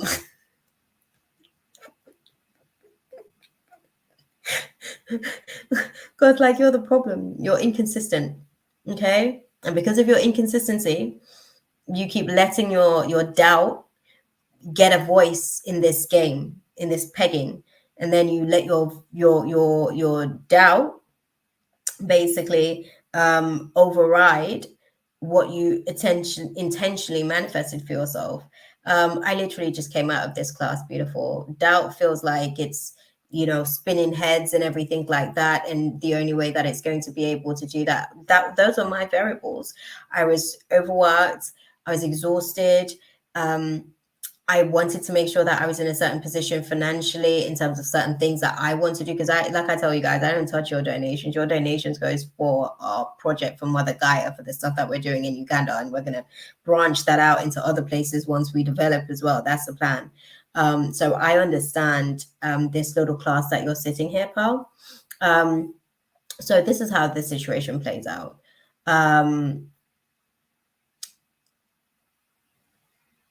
Roughly around about like March, April, you'll be able to get a more secure situation going with the pharmacy. You'll start to decrease your days. You'll probably go down to 1 to 2 days at the restaurant until eventually you kind of phase that out completely. And it's understood, it's understood. I think you do a good job at both of these to some degree. I think, like I said, you kind of need to work on your consistency because your focus is off because of your because of the exhaustion, basically. But you'll get like they will genuinely like sing your praises. They like your personality, they like your work ethic, they like how you interact, I guess, with the customers and clientele and stuff. So it's just one of those things, like even for them, like they like how you are with the colleagues and stuff. It's not too much. It's respectful, it's polite, good manners. Overall, it's a good little situation. Yeah, overall, it's a good little situation, my love. Okay.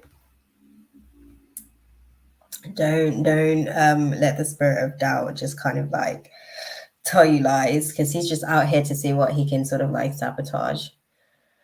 For the most part, he's just trying to get, steal some joy.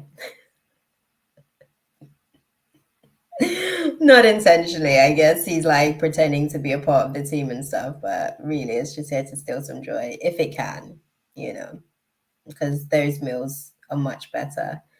Um, but yeah, you'll be fine with that situation. I think it's going to take some time. Um, yeah, I think it's just going to take some time. I think the consistency thing needs to develop. That requires focus. I think with your focus, the rapport from both of them is actually really good about you. So you might just be overthinking it a little bit. Yes, you're aware of your weaknesses because you know what variables you're navigating through. You know that you're exhausted, so you know that you're not able to perform to the best of your ability because of that exhaustion, but they don't know that, okay? You could be like, you could be performing a lot better, yes. So what you do is do whatever you can that's going to increase those variables of you being able to perform a lot better. If you need to take more naps, take more naps, to be able to sort of like, even if it's like 20 minutes. I know sometimes when we go for a nap, it's like, oh my God, I can't wake up.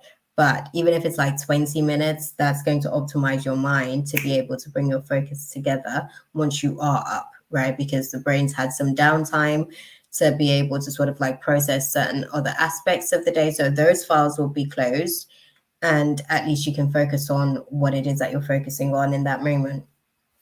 Okay. Another thing that I'd say as well, like, try not to, I guess, take on too many other things outside of just the workspace as well. Okay, because that's going to sort of like make your schedule even more demanding. And that as well will kind of like put you in excess of being exhausted as well. Okay, what's your question, your third question for me as well, my love? And then, y'all, I'm gonna have a quick loo break as well. Okay, and we're like 3 hours in. You girls gonna like take a break. Okay. I was like trying to get. I think I actually deleted the video that I was looking for. Oh, Scott and I have made amends. Sorry.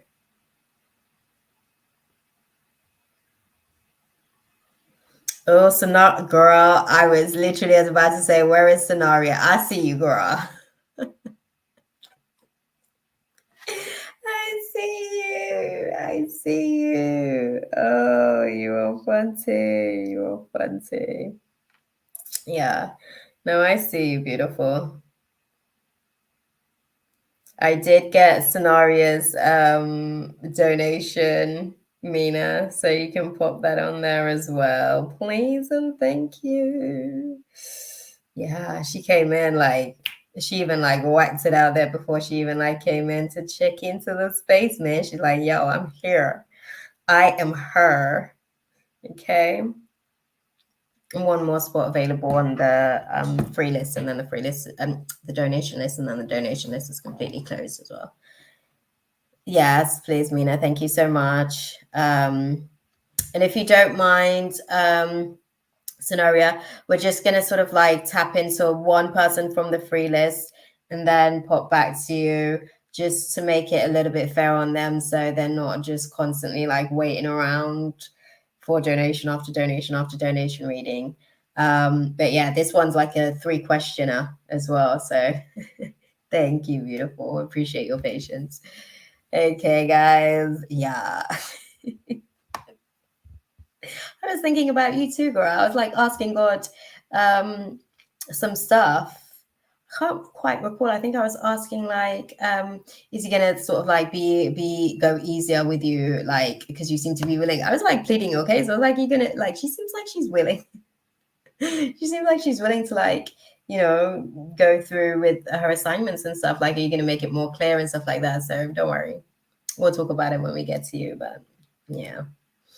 We've been having some conversations, girl. Okay.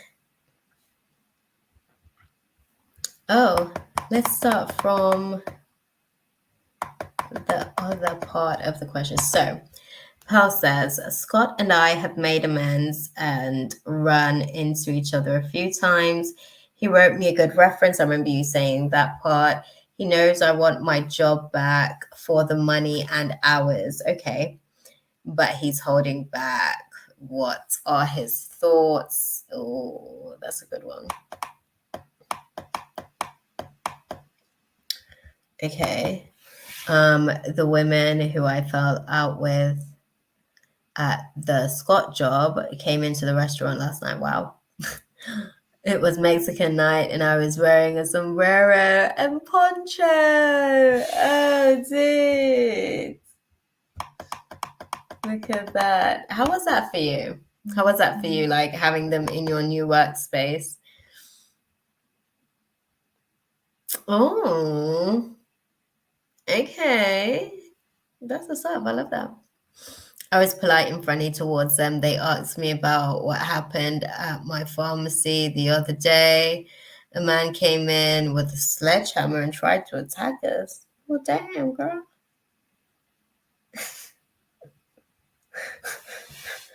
Damn.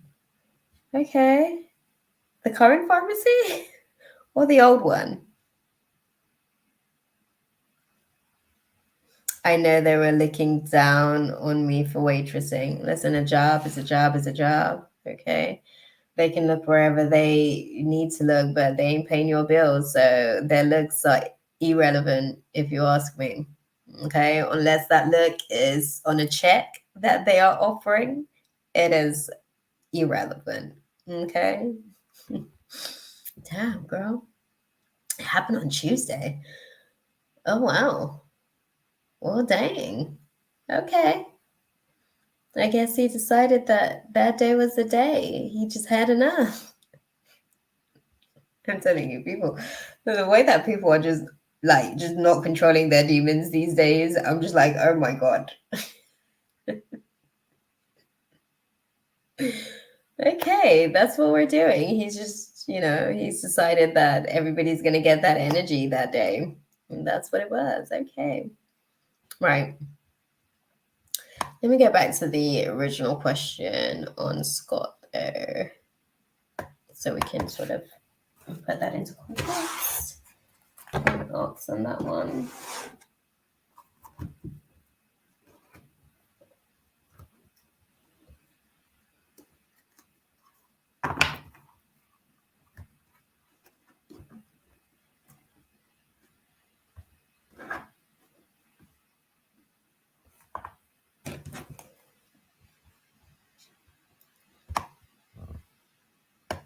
Okay.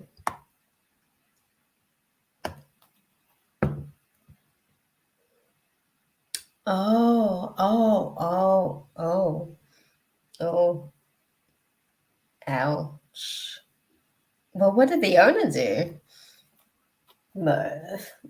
Whoa, intense much? It's a pharmacy. How much offending can there be? I'm like, how could one justify that to themselves, really? You know? Okay, interesting. Well, let's have a look. What are Scott's thoughts on the situation with Pearl and the old job? He knows that she wants the job back in terms of hours and pay and everything. What are his thoughts on the situation? He's got some anxiety about it, actually. Yeah, he's got his own anxiety about it. There's some insecurities about whether or not things would flare up again and become out of his control. I think he felt betrayed, basically. He's got some,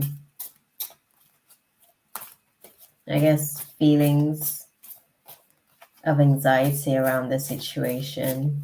There's been forgiveness, definitely, but I think he's just like, well, the environment kind of still is what it is as far as people and stuff. Um, okay. Let me see, what are his thoughts, guys?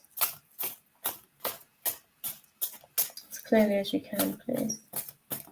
Thank you.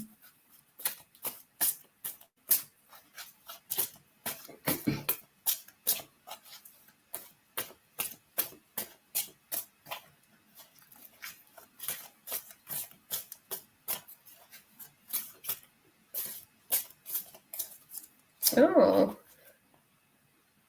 he's still undecided, is he? Sorry. What are his thoughts? I think I've got a lash in my eye.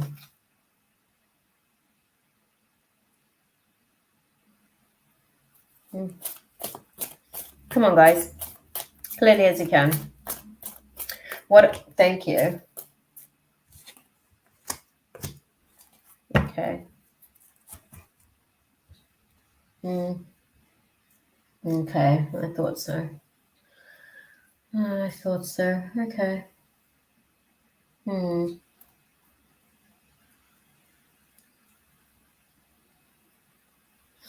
I think, yeah, he's discouraged. He's discouraged. I think the anxiety, knowing that the same people are still there. He's a little bit like.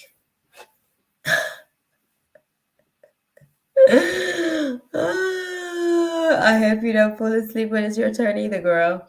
There's like so much going on. We're like 3 hours in, and we're like three people on the free list so far, and we've just got another donation as well. So we're gonna get it together. We're gonna get it together. I think you're where are you on the list? How many have we got before you?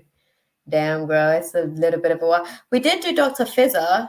I think we've got Renee left, Mina. I think we start from Renee on the free list, BTW, because we did do Dr. Fizzer, and then it's Ethereal, Ash 13, and then Sammy. So at least we've got like, what, 1, 2, 3 on the free list before you. And we're going to do Renee and then go into scenario. So technically there's 4 before you, but you get what I mean.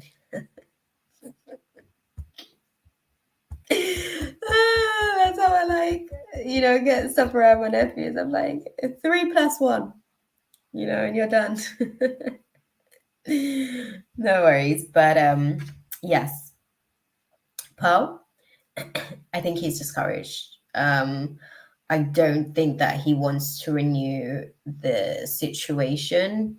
I think he's a little bit on edge. I think he's paranoid, I guess, that things are going to get out of his control again. And once he finds himself in that position, I think he feels like he's only got himself to blame if it gets to that place. So I don't see him necessarily wanting to engage too much with that idea again. Even though, like, don't get me wrong, he does see your circumstances, he does feel for you, but I think he's still, the last situation, he's still kind of like, I don't want to be put in that position again and be left to be made to feel like I'm not in control at all. Yeah.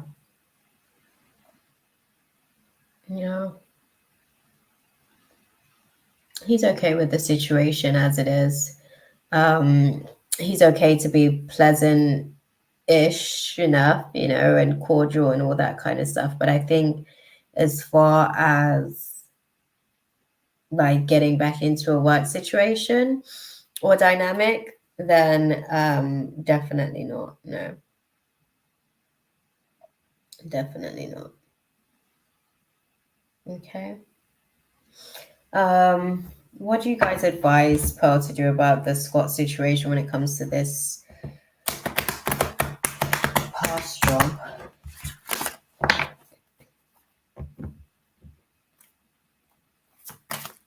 you know, they said choose a new direction, which we've already done, essentially. You know, yeah, they said it's not up to you when it comes to this situation, and you don't need to get any more information. It's actually just a no. And moving forward, you'll kind of just have to forgive that no and accept it for what it is. But yeah, I don't think that as much as he feels for you and he sees the resistances and the restrictions that you're navigating through, I don't think he wants those problems, basically.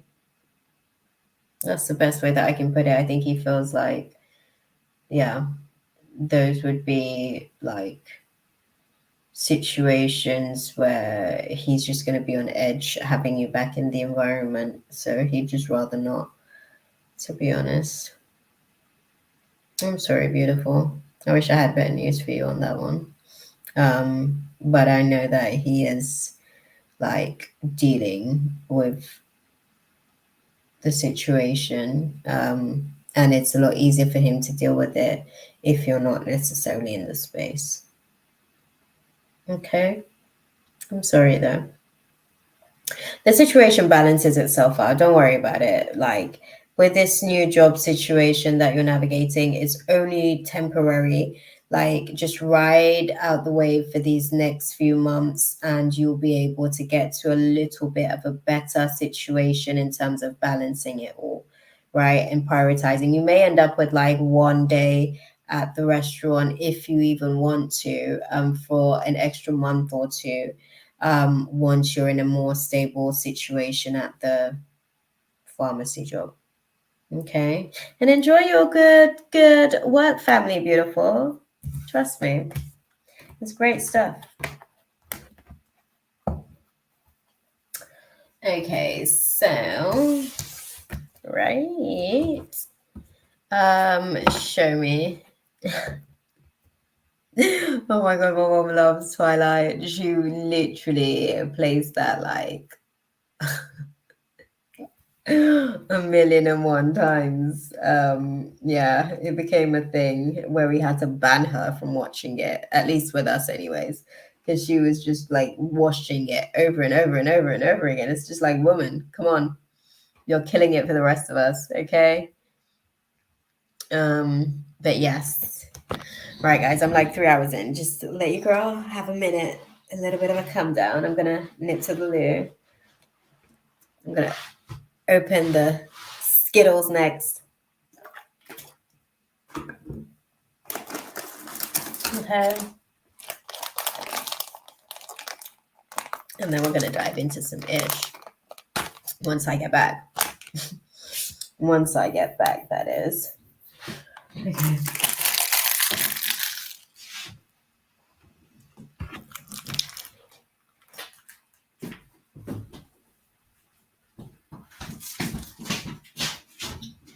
I'll be back.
I is back.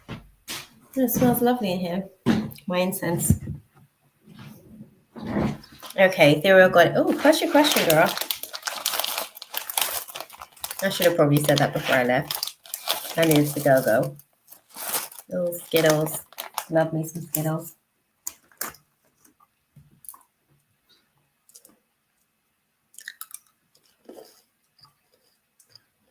Okay.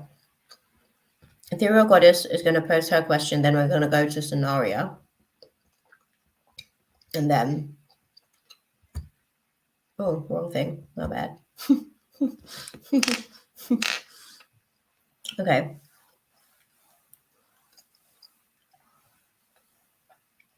Yes. That's a yes. What you want to do to moderate the electrical conduction that's coming into the channels of your flow, you need anchoring crystals. So basically, what happens with that channel, well, what happens with that electricity is that it creates static to your electrical field. And then, oh, I'm eating Skittles, girl. Yeah. So yeah, with the thank you, Mina. So with the electrical channels, the electricity that's coming in from the power lines that's causing the static. So if you have, I would say, I'd recommend a piece of shungite around your windows, like if you can place one at the edge of your windows, that will help to kind of like stabilize your energy in the home. But generally speaking, you want to also sort of make sure that you've got a quite grounding, anchoring crystal. My crystal of choice is red jasper, because I tend to go into other people's orbits because I'm so curious half the time. But yeah, anchoring crystals will help you with that process. It will help to keep your consciousness in within the body whilst you yeah, the stuff I'm assuming, yeah, I figured the stuff that I do see looks like there's a dark filter over it and it makes it hard to see somewhat, but I can make out what it is though. Yeah, so you need to get the channel sort of like clarified a little bit, because it's causing some static to the transmission of the channel. So it's kind of like when you watch a TV and like the signal's a little bit like it's not properly anchored and you just see like lines going down the TV screen. It's the same sort of like effect in essence. Obviously, you're getting distorted vision because the interception with the channels are there. I literally have like a power line right next to my literally my bedroom. I have a dream catcher there literally at the window, and I also keep crystals all around my place. So it does help to sort of like keep you grounded in your state, essentially. The whole neighborhood was power poles directly by the houses and none. Oh, and on top of mines, that's a lot, trust me. I literally have one right by my bedroom window, like going this way.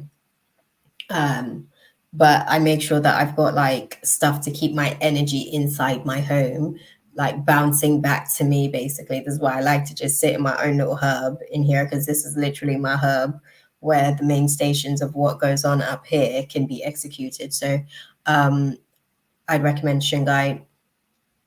I'd say find a crystal of your choice that actually works for you. They are showing me, actually, they're showing me a crystal for you. I think it's hematite.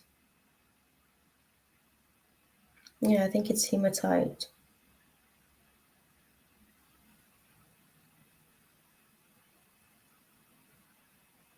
Yep, hematite. Hematite. They recommended hematite for you. And I'll tell you why. It helps with stimulating concentration and focus and enhances memory and original thought. So get some hematite crystal for you to wear, basically. Crystal, maybe even like a pocket that you can have. I'm not really into crystals, so that's kind of a challenge for me. However, there are some that I have liked. Yeah. Hematite would be a good crystal for you. Shungite's a good crystal that will basically like anchor your channels. I hear you on the crystal situation, okay? Because I see people, the first crystal that they want to go for as soon as they awaken and they get onto the journey, they want to run for an amethyst. I'm like, oh my God, what are you doing? You are literally activating every demon in the environment that is basically out here to get your ass. You are putting out a beacon on yourself, letting them know that you are awake and ready, okay? So it comes with, I tell people, amethyst is not a starter crystal, okay? That's for like when you are at level 3 and above. Okay, so I hear you on that. I don't think that every crystal is for every single stage.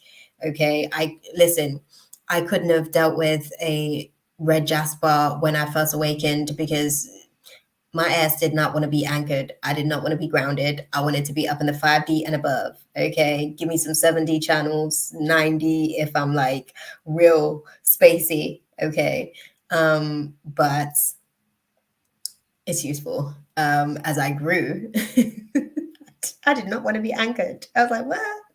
Who wants to be in this body when I can be everywhere? Um, but I learned the hard way that you can't do life like that all the time. Okay, right? Kira said, take me to 12. Listen, I'm telling you, that was literally, I was just like, I don't want to be anchored. Like, just let me flow. Okay, but what was happening is that it was becoming erratic. It was becoming very erratic to be able to navigate. Like my human didn't respect me because I was barely hearing it. She was like, you haven't been here. Like I've been doing all the housekeeping, like I've been maintaining my psychological health and all of this stuff. So for the sake of the relationship between myself and my human, it was important that I stayed anchored more often than not.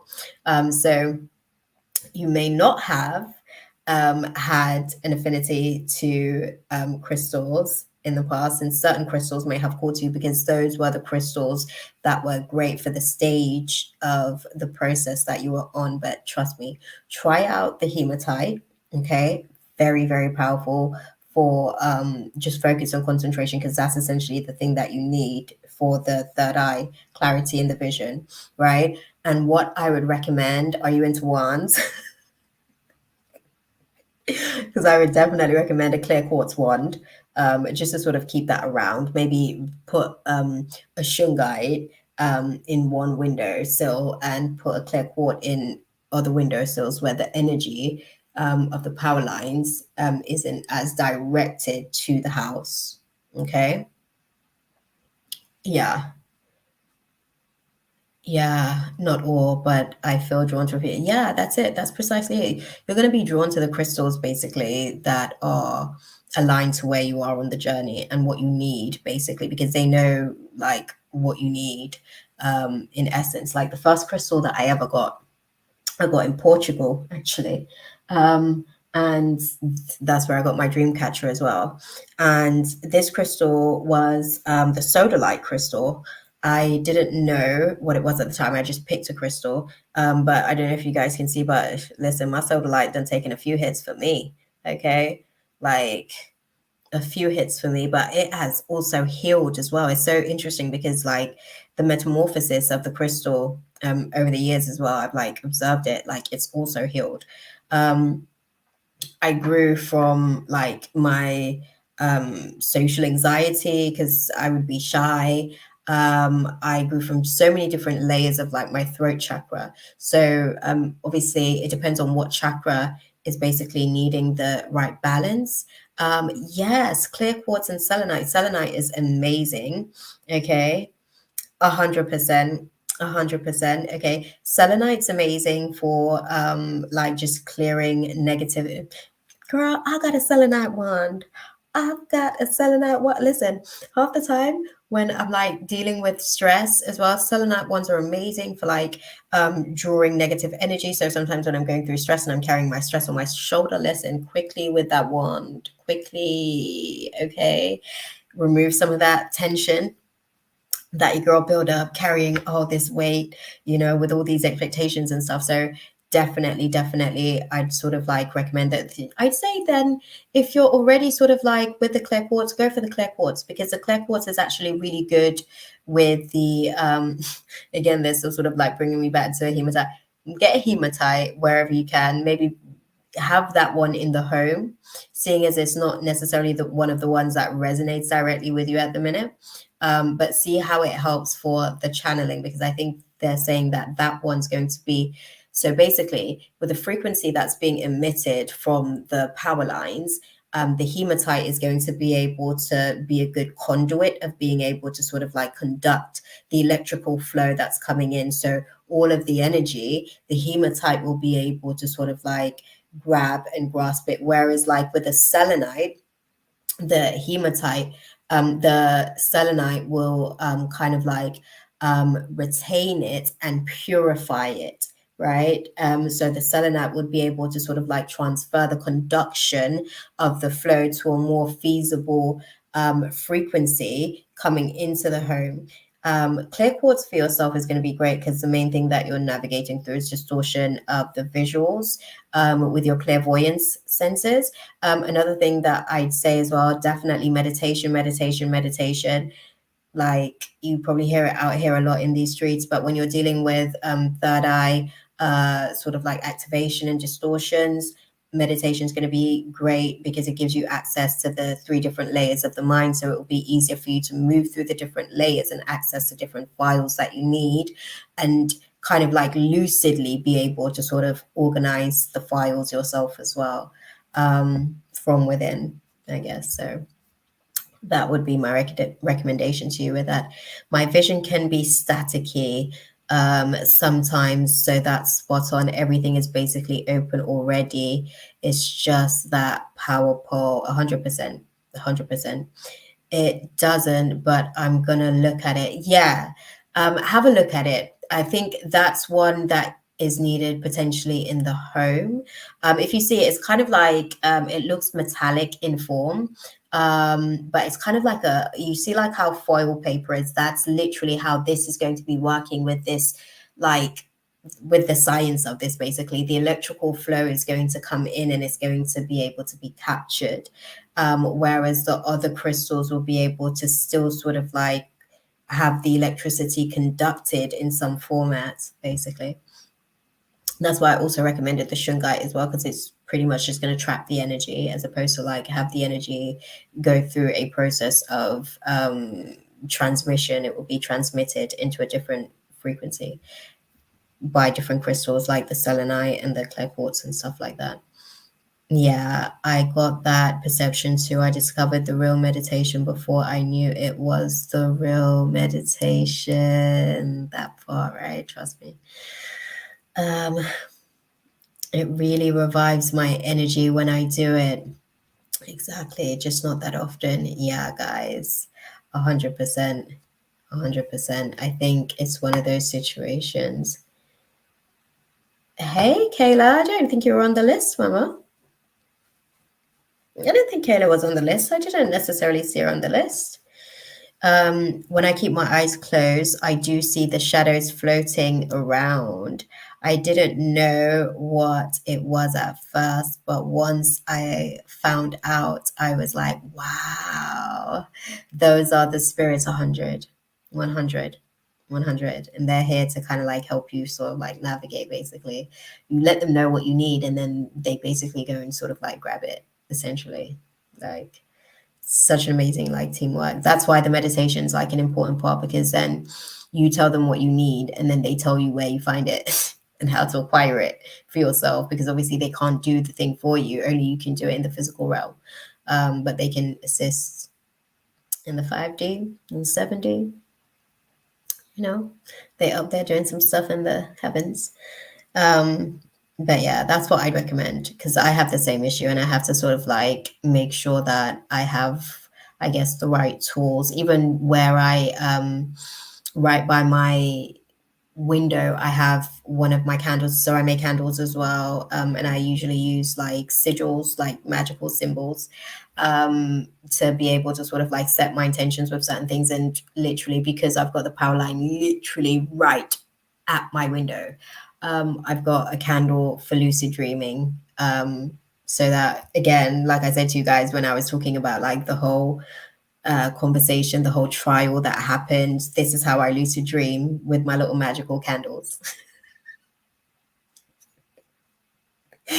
um, they help. They do the job. And then my dream catcher is just there. So there's different things that I guess we have to do to be able to adjust to the material reality because obviously they have it set up to keep us in a certain state. We all know what it is, but yeah.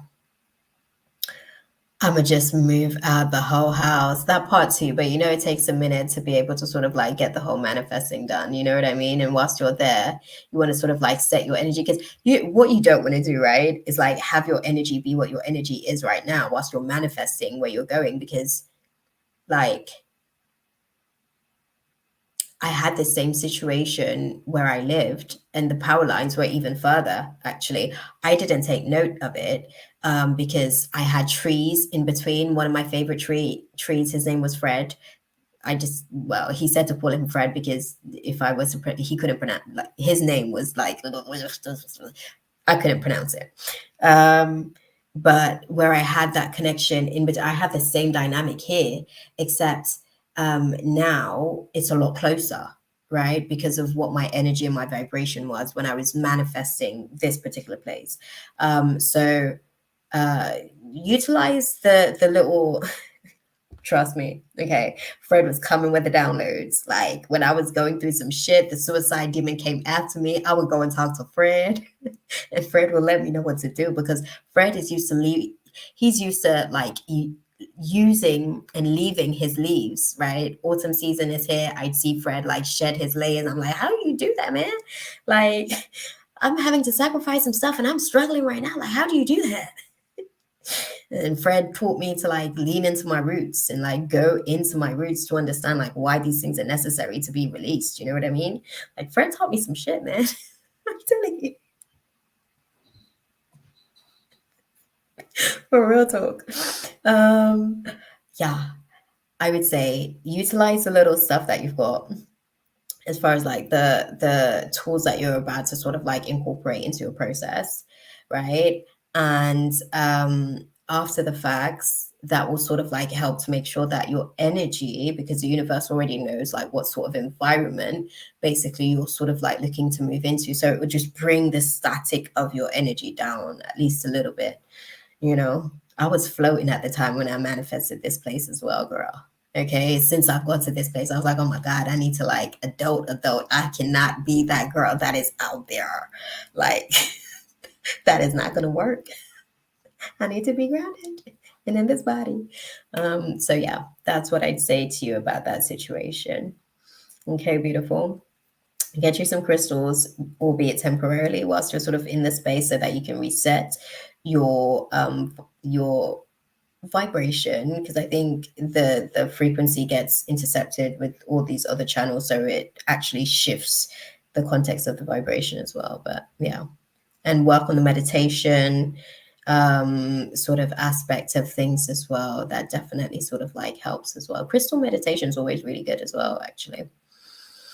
I don't know how you find that, but crystal meditation is really good. You can sort of like have a because what it is, they become a what do you call it? Oh God, my mind's gone blank. But they become sort of like a conduit for the energy that you channel in that space whilst you're in meditation. And then when you're ready, you can just tap into that energy because you already stored that energy somewhere else outside of just within your genetic sequence within your body. Do you see what I'm saying? Because obviously when you're meditating, it's within. So when you sort of like anchor a tool to it, that tool then becomes like your first actual like physical blueprint basically of what is within being without.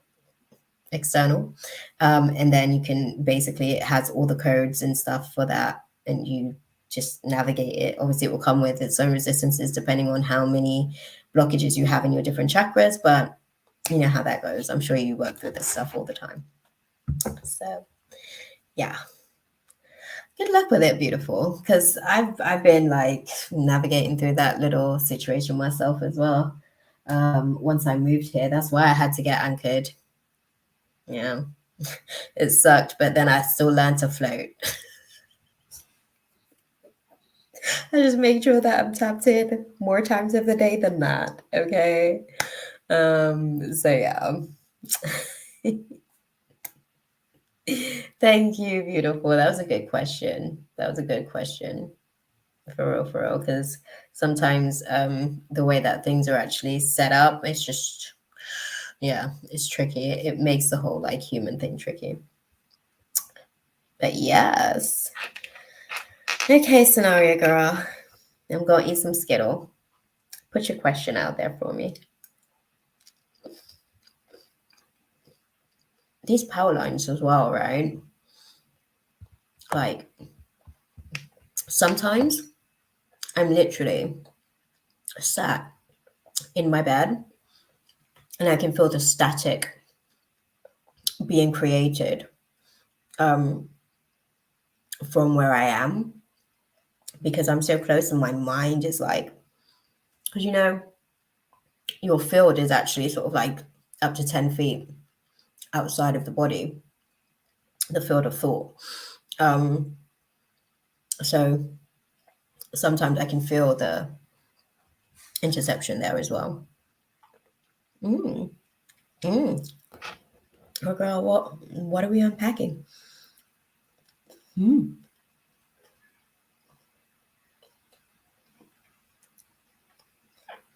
I don't know how to word it, but tell me about it. Tell me about it. Do you want the link? Do you feel like this is something that you'd rather talk it through? If we're gonna do some unpacking, you don't have to come on live. If you're okay and comfortable with your voice, you can come and share it with a link. Okay. Mm-hmm. Okay.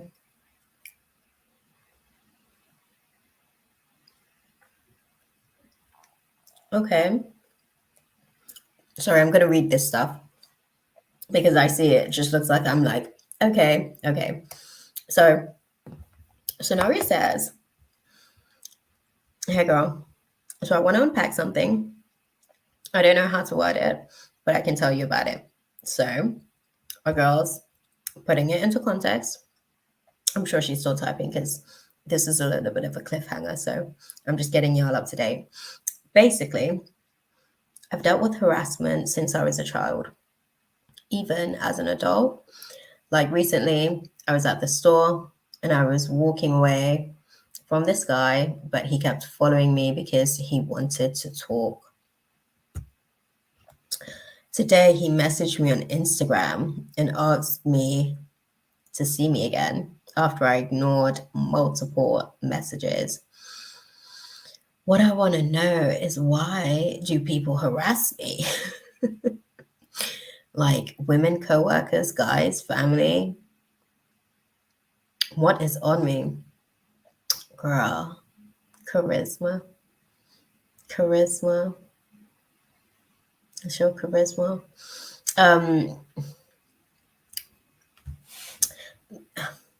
How can I put it?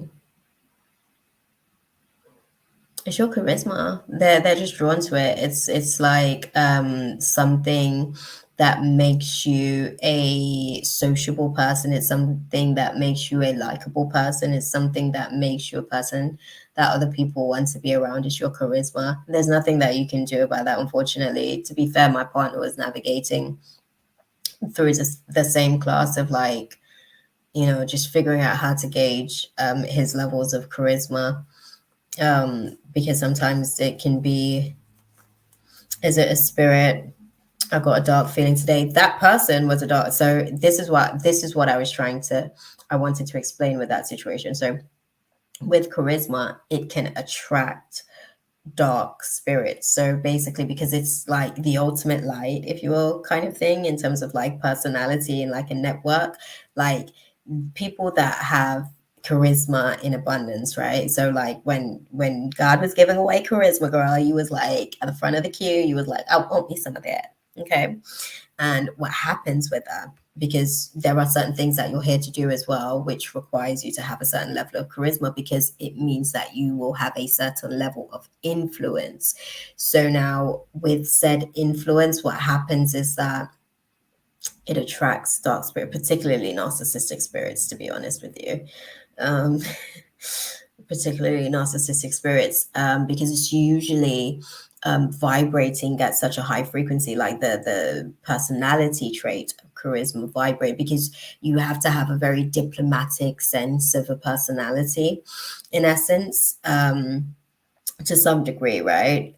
Um, when it comes to certain things. So it's your charisma, girl, and it does. And I don't want to be a defensive person. Oh, sorry, let me pop it on screen. My bad. Is it a spirit? I got a dark feeling today, and I don't want to be a defensive person, but I need not to be my no to be respected. And I hear you on that. He's being moved by a spirit that is literally just trying to feed off your. So what happens is that when these spirits feed off your charisma, they are then like basically depleting said charisma by because like I said, naturally the types of spirits that are attracted to charisma tend to be quite narcissistic in nature. Generally, there's an element of admiration there that can very easily turn into insecurity because of that very same charm and charisma, because of that very same light that one admires. It can trigger insecure presence within the dynamic of those types of situations as well. Like I was reflecting today. Sorry, I'm like popping it on the screen. Like I was reflecting today when a woman manager kept asking me daily if I wore a bra. A bra, and would write me up if I said no. Like, I want to protect myself, but people who low key obsess, and I'm realizing more than ever today. Yeah, yeah, yeah, yeah, yeah. We're coming into your I know we've just left your season actually. We've just left your season. We're sort of like in your second house, essentially, in terms of this new moon. Okay. Okay. I see why this is a class for you. You're working with the right levels of self-preservation, because second house is like, it's generally talking about saving and preserving, and it's not necessarily just about money when we talk about saving. It's about preservation in general, doing things in moderation, because we live in an abundant universe, right? So it's interesting because you're finding the right level of moderating that need for protection to protect your light. It is the finer qualities that you have, essentially. It's the thing that people admire but are intimidated by at the same time. And it's such a cruel world, which is so unfortunate. Girl, the guy I was talking about, when talking to him at the store, he literally said, if I were you, I would lie to me too.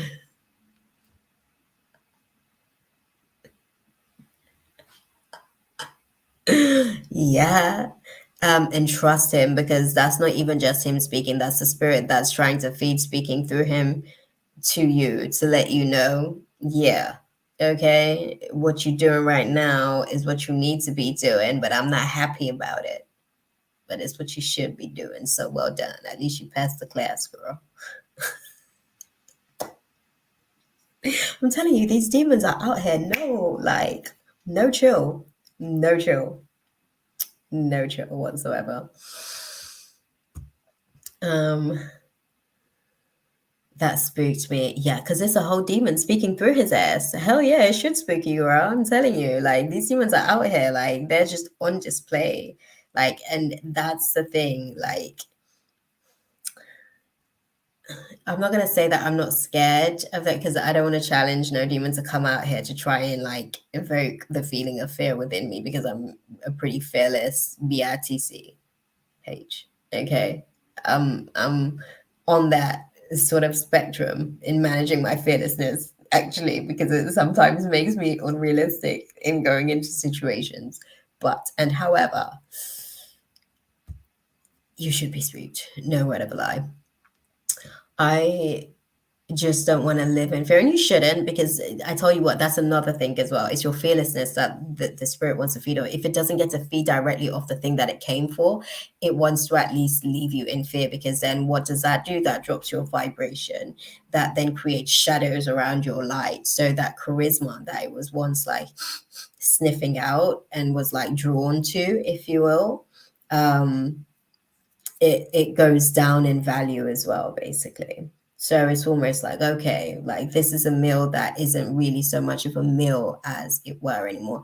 Don't let it like speak you out. Listen, demons are out here all day, every day doing their job. Okay. They come through any agent that is a viable conduit for them to be able to move through. Don't let that shit like put you off your situations that you're navigating through. Okay.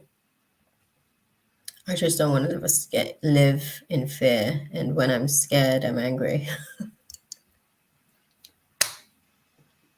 Girl, I hear you on that. Okay. Okay. Okay. Right. You can get these hands. So I hear you on that. Right. But that's precisely it.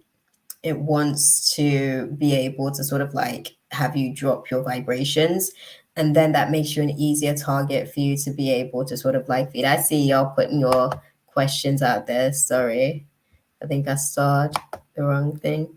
No, I see you. I see you. I see you. Don't worry, I've got your question. I'm gonna star it for when it's time to sort of come back. Okay. But yes, shake my head. I'm like, if I take the flight attendant job, I can't carry weapons.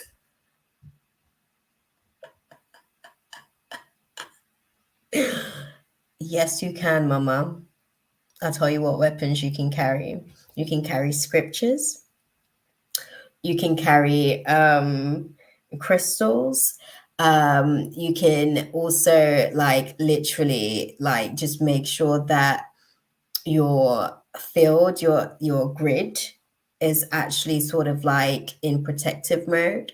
Like, trust me, the thing about it is like the demons are more shook of you than you are of them. They just like to come in with their big bark and shit and then try and see if they can like basically if they can make you fear them, then they've already won, basically, because they know it's a losing fight. They don't have a physical body. They can just pick a host. So it's not really like a fight that is in their favor, if you will. So that's what the situation is. Like they know they've already lost, but if they can at least like invoke some fear in you, then they might stand a better chance basically of having you fight yourself and battle yourself internally with that fear instead. They're very much like mind fucks, to be frank with you. That's like their whole thing. But I'm not gonna say don't be scared, because I'm not gonna lie. Like some demons are out here, like the way that they can manifest through some people, depending on the strength, I guess, of that person and their ability to manage their own demons. It can be a little bit off-putting. But like I said, that's why like you keep your tools around you. Those are your weapons. Those are your weapons. God, listen, if you feel like a demon's getting too far out of his boots, like put a prayer out there to God and be like, God, check this, brother. What's he doing? Can we get like a rein on his leash, please? Because he's doing too much. Okay. So you go and report him. It's like school. You go and report the bully to like the teacher. Okay. And in fact, we're taking it to the head teacher. That part. Um, People can be persistent 100%. 100%. Um, those are some of the qualities that are a requirement for those types of hosts when we're dealing with. Girl, trust me, it is. Trust me. Listen, I've gone through situations with certain demons where I've had a situation with Kevin Samuel's woman hating demon, which was really his mummy issues. And because I saw it and I knew it for what it was and everything like that, like that shit came after me a whole weekend when I came down from the demon. I learned a lot about myself because it basically used me against myself, neurologically speaking, fucked up my whole mental and everything for like 2 days. And I was like in this rigid self-rejecting mode, and I became the woman that was always going to be without a man, just like he would like say. Type situation is like how I was like manifesting certain things because this spirit was attached to me essentially, right? And I brought it back. Okay, I brought it back as far as that situation once that spirit left. But then, like, even after that, because this spirit only had me for like 48 hours, that was its timeline, basically. And when I came to, I actually thanked the spirit. I was like, okay, I didn't know that I was like sick with all these things. I'm gonna work on that so that your ass can never come and attach to me again. Okay, like, I am not making this a home for you anymore where you can feel like you can come in here and come and try and like use me against myself type thing. Do you see what I'm saying? That's why his ass is deceased. That was a whole demon. Okay. A whole demon. And I was like, when things happen, I was just like, even when I saw him, I was just like, look at this demon speaking through this man. Like, can nobody else see this shit? I was like, look, this is mommy demon. She didn't give him enough attention. There was like so much, like, I literally saw every single aspect of what manifested as that person, that being that he became as a result of his neglect, essentially, because that's what that was. It was his neglect, which is why he became the way that he was and was speaking from that place of his neglect in her, right? But I say all of that to say to you, my love, right?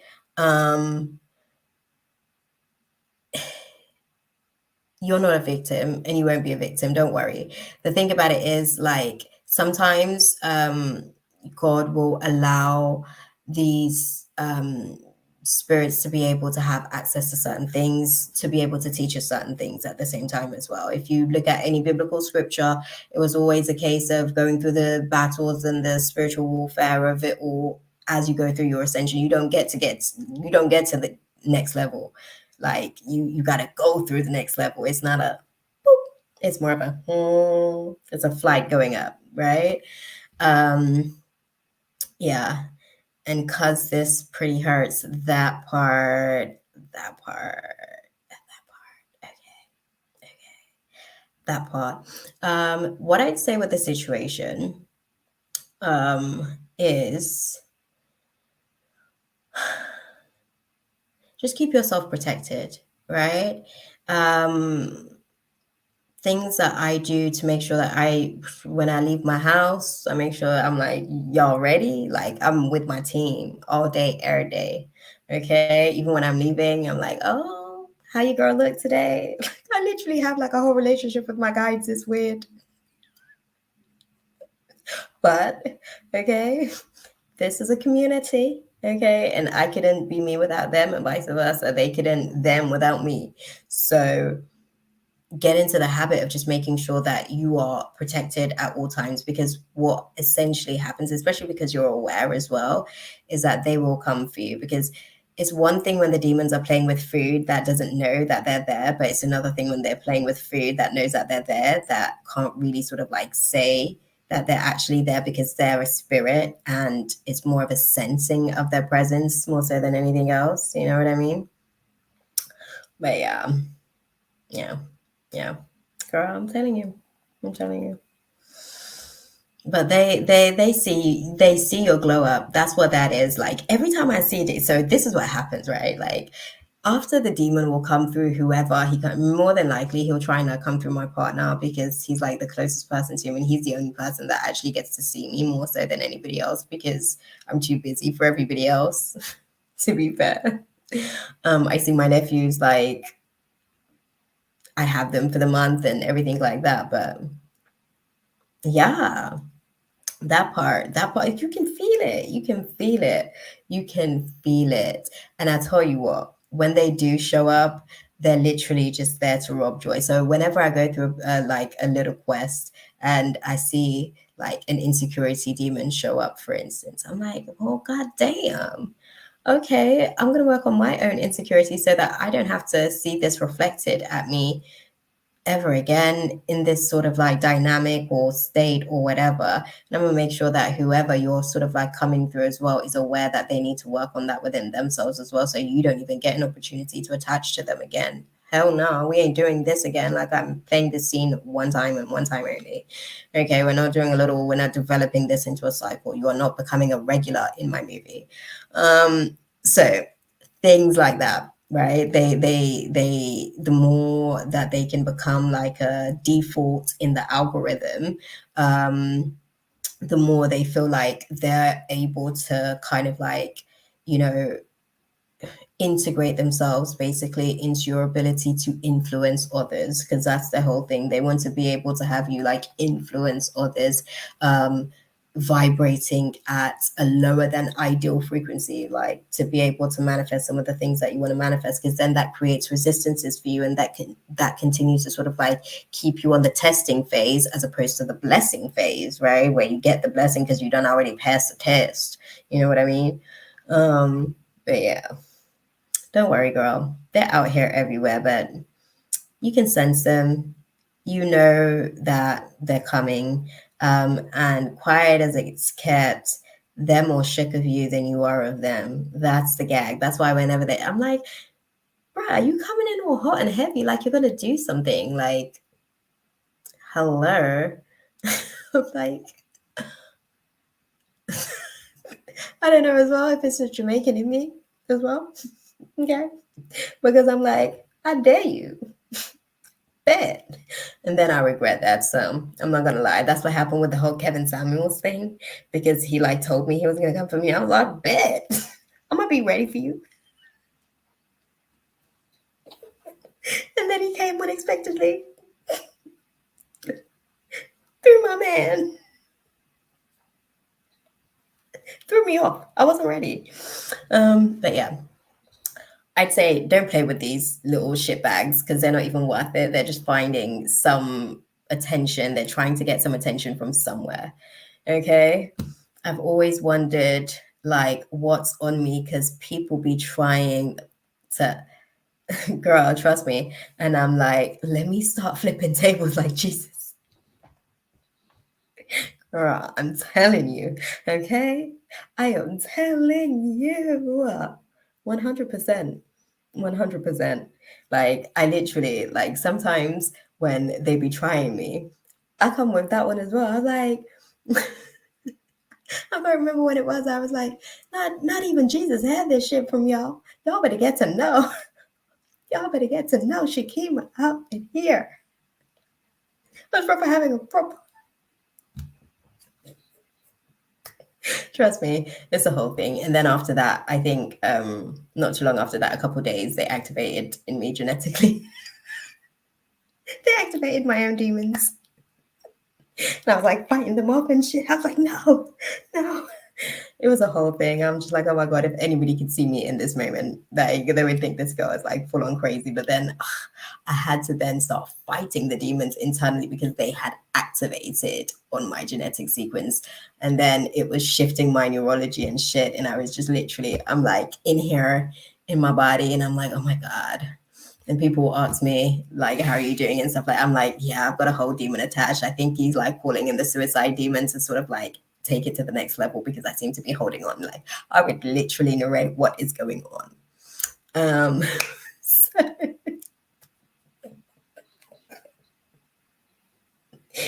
listen, it's nothing new. Demons have been possessing people for yonkers. It's something that happens. Sense them where you sense them. When you sense them, you know, direct yourself where you need to, because it's going to help you to be able to live to fight another day. Okay. And some demons aren't even worth it. Okay. They're like, who are you even? Like, seriously. I thought I was going to be like battling some of the big boys today. Where is Leviathan? I thought I came here for like some big shit. Let me not even do that. Let me not even do that and summon that little fucker, because I'm telling you, he's chaos in a bottle. But yes, girl, they're everywhere. It's very unfortunate, but it's a part of the process. They assist us with the ascension process. They have a part in this gig as well. And then, I guess, urging for more significant roles basically in people's movies. I told you my neighbor even tried to like be a villain in mine because he was battling his racism demon. Tell you what I did. I prayed. I prayed for his ass and I prayed for my ass. Okay? You are not getting any special parts in this movie. Thank you. That's it though. Seriously. You'll be good. With the anger thing, that's there. Anger is there to basically let you know that you're not there to be messed with. And it's okay to have anger in those types of instances, because again, we wear these different armors depending on what sort of battlefield we're on. And anger shows up because anger is there to sort of protect, because it knows it's a situation where there's danger potentially, and it may it may be on a psychological, emotional, and spiritual level before it becomes physical. So yeah, when you sort of sense those things, armor yourself. This is a very powerful weapon against them. Actually, the first time I came up against, I believe it was Leviathan, I started speaking a completely different language. I don't even know what it is to this day. I don't even know. I don't think I bothered to figure it out. I was just like, look, whatever came out of me was instinct, and I'm grateful for it because I felt that shit leave. So, yeah. Okay, I was never allowed to express anger. So as an adult, it's hard to express it. Like, I'm not trying to go to jail. Oh God, girl. Okay, you're right. You're right. We don't have Thanksgiving over here, Ari. Okay. So in managing, learn how to utilize anger, right? Because anger is, listen, sometimes when anger shows up, I'm like, what you mad about, girl? Okay. I'm gonna voice that for you. Word. Okay. So anger is basically there to let you know when your boundaries have been crossed or tested, right? And then where your situation is in a place of precautions, the necessary precautions need to be. It's like caution. It's when your caution goes off, basically. That's what anger is. Caution's gone off. So when you're in the space and you're sort of like navigating situations where your anger is just like your body's letting you know, girl, the alarm's going off, and you figure out how you want to be able to, because you don't, anger doesn't have to speak for you, but anger is letting you know that it don't like the shit that it is observing right now. Anger's like, you want me to take this, girl? I mean, I could have it. I'm like, not right now, anger. Not right now. I got this. Just let me know what you want to say, and I'm gonna figure out how to get us out. And then I'm gonna say this. I'm not gonna lie to you, but if the person keeps pushing your button, anger is gonna take the scene. I'm not gonna lie. Anger's gonna take the scene because anger's like, yo, they don't respect you, man. Like they don't respect you. Let me show them, and it may have to show them. It's just how it goes sometimes. And sometimes anger is the exact recipe. So it's all about the delivery. I'm not telling you to go out here to like, you know, but honestly, anger really is there to kind of like let you know when your boundaries have been tested. And then anger is like, do you want me to take this? Because like I will annihilate this one like real quick. Like I see all of its flaws. Like I could literally like break this person down with my words because I have a tendency to do that. I could break, like, I could read your ass so deep. You are broken just from this conversation. So I'm like, no, anger. Let me find the right words. I'm going to say all the things you want to say, but I'm going to find the right words to like let the landing be a little bit softer. But they going to crumble all the way. Don't worry. We got this. It's one of those ones. But no, people really be trying my niceness. That part, girl. I'm going to deliver him. I'm going to deliver him to the king if I don't listen. Trust me. Trust me. That part. And that happens. Some literally sometimes, like, my thing is reading people. When anger comes up, like, the thing that I'm good at, anger uses that for negative. Okay. Anger like reads a person for filth and then leaves them like jaws dropped, like shit that they didn't even realize that they were dealing with. Okay. So it's just one of those things. It's how you manage said anger, you know. Because again, you have to bear in mind anger is a very destructive emotion. So if you are literally looking to like lay some shit bare and like start a new foundation with something, definitely let anger take that situation out of your hands. Do you see what I'm saying? Because anger is going to be able to sort of like annihilate. It's a demolishing sort of like entity, right? Whereas, you know, in other places where you feel like, okay, I want to be able to salvage this, then you might have to tell anger to take a back seat and you basically be anger's representative as opposed to anger being your representative in those types of spaces. Make sense? But I know you got this, girl. Don't worry about these humans. They just trying to get some attention out here. They're feeling lonely. They got like 3 years, basically, like whilst they're in this level of like chaos as we're navigating through the integrations and the updates. That's why they're doing the most at the minute. Don't worry. They haven't got much time left. Okay. But I hope that that was good for you, beautiful. That felt good for me too. I felt like I poured some stuff out. Just very great. Oh, whoa! What's going on? Laugh my ass off. I forgot I used to be angry. Just buried grief, to be honest. Oh, girl, trust me, trust me. That part. Yeah, and the more you focus on it, it continues that part too.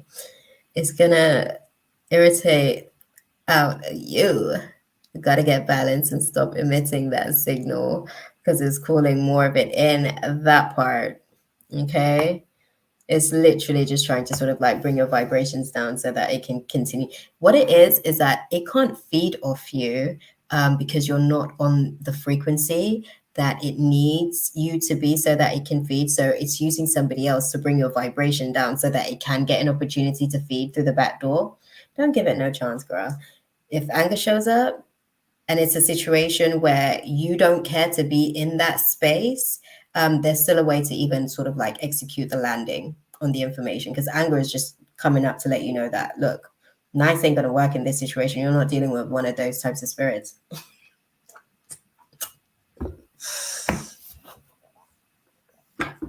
Because like is attracting like. It's a vibrational exchange. Oh, yeah, no, I know. I know. It's all good. Okay, so. Okay, I think I put the invite out as well. But let me pop it back out there again, Ash. And here we go. Ethereal Goddess has posted her question as well. So I've stored that one. Let me go back to the list and see where we are on the list now as well. Oh, we're at Ethereal Goddess. Okay, girl. That part. My bad. Okay, thank you.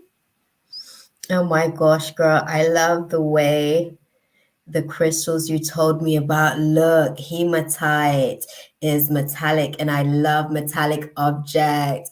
and I'm heavily drawn to them. That's good. And the shungite is beautiful as well. I'm glad that they feel like they resonate. Trust me, girl. All that static, the shungite as well is gonna bring that shit all the way in, like all the way in. You ain't gonna have none of this. Like the vibration's gonna be so still beautiful. Trust me. I'm telling you. For me personally, because I like to float, okay, I didn't really keep the shungite around for too long. For some reason, it just kept leaving me as well because it knew that my ass did not want to be anchored like that, like that. Okay, that's another thing as well. When crystals have served their purpose, they leave. Okay, it's not a oh I lost it, it left. It was like, girl, I've taken enough hits for you. Go on and face the rest of your journey. You good?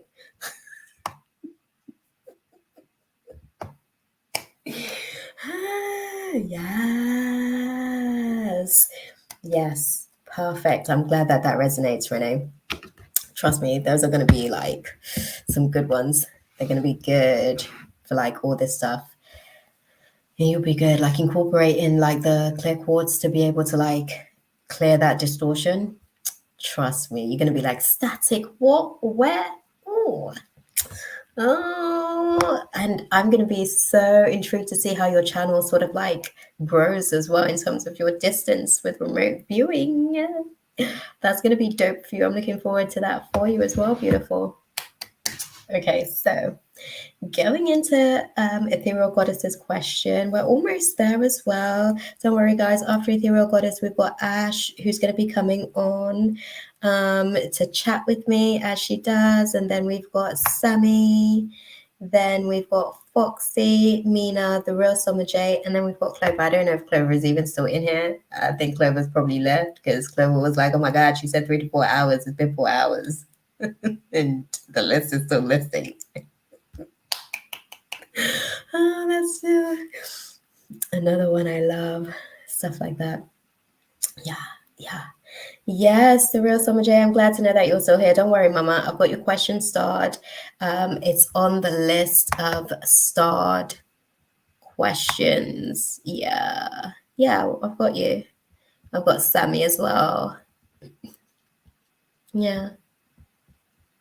Oh, and Ethereal Goddess, you posted your question twice. I already had it starred. Thank you for doing that again. Beautiful. That part. Okay. Don't worry. Good, Ari. I'm glad to know that you're still here as well. Okay, so Ethereal Goddess. What's going on with Michaela, friend? Acting weird and stuff towards me. I want to know why. We attend the same class and she said sly stuff, so we aren't really cool as much. Oh. Okay, let's get the undertone of that. What shifted for her to kind of like be making sarky comments and being shady, basically. Okay, guys, talk to us, talk to us, talk to us. What is the basis for this disconnect with Michaela? Tell us the truth. Okay, none of that surface shit. We want to know the truth. Okay, like what's really going on there? Okay.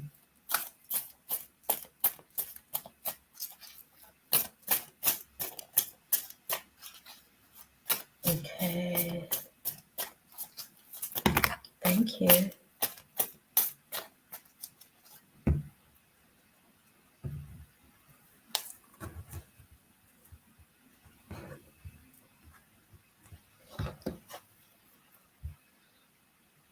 I'm genuinely confused. Said hi to her and she ignored me. Okay. Oh.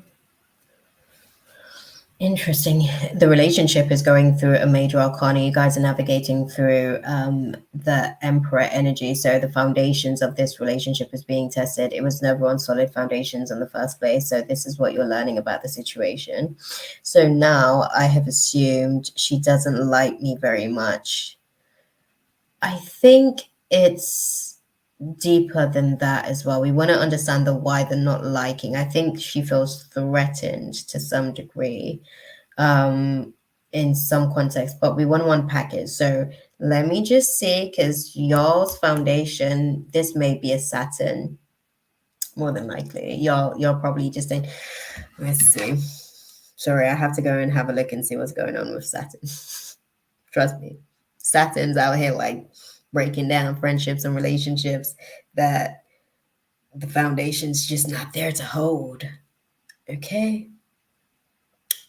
Yeah. Okay. Yeah. Definitely. Definitely. Um, yeah.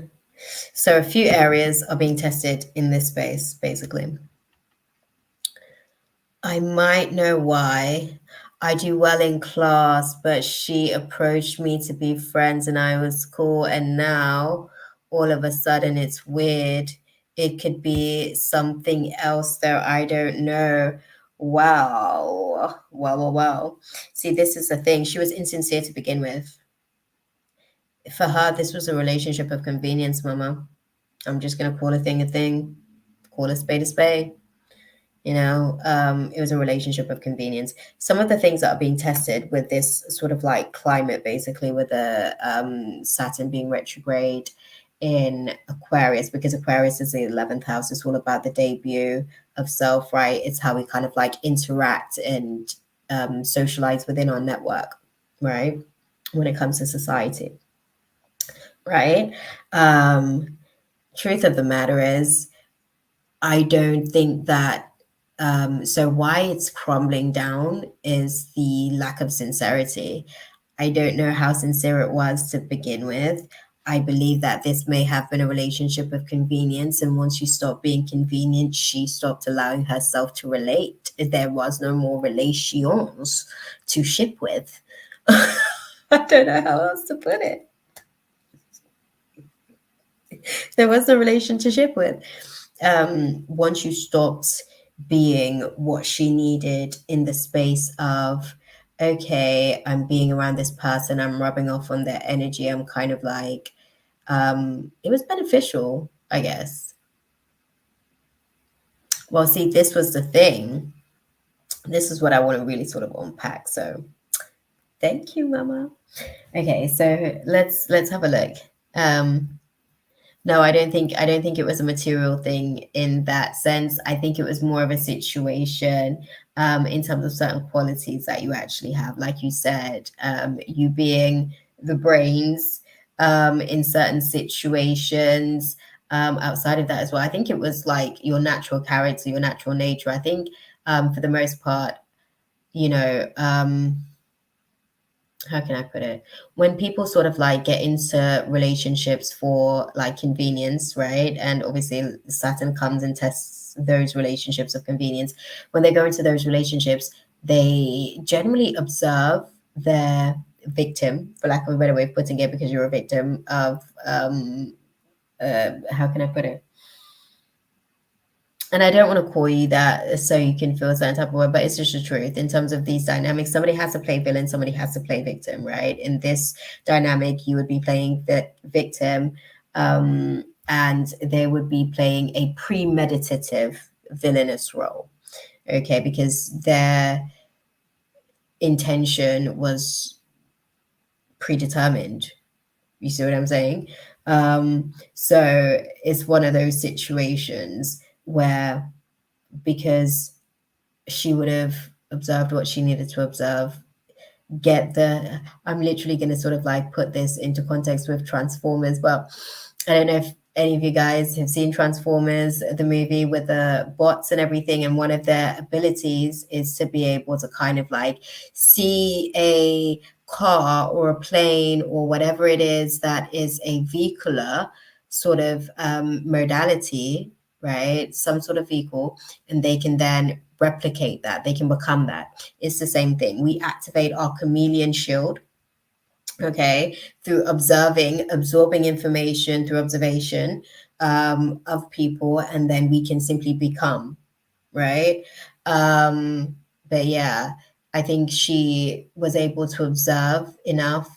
She was able to see enough Um, and I think also as well there's a little bit of an element of insecurity there as well, right? Which is why the not necessarily wanting to be around as much at the minute as well is I feel like that's more so to do with that part of the situation. The attaching was for the convenience agenda. The detaching is for the insecurity aspect that comes along with that. Love my own stuff, I get it. I don't feel hurt per se. I just think she's childish and miserable. That part, okay. Both to what you just said, because those are the two types of dynamics. Immaturity, so a not so mentally mature person, and a not so emotionally mature and happy person. It's a spirit of misery. You're absolutely right, because that's what happens. They are in a place of misery when they sort of try to manifest these relationships of convenience, and they're still miserable in this space, so much so that their insecurity is actually heightened and triggered in those spaces. And as they sort of like decide whether or not, and this is the thing about Saturn, this is why Saturn loves to sit these classes with people, whether they know it consciously or unconsciously, whether they're disciplined enough to basically work through their insecurities in those relationships is what will determine the strength of those relationship dynamics. If they don't work through that shit, guess what? Back to misery class you go. That demon's just gonna feed. You came to here with that demon, you're gonna leave with that demon. That part.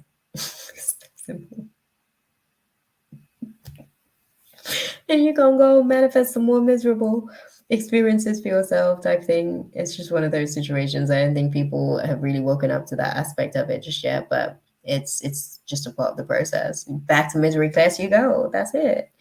Like, back to misery class you go. You're gonna have to learn how to be less miserable with life. You're gonna have to learn to like be enthusiastic about the shit that you don't want to do. You're gonna have to learn how to be okay with making the best of situations and not necessarily constantly wanting to be the best at every situation. You're gonna have to learn how to be okay with all this shit. It's just the way that it is. I don't know what else to say. That's how it goes. I don't think they realize just yet though.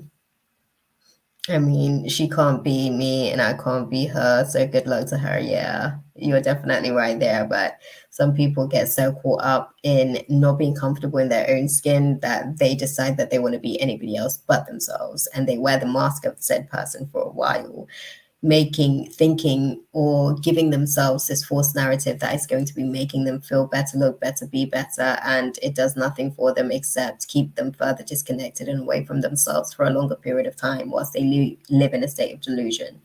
Like it's a whole psychological, and trust me, like we talk about people who are mentally ill. The whole listen, what we want to be talking to people about is, so how mentally ill are you? What level and what spectrum are you on? Because we're all mentally ill with all these demons running around out here. Okay, that part to some degree. Okay, I'll be inactive a little bit. You gotta do some stuff. Yeah, yeah, that's cool, beautiful. That's cool. The aspect of the situation, she didn't necessarily get her own way. She was dissatisfied. Like I think she felt like it was one of those situations where she was basically going to be able to sort of like, I guess come out of it with something. And when she saw that it wasn't necessarily going that sort of direction for her, she didn't need to be in it anymore. And that's fine. She just relieved you. Okay, she relieved you of duties that you didn't ask for anyways. That part. People are funny. Okay, guidance for our girl, ethereal goddess. She's gonna head. What do you guys got sort of say on this situation? Oh, thank you.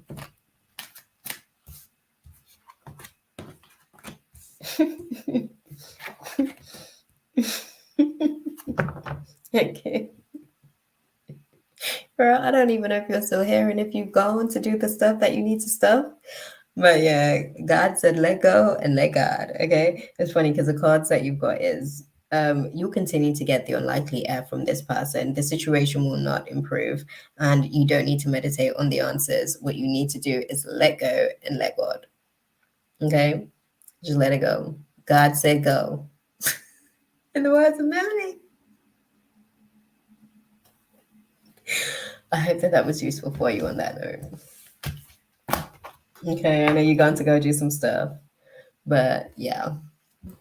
Who else do we have next on the list? Let's go and have a look see.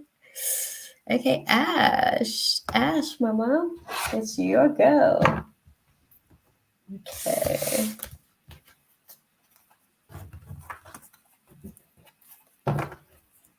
Go on.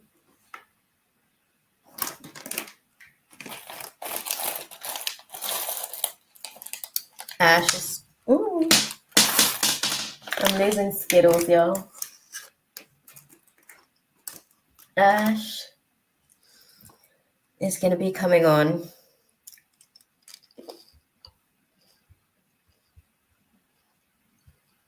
I did put the link out earlier.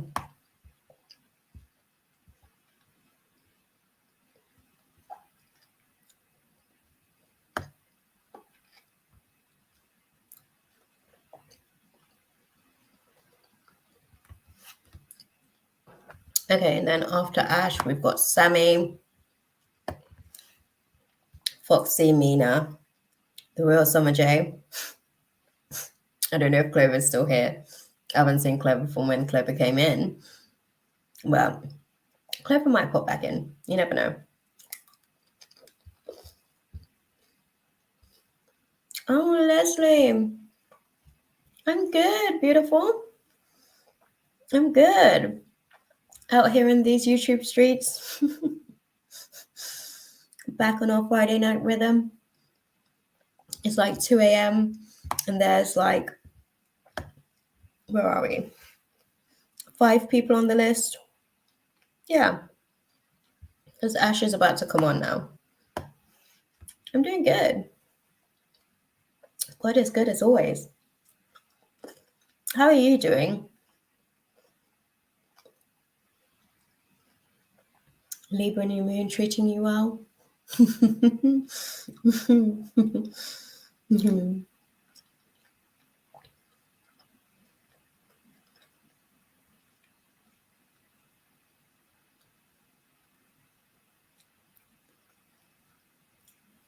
Trust me. Slowly, slowly moving in the right directions. Great time to plant some good seeds. Good seeds. I feel like this dynamic is really going to help to set some stuff up for like a good 11 years, actually, with this astrological climate that we're navigating, which is really good. Ooh, pumpkin spice black tea. That sounds good. I added a lot of sugar and some honey, but it's perfect. That sounds good.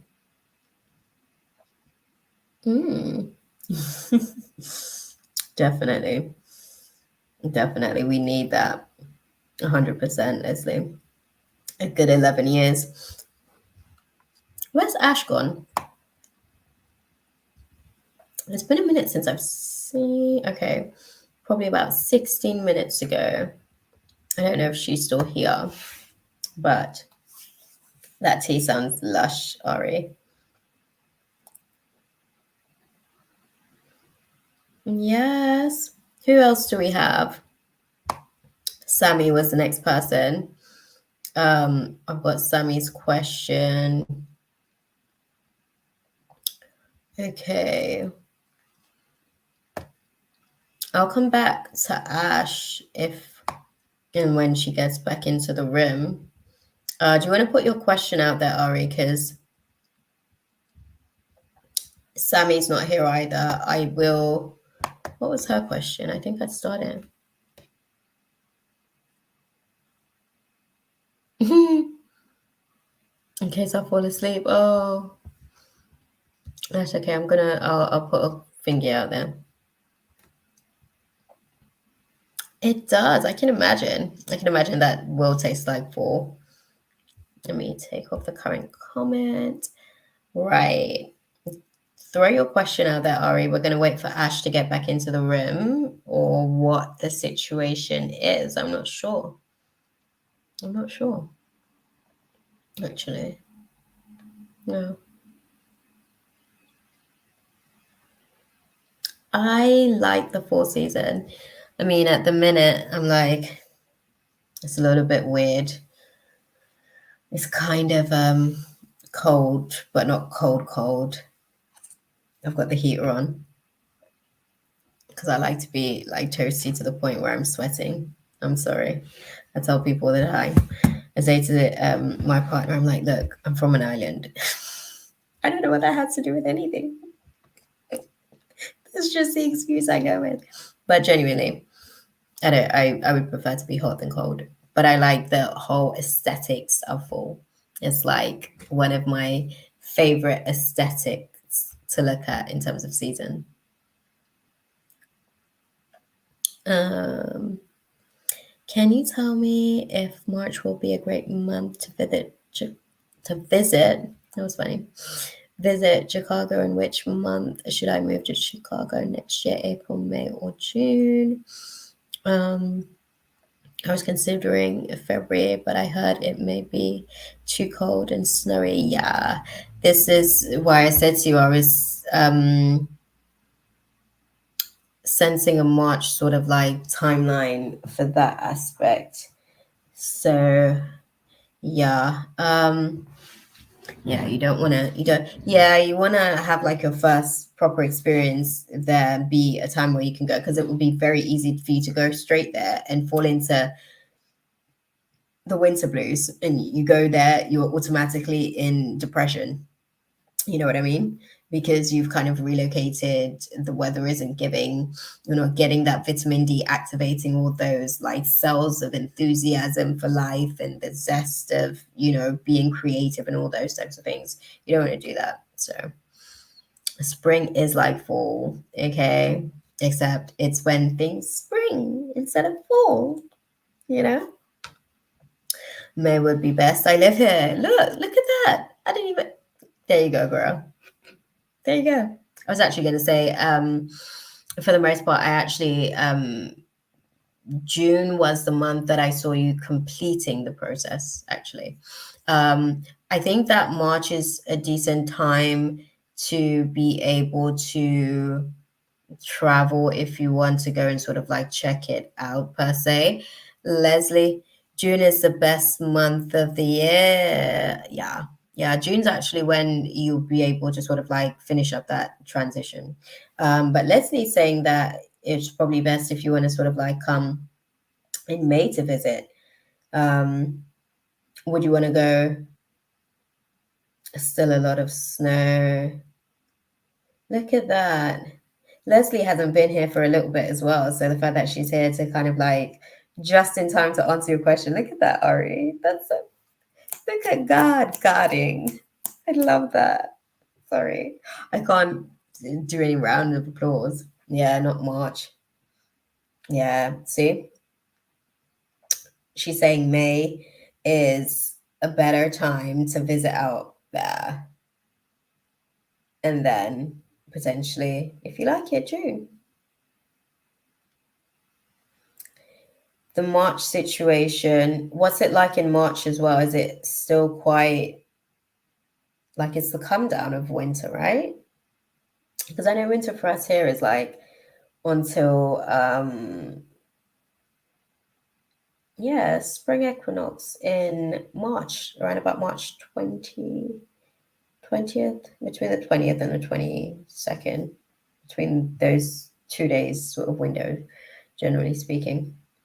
But yeah, June is really when I see sort of like finishing that up. Third week of June um, is really where it feels like that's near enough.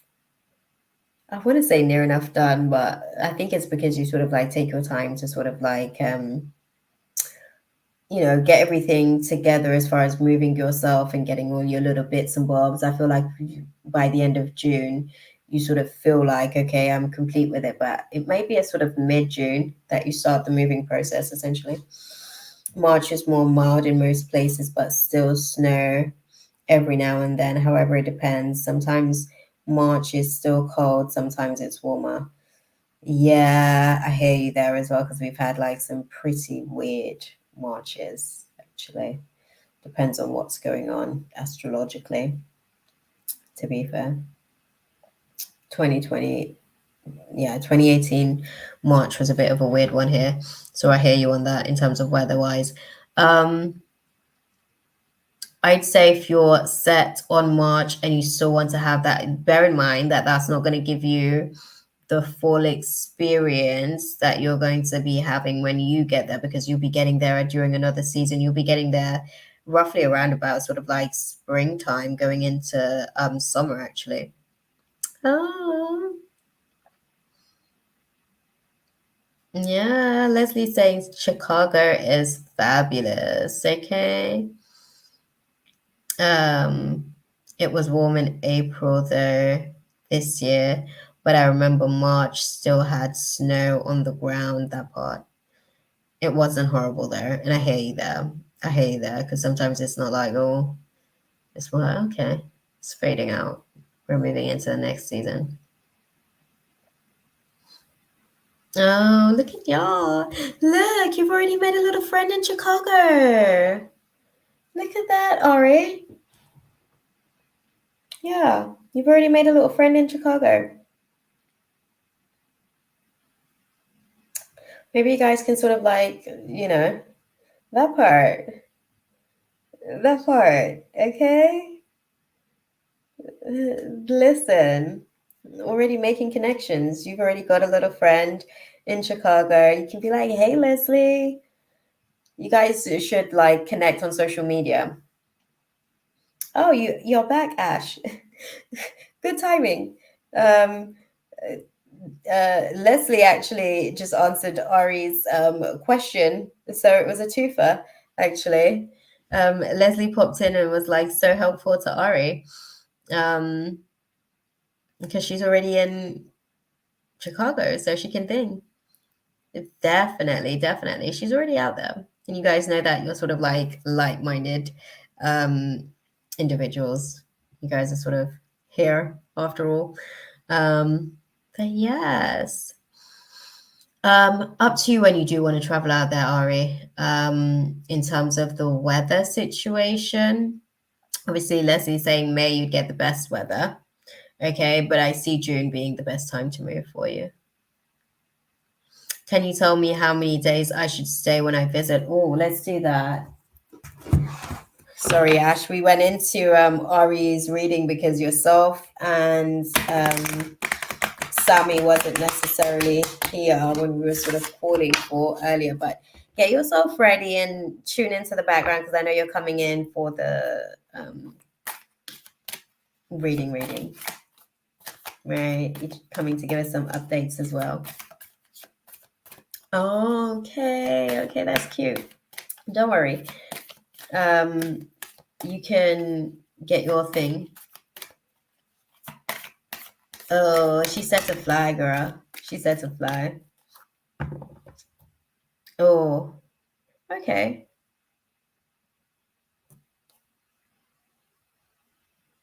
Okay. 5. It seems like a long time, but they're saying sort of like 5-ish days. Why so short? Do you have certain obligations? Is there a certain sort of like time that you'd want to sort of like be out there and leave? Because they're giving me 5, like literally 5-ish days.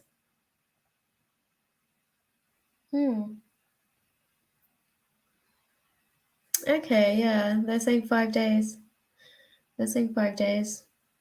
Yeah.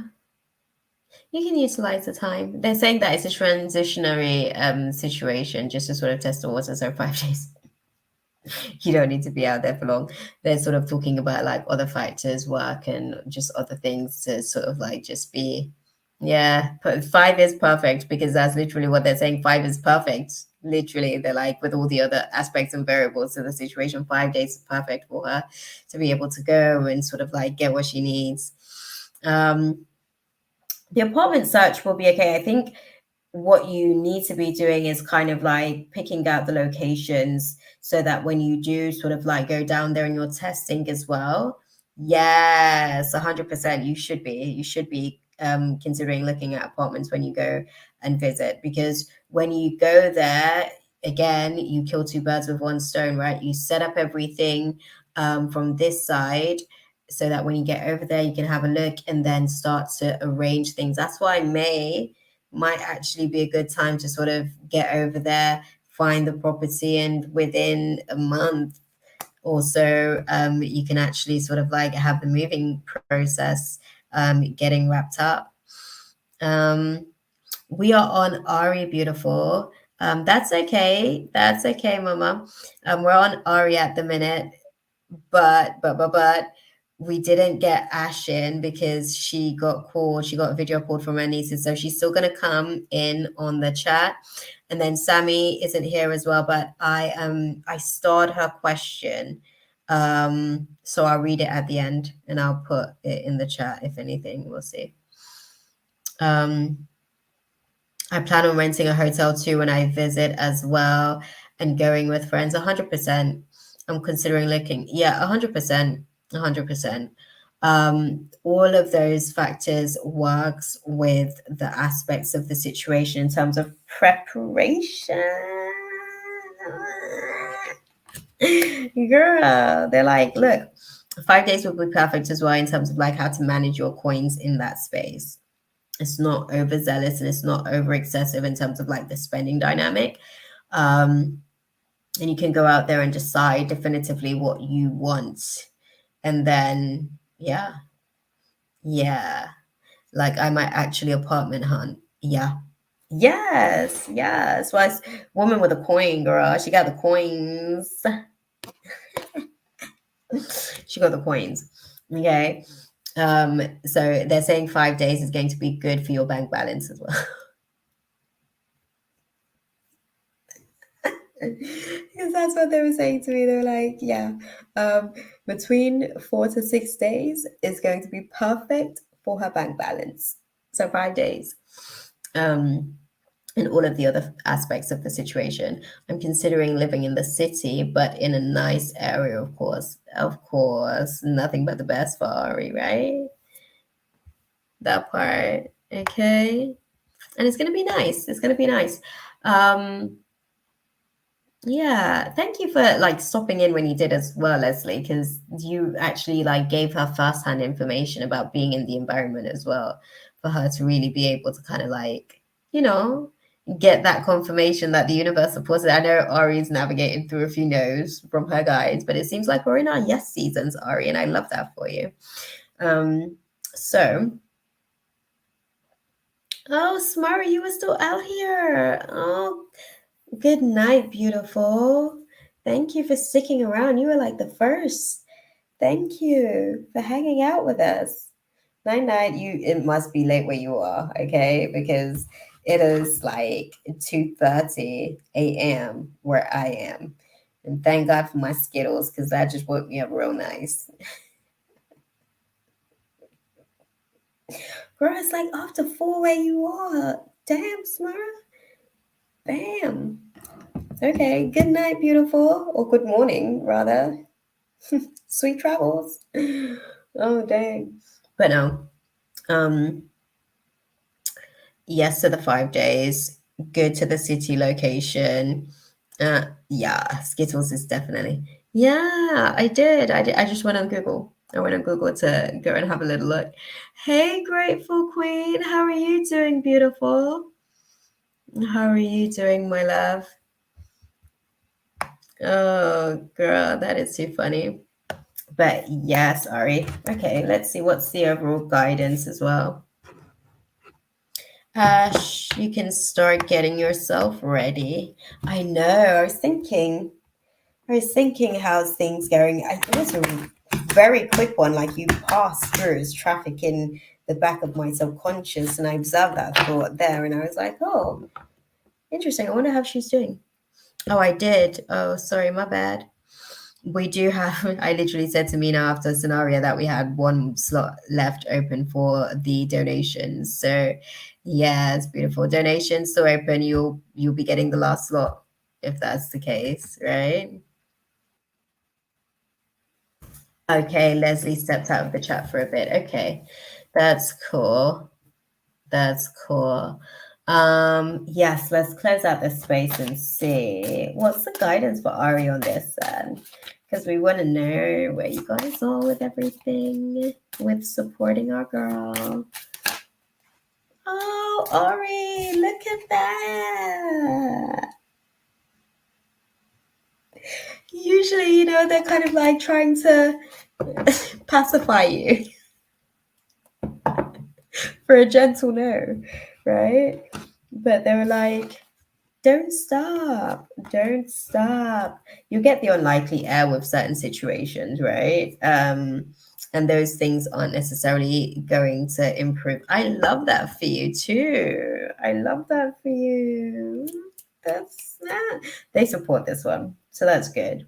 And timing is everything with it. I say go in May, as Leslie suggested, and the moving situation should be sort of like very, very quick turnaround. So by June, you'll basically be in your new place.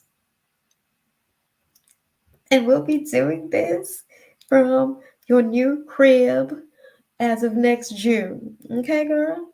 Okay? That part. I heard that that was useful for you there. I love the way that they orchestrated that whole thing with Leslie and everything stopping in when she did. That was bomb.com. Love that. Okay, we got a girl Ash in the back, so I'm gonna bring her up on screen. She gonna update us. There you go, Ash. How's everything going, Mama? How's life in your world? Hi everyone. Hey, hey, So hey. before I start my question, let me just give you a Mm-hmm. little update. Uh-huh. Concerning the Leo, I did respond finally to his message last night. Okay.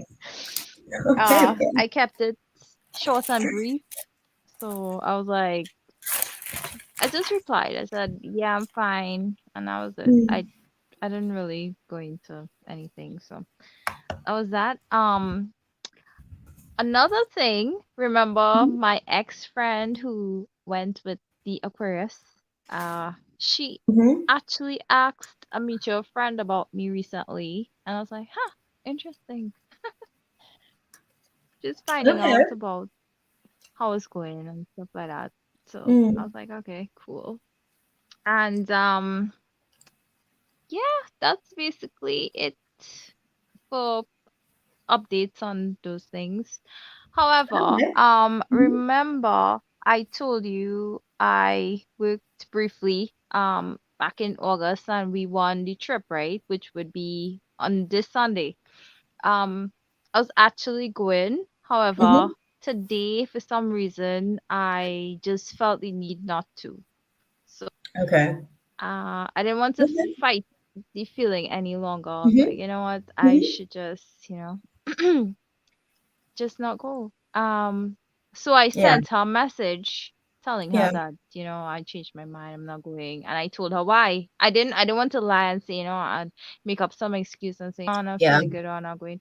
I just told her, I just came out and I told her, I said, the reason why I'm not going is because, I was under the impression that we worked as a team. Therefore, I thought we would have been allowed at least one guest to carry Yeah. with us. But Yeah. instead, you chose to invite your family and your friends to it. Yeah. And the impression that you gave off, it came off as, is your winnings. We didn't do anything to win this. You Yeah. understand? So she Yeah. did not respond though. I'm sure not. I'm not surprised. Yeah, Uh, that part. so my question will basically be around this particular situation. Okay. I don't know how to word it, but basically, I'd like to know like how she felt about the message and Mm. yeah, I guess the outcome for this thing, this Okay. situation. Uh, concerning that. Okay. Okay. Well, thank you. for sort of like sharing a little bit of insight there. Sorry, I was checking for Grateful Point. I didn't see your donation, Han. I'm gonna when I finish checking doing Ash's reading, I'll check again. But the we're having issues. Yeah, that's probably like PayPal letting me know. Oh, there we go. Yeah, the Cash App's not working at the minute, my love. It's unfortunate. You'll have to do it via PayPal because I know that yeah, at least you confirm that the Cash App isn't working. So and I still need to figure that out. But yeah. Try the PayPal, beautiful. Okay, so oh hmm. Thank you for the background on that. What's her name? Her name is Annie. Okay. Um, what's Annie's thoughts on the situation uh, after the discussion with our girl Ash?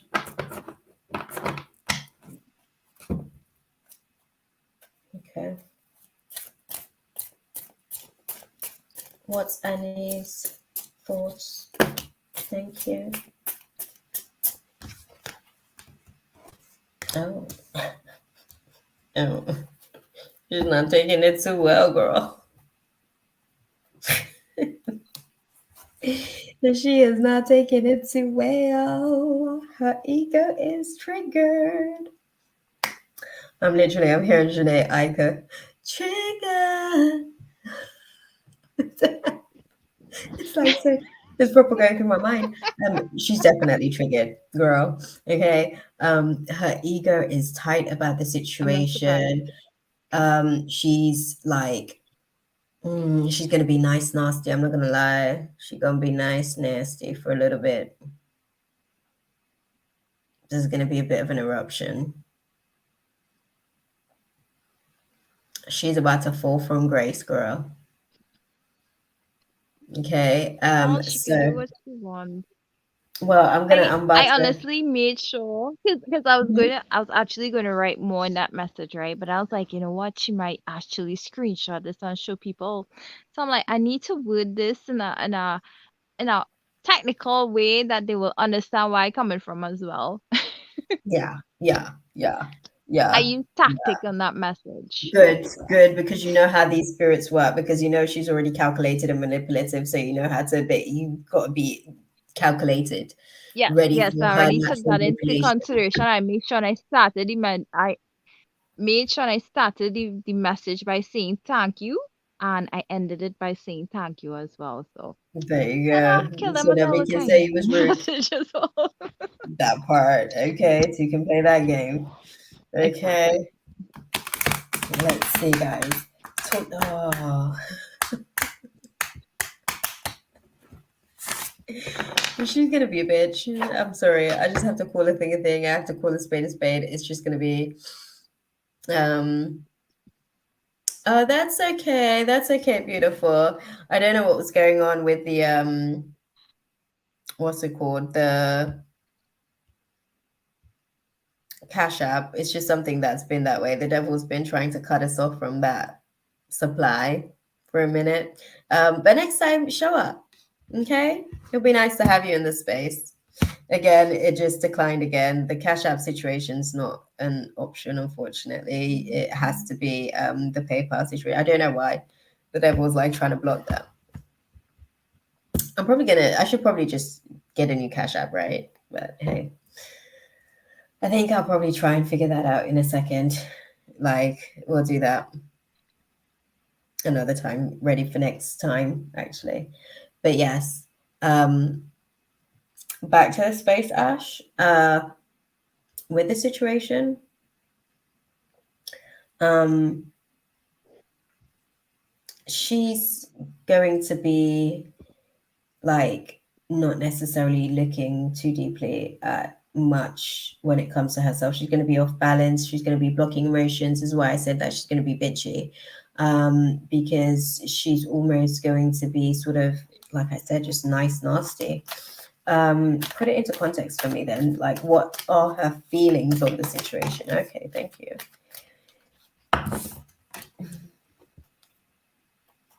Okay.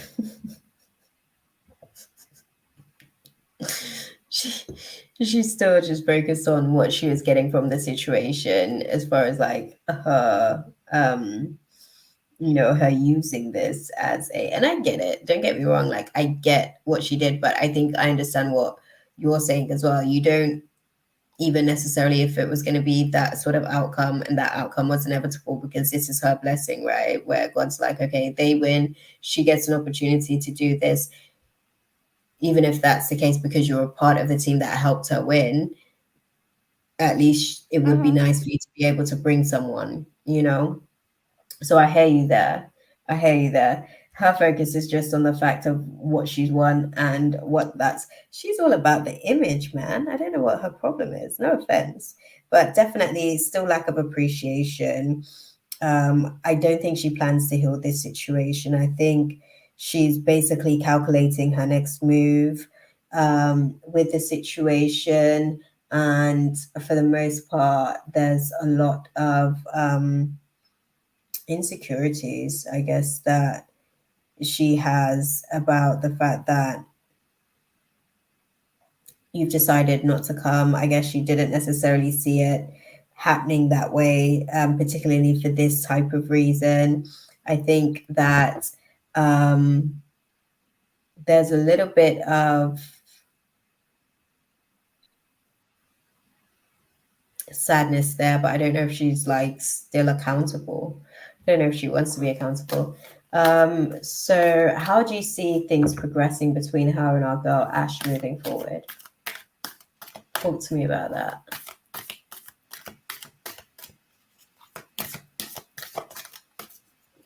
Yeah, because the event's this coming Sunday, right?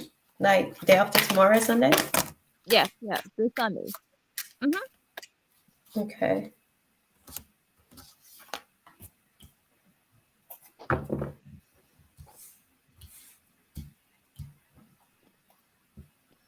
Hmm.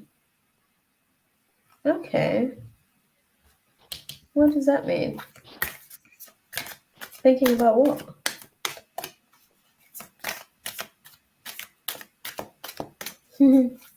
That's interesting. Okay. Okay.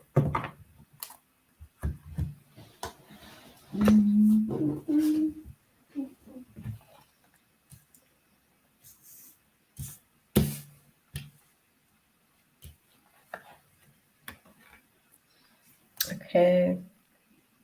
Thinking about playing happy families, basically, and not necessarily being in a financial position to be able to do so, and how that basically, I'll tell you what, she does, I guess, care about the connection that you guys have. I think she does value it to some degree, but I think it's one of those things where she's still not willing to budge, I guess, because this was an opportunity for her pretty much to do something that she just wasn't in a position to do to like the to the level that she's able to do it in this type of space. Like even if she wanted to do something for herself, like to celebrate that anniversary situation. I think it's their anniversary, right? Is Mhm. it their Yeah, she anniversary? went an anniversary. Yeah. Yeah, she Um went an anniversary. they're just they're not in a position to be able to do it to this scale. So yeah, maybe she might feel some sort of like acknowledgement or remorse after it's over. Right now her focus is actually on the space. But she does care about, I guess, the fact that the relationship is being impacted to some degree. But she also feels like her hands are tied. So she just kind of has to do what she has to do regardless, when it comes to the situation, to be fair. Yeah, that's her story, I guess.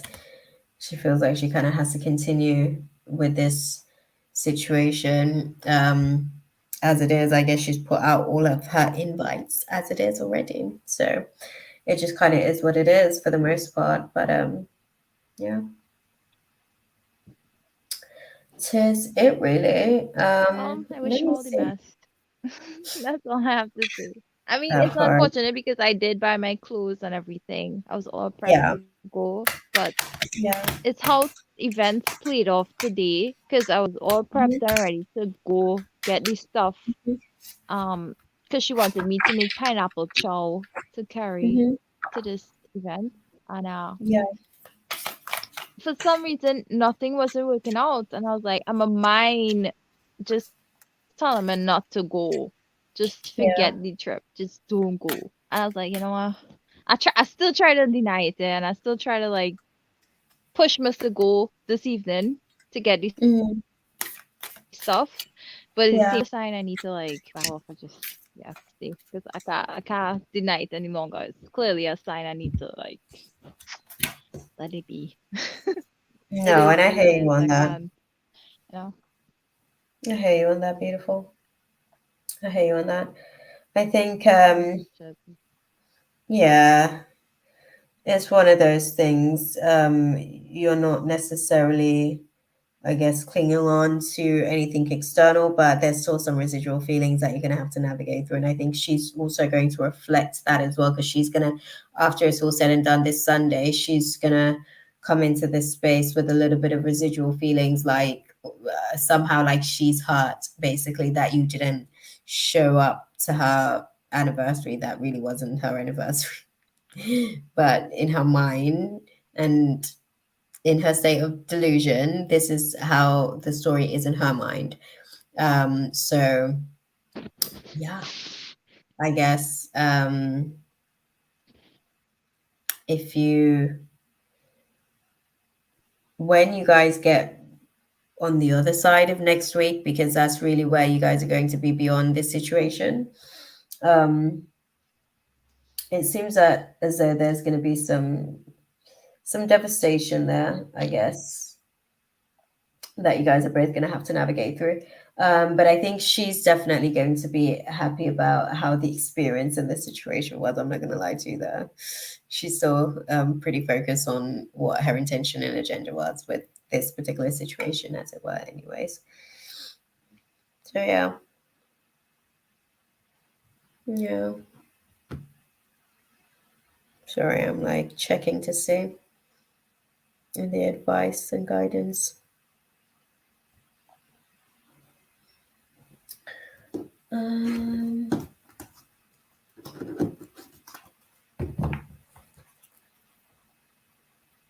what's the guidance for Ash? Thank you.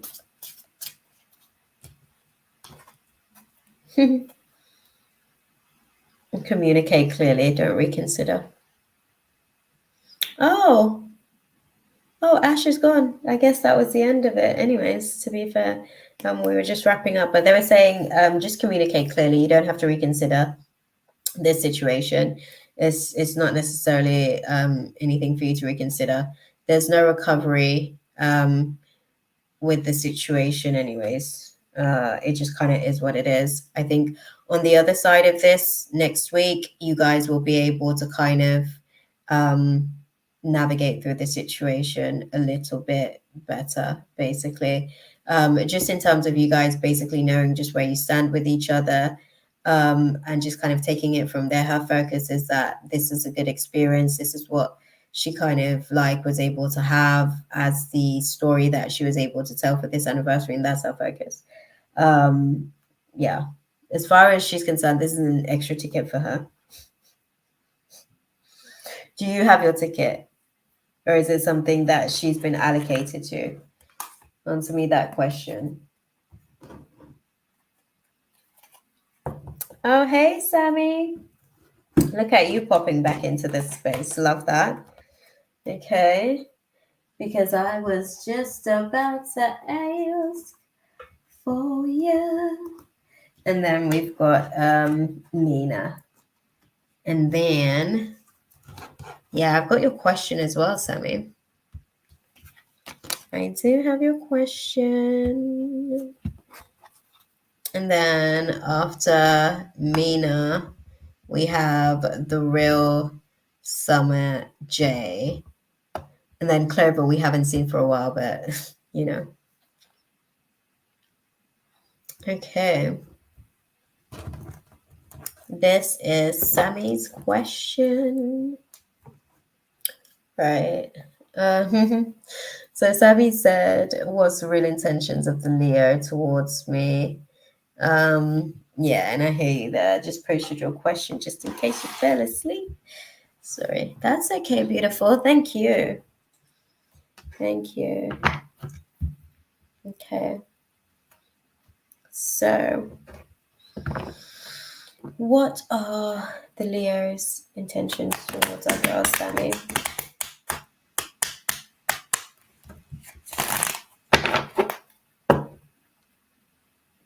Okay. What are the Leo's intentions towards our girl Sammy? Thank you. Okay.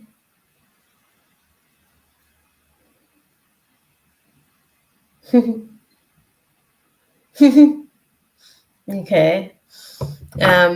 They want to break down your self-sufficiency. They want to break down the barriers, basically, of that self-sufficiency. That's the best way that I can put it. That's their intention with the situation. They're kind of like breaking free or trying to break out of some of the challenges that comes along with yourself, someone who's sort of self-sufficient, right? Because it would be easier for them to be able to engage in a commitment with you if it's a situation where you were reliant on them. That's kind of the way that they see the situation in their mind. So their real intention or their underlying intention is to sort of like navigate through some of the mental challenges that sort of comes along with the situation. At the minute. Elaborate on this for me, guys, and talk to me.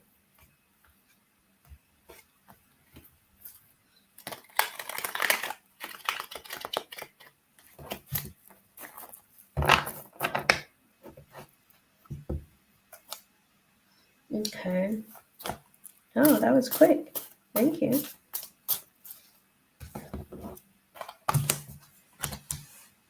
Okay. Okay. He's trying to maintain being emotionally calm, right? About the possibility of creating a new beginning in terms of this, traditional dynamic, right? He wants more of a traditional dynamic where he basically, plays, I guess, his part as the masculine in a relationship dynamic. He wants traditional roles basically, and this time, I guess he feels like he wants to be able to do it in a way where he appears to be cool, calm, collected. He's done some introspection on what caused a little bit of the breakdown in situation and where there may be some misalignments, or at least he seems like he's a little bit more perceptive, and he's got some, I guess, I wouldn't necessarily say clarity, but he's definitely been thinking about it a lot as far as what's caused some of the breakdowns and where you may be misaligned in your own values. And he's kind of been evaluating how to be able to manifest something that's a little bit more aligned. He's fantasized essentially about the situation for a minute. Definitely fantasized about the situation for a minute. So his intention is basically to sort of get into a traditional situation with you in terms of like relationship. And they kind of want you to be reliant on them because that's the role, I guess, that they want to be able to play. They want to appear to be, I want to say this, they want to appear to be the King of Cups. Are they the King of Cups? I don't necessarily think so. I don't know if they're cool, calm, and collected. as they want to appear to be. But that's what they're going to show as far as representing themselves in the moment and in the spaces with you, right? So what's really beneath the surface of this?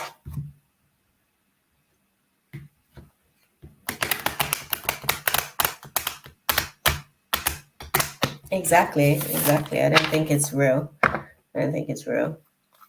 That's just what they're telling themselves so that they could basically like go after the chase, because that's what's really like driving them at the minute, the chase. I don't think it's real. I don't think they really feel that way deep inside themselves.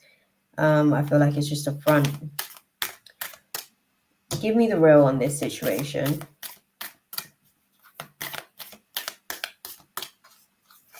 Okay, thank you.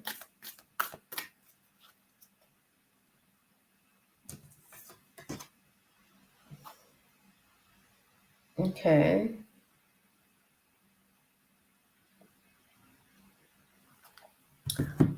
All right. Sorry, I'm like trying to clarify a little bit of aspects into the city, because they're literally like in the clouds, basically.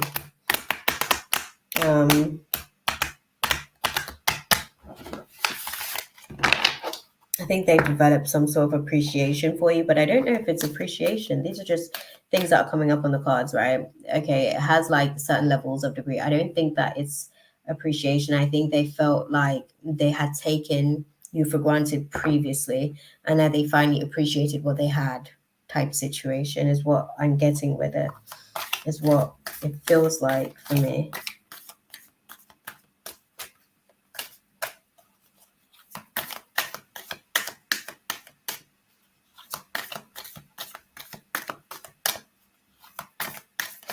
Oh, sorry. Okay.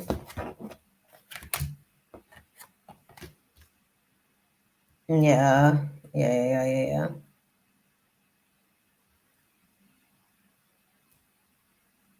There's no door to any sort of like value system for you guys with the situation, or you're not necessarily sort of like seeing his value, is what he's, I guess, perceived the situation. He's seen that, and he sees that it's out of balance, basically. And as far as balance, I mean not in his favor, and it's so far off balance. Interesting. This is interesting. So this particular person, their intentions is to basically appear to be one way, and they don't seem to be aware of it. They seem to be quite delusional, if I'm honest. They seem to be a little bit delusional. They believe the lies they tell, and that can be concerning, to be honest. I think they think that they have this like appreciation, which isn't true. It's more guilt, actually. It's more guilt that is driving that. And then, yeah, with the situation with them kind of wanting to be in the traditional roles dynamic, not true again. Not true again. They'll get bored. They'll get bored, complacent, and essentially, it's no love. In the words of August Alsina, no love, no love, no love. Okay, there's no love. So yeah, let's see what's the advice for you. Hey Jay, unfortunately the free list is closed, my love. Free list is closed. And we're about to wrap up soon as well. We're like 5 hours in. So it's been a long night. It's like 3 a.m. now. Okay, so what's the advice for our girl, Sammy, in navigating through this situation with Leo? Thank you. get more information, get more information about reconsidering recovery, because there is no peaceful resolution. It's not going to be successful. You don't need to ask the angels about it. There isn't really much of an opportunity. You should basically stop in your tracks. You're not necessarily ready. Not now, not in a few months. Just wait before you take action. There isn't any perfect timing with this situation, but within the next few weeks, so within the next five, between 5 and 7 weeks, there may be sort of like continuing to profess romantic gestures towards you. Yeah, you don't need to meditate on the answers or be assertive or anything. It's just not a yes, and you don't need to choose a new direction. It's not a no, or it's not about like not the right time or anything like that. So you can communicate clearly. It's just not a yes. It is what it is. Okay. I hope that that was useful for you. They're beautiful. All right, Mina, that part. I'm glad. Yeah.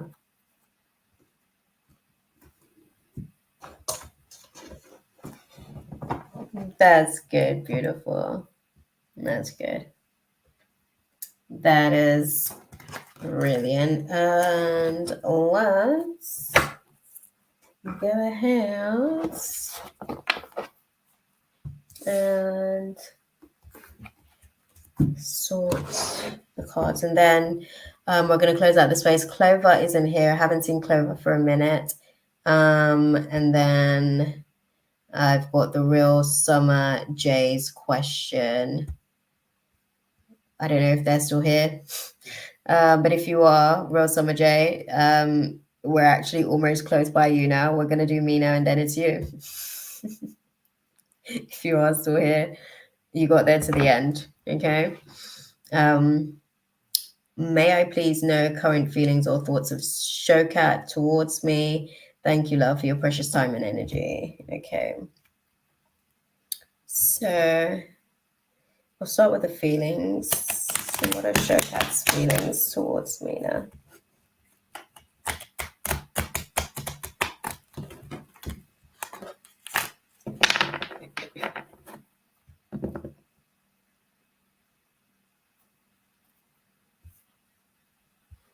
I haven't seen Clover for a minute. I don't know if Real Summer J is here as well, but I haven't seen her for a little while either. I'm not too sure. What's Showcat's feelings towards Mina? Definitely being stealthy about the situation.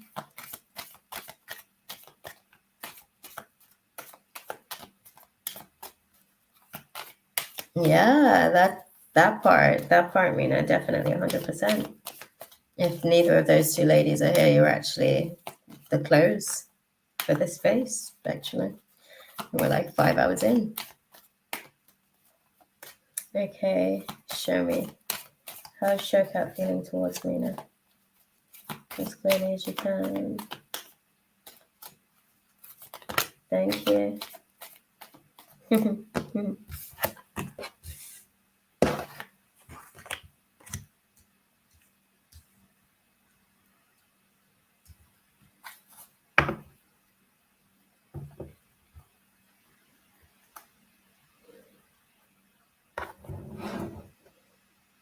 Okay.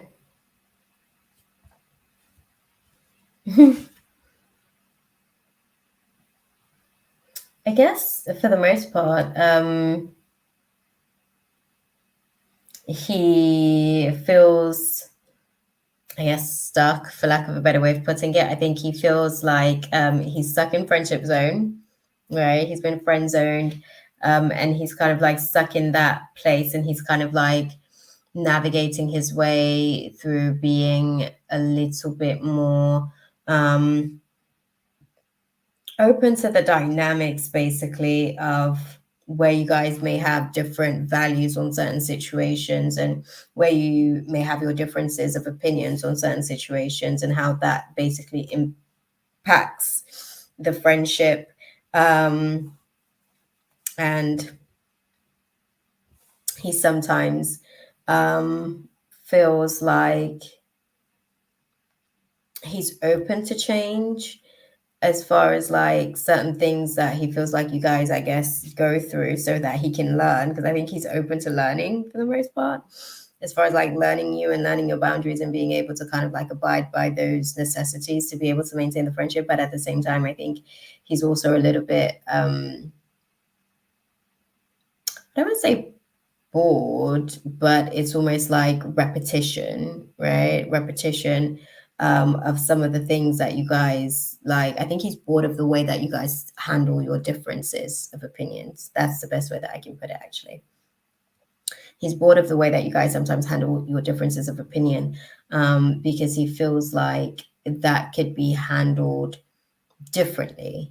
Um, yeah, he feels like it could be handled differently. And I guess he values the friendship to the point where he does also want to make sure that, um, you know, when you guys navigate through these differences of opinion, it's not taking you completely off focus, and there isn't a complete lack of direction between your dynamic with each other. I think that those are some of the things that like he's observing with the situation.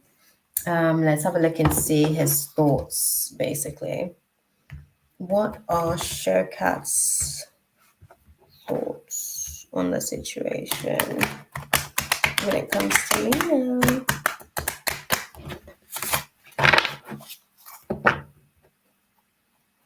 Okay.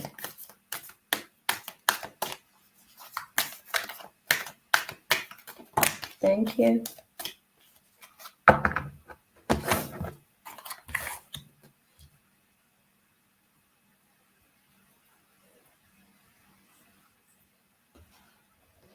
Okay.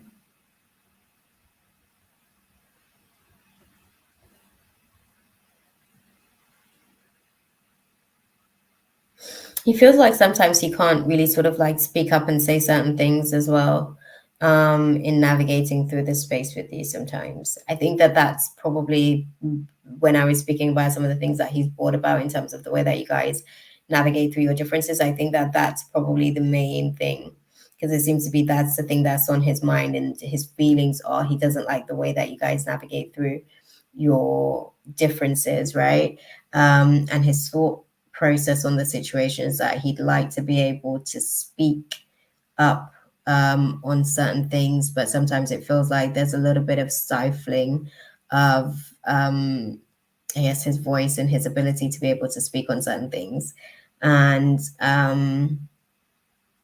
yeah, he doesn't really want to basically be in a space where he's not being completely honest about certain things. So it's something that he's kind of like trying to, he's trying his best to navigate the space with that. Okay. He's trying to figure it out and see what he could do to navigate the space as best as he can.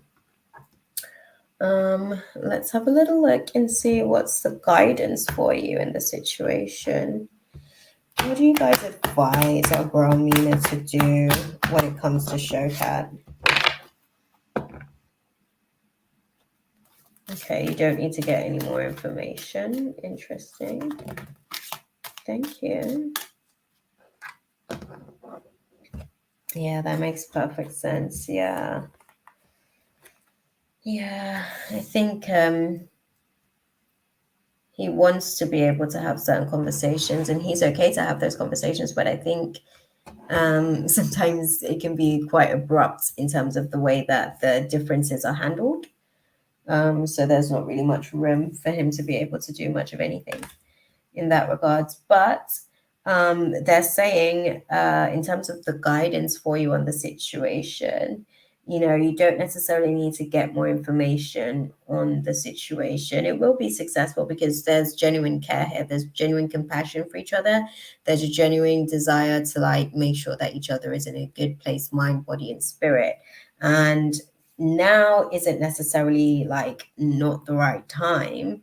It's that moving forward, it's more a situation where if you leave it to linger and fester, it might grow, limbs, and really actually impact the relationship later down the line as far as the friendship. So um, yeah, they're saying don't necessarily reconsider this situation is going to be successful. You don't have to get more information on it.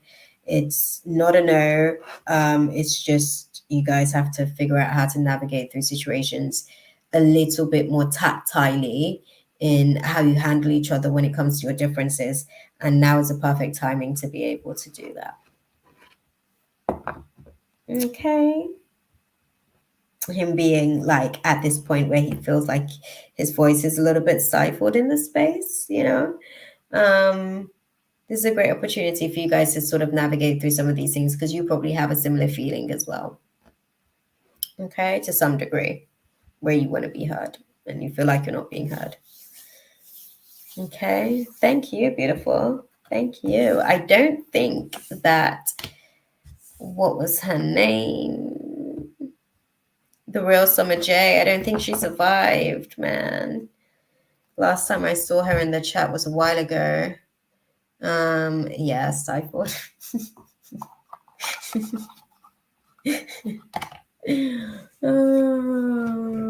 Listen, yeah.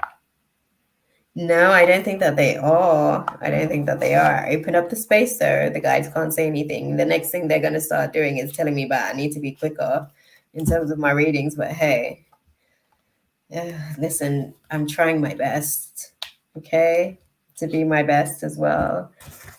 So we'll see what the assignment looks like for next week. But yeah, I am good and ready to go and get ready actually for bed so that I can be up tomorrow to do my church, actually my Zoom church, whilst I do my yoga, prayer, and meditation. Then I got some work. Then I got some study time in. So busy. I don't know how you feel at the minute, Mina, but there's just so much going on in life. So I am looking forward to our hangout next Saturday. I will definitely. I've been putting some prayers out there as well. I've definitely been putting some prayers out there as well. I think obviously there's just so much going on at the minute. Yeah, definitely. Like I have to call Israel for my what's it called? I have to call Israel for my job, and it's just so awkward having to call into a place like that at the minute where there's so much, bigger things that matter going on basically in comparison to what my job is about essentially. But definitely thank you for putting that reminder out there on my heart. I will definitely be sure to put a prayer out tomorrow morning when I'm sort of doing my morning routine. But I appreciate you so much, Mina, for your time, effort, energy today. As always, you are so amazing. And I will catch you in a little bit, as always. Okay? I'm going to wrap us up and wind us down. All the things I said to hold her back, they never seem to leave her head and tend to keep her mind at war. All the things I said to hold her back, they keep her locked inside of all the times when she's been hurt before. Thank you, beautiful people. I will catch y'all next Saturday, and I'll put the post out on Friday. Okay? Mwah, mwah, mwah. God bless y'all. Bye.